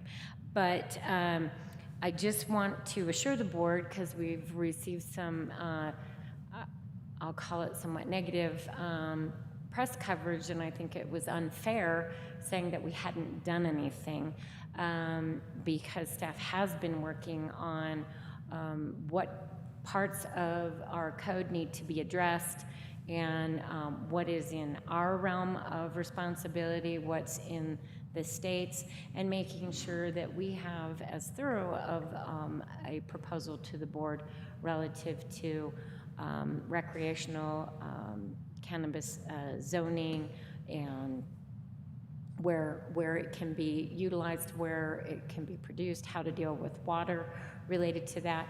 And if the board does approve the proposed ordinance on the 30th, then it would be in effect by the time that September 1st, when the state's law goes into effect relative to manufacturers and growers, producers and sellers. But it is a tight schedule. If there's anything that the board has concerns with and we have to go rewrite, obviously that would push it off, but it does give time from July 13th, when we request authorization to publish title and general summary. You would see the draft ordinance and be able to give us any direction or ask any questions or concerns about what we have drafted for the board's consideration. Also, I did want to let the board know that the actual portion of the Cannabis Regulation Act that allows for recreational consumption goes into effect June 29th, so midnight last night, or 12:01 last night. And although the act generally legalizes recreational use of marijuana, it authorizes employers to have a written zero tolerance policy pursuant to which employees may be disciplined on the basis of a positive drug test that indicates any amount of Delta 9 THC or Delta 9 THC metabolite. And I bring this up because our current policies are that we have a zero tolerance policy, and that is in our collective bargaining agreements and in our human resources handbook. So the act doesn't have any immediate effect on those policies, but obviously as we go through our bargaining unit negotiations and our each bargaining unit agreement, we'll address this issue with those bargaining units and and the HR handbook, and so it could change in the future, but there is no immediate change. So the county-wide currently has a zero tolerance policy, and we'll work with the board on changing any of those policies as appropriate. And that is it for my updates. Thank you. Thank you, Manager Miller. Does anybody have any questions on the board? Thank you for that update. Who's going to be the team captain for?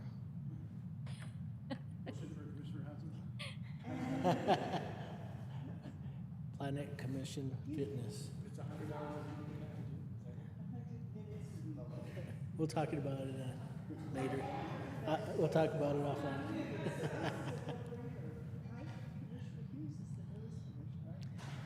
I'm happy to do it, but you'll have a phone call from me every morning asking how long you've walked.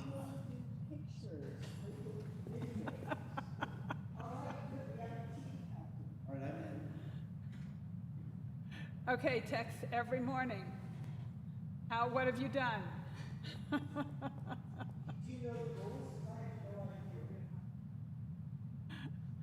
Okay. So it sounds They like were not very good on the last round. I We will tried make to sure do you this. have the rules emailed to you ASAP, and will even assist you in the administrative reporting. All you have to do is actually do the exercising and eating healthy.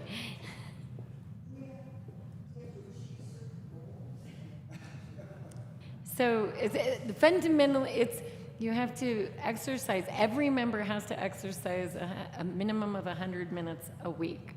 So, 330 minutes plus another 10. No, it's 3 30-minute workouts plus, or 2 30-minute and a 40-minute. So that's the minimum.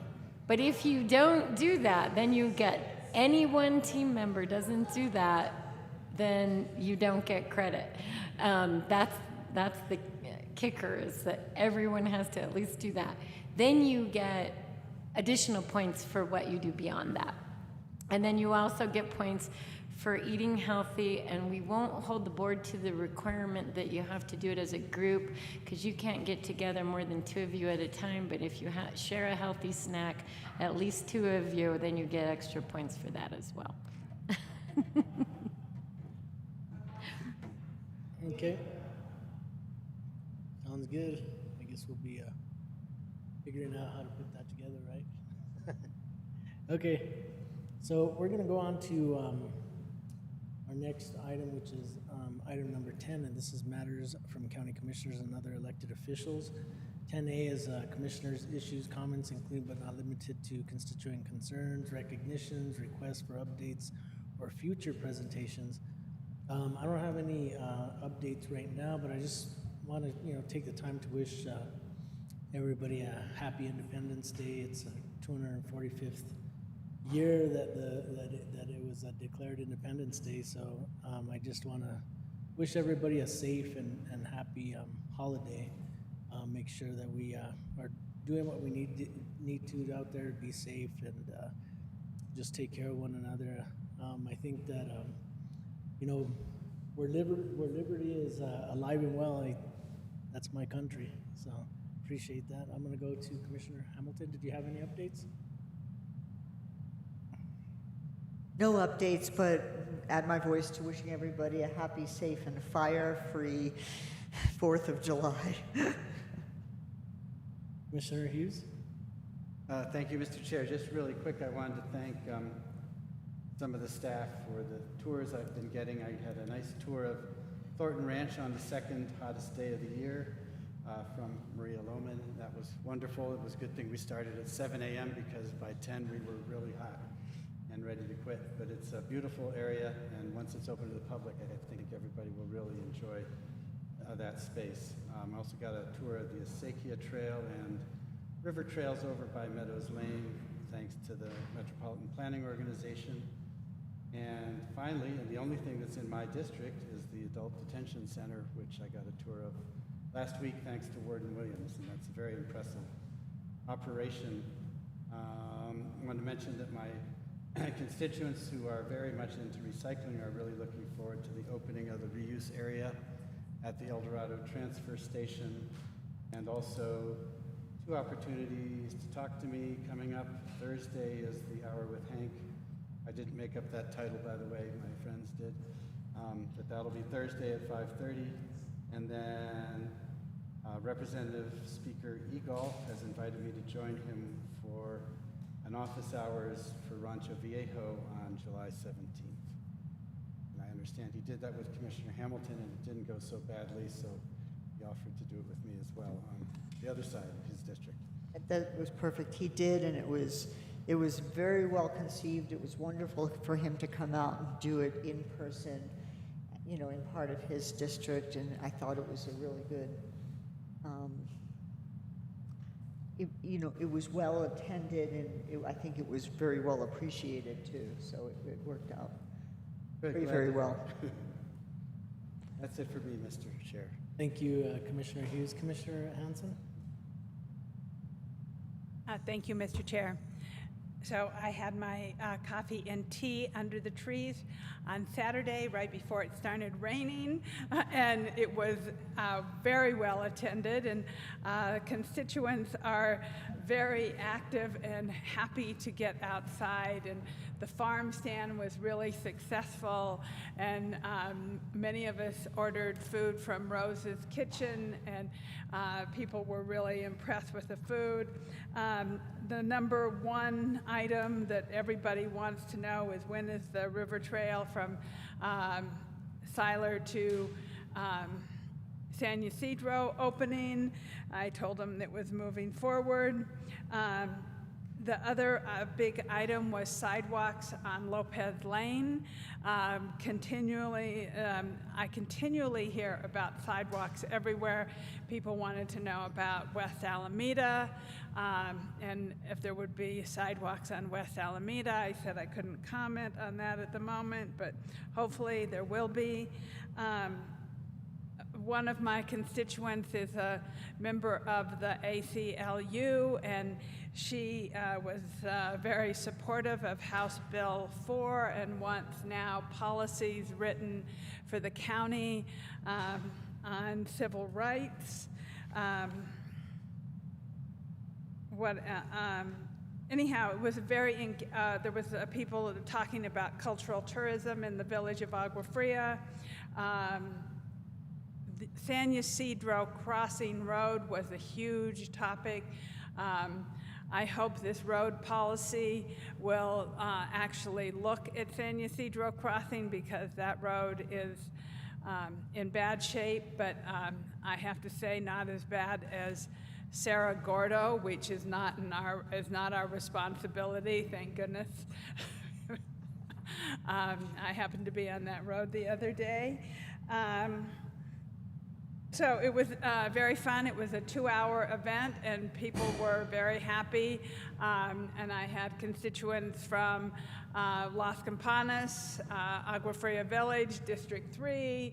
I think there was even some people from District 4. You know, people showed up. They were shopping, and the weather was absolutely beautiful. So I was really thrilled. Besides that, the only other item I have is, I know, Mr. Chair, I believe you are attending NACO. And I would like to request that when you vote, since you have 3 votes, that you vote for Mary Jo McGuire for Vice President, or second Vice President. I happen to have served on a number of committees at NACO with her, and I think she is one of the best candidates that is running for second Vice President at NACO. And I will be attending virtually. I have 2 resolutions that I'm bringing forward at the Environment, Energy, and Land Use Committee that I serve as the vice chair on. And I think that is enough. It's been very busy, many meetings, and I'm happy that we are out in public, and I want to encourage everyone to get vaccinated.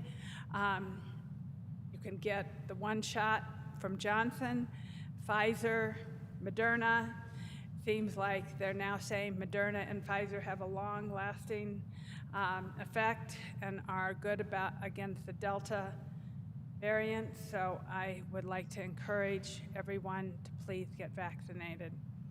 And with that, please have a safe and happy and firework-free 4th of July. And if you want to see fireworks, you can go to Santa Fe Place and enjoy the city's and Kiwanis and Zozobra firework display at Santa Fe Place, which should be a lot of fun. And I most likely will be there and enjoying the fireworks there, because I love to see fireworks shooting off at a public display. So thank you. Please be safe. Thank you, Commissioner Hanson. We're on Commissioner Garcia. Did you have any updates from commissioners? Mr. Chair, at this time I do not. Thank you. Thank you, Commissioner Garcia. I'm going to go to 10B, other elected officials. Madam Clerk, did you have any updates? Yes, thank you, Mr. Chair. This past week, I went to a clerk's meeting where we discussed new changes in the law, and I'm pleased to say there are new streamlined changes to the Notary Act, as well as probate. So they're going to design a database where marriage licenses and probate data, not the image itself, but the data will be available to all clerks to sort of facilitate probate for citizens throughout New Mexico. The Secretary of State is adding new features to our voter database that should make voting easier. And we're sort of moving into our regular local election, which will be on November 2nd, and that's going to have the city councilors, new town commissioners in Edgewood, soil and water districts, and a reminder to our entities that need to notify us. The deadline to notify us is July 5th. Okay. Thank you. Great. Thank you, Madam Clerk, for that update. Are there any other elected officials that would like to address their constituents or the commission? Okay, hearing none, I'm going to go ahead and close item 10B, other elected officials, issues and updates. And I'm going to go on to item 11, which is executive session. Attorney Schaefer, can you give us a summary of what we need to go into executive session for? Yes, Mr. Chair, Commissioners. Executive session is needed for limited personnel matters as allowed by Section 1015(1)(h)(2) NMSA 1978. Discussion of bargaining strategy preliminary to collective bargaining negotiations between the Board of County Commissioners and collective bargaining units as allowed by Section 1015(1)(h)(5). Threatened or pending litigation in which Santa Fe County is or may become a participant as allowed by Section 1015(1)(h)(7. And the discussion of the purchase, acquisition, or disposal of real property or water rights as allowed by Section 1015(1)(h)(8) NMSA 1978. And the specific items to be discussed are 1, Amendment number 6 to the employment agreement between Catherine Miller and the Board of County Commissioners. 2, acquisition of rights-of-way for county-maintained roads within the exterior boundaries of pueblos. 3, County of Santa Fe versus Ricardo G. Sanchez et al., number D101 CV 2020-02289. And 4, collective bargaining negotiations with ASME 1413M and NMCSPO RECC. Okay, thank you, Attorney Schaefer. Can I hear a motion to go into executive session? So move, Mr. Chair. We have a motion. Second. From Commissioner Garcia and a second from Commissioner Hamilton. Can I get a roll call vote, Madam Clerk? Yes, Mr. Chair. Commissioner Anna Hansen. Yes. Commissioner Hank Hughes. Yes. Commissioner Anna Hamilton. Commissioner. Yes. Okay. Commissioner Rudy Garcia. Yes. And Chair Henry Roybal. Yes. Okay, so we're in executive session. Thank you.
Are we live? Okay, good evening, everybody. We're coming back out of executive session. I want to thank the commissioners. It's definitely been a long evening, but I want to thank all the commissioners and the members of the public that are here with us this evening. And I entertain a motion to come out of an executive session. Mr. Chair, so moved to come out of executive session. Second? So we have a motion from Commissioner Garcia and a second from Commissioner Hughes. All those in favor signify by saying aye. Let me go to Attorney Schaefer. Thank you, Mr. Chair and Commissioners. If it's okay with the maker and seconder of the motion, if the motion could just be amended to reflect that the only matters discussed in executive session were those that were listed in the motion for closure. Mr. Chair, I'm okay with that. And that is fine with me. And Mr. Chair, also, Attorney Schaefer, do we need to present that no action was taken? Not necessary, but no harm in including it. I'll include it. Okay. And the seconder will include that statement as well? Yes, that is good. Okay, so we have a motion and a second. All those in favor signify by saying aye. Aye. Aye. All those opposed, same sign. Okay, we're out of executive session. I'm going to go to Commissioner Hanson. Yes, I would like to, item 11B, I would like to request approval of amendment number 6 to the employment agreement between Catherine B. Miller and the Board of County Commissioners of Santa Fe County. Second. So we have a motion from Commissioner Hanson, a second from Commissioner Hamilton. All those in favor signify by saying aye. Aye. Aye. All those opposed, same sign. Motion carries. Back to you, Commissioner Hanson. Yes, thank you, Mr. Chair. I want to, 11C, request approval of settlement agreement concerning the County of Santa Fe versus Ricardo G. Sanchez et al., number D0101-CV-2020-02289. Okay, so we Second. We have a motion from Commissioner Hanson, a second from Commissioner Hamilton. Anything under discussion? No? Okay, all those in favor signify by saying aye. Aye. Opposed, same sign. Motion carries. I think that's the last of our action items for this evening, so I'll entertain a motion. So moved to adjourn? Second. We have a motion from Commissioner Hughes, a second from Commissioner Garcia. All those in favor signify by saying aye. Aye. Aye. Good night, everybody.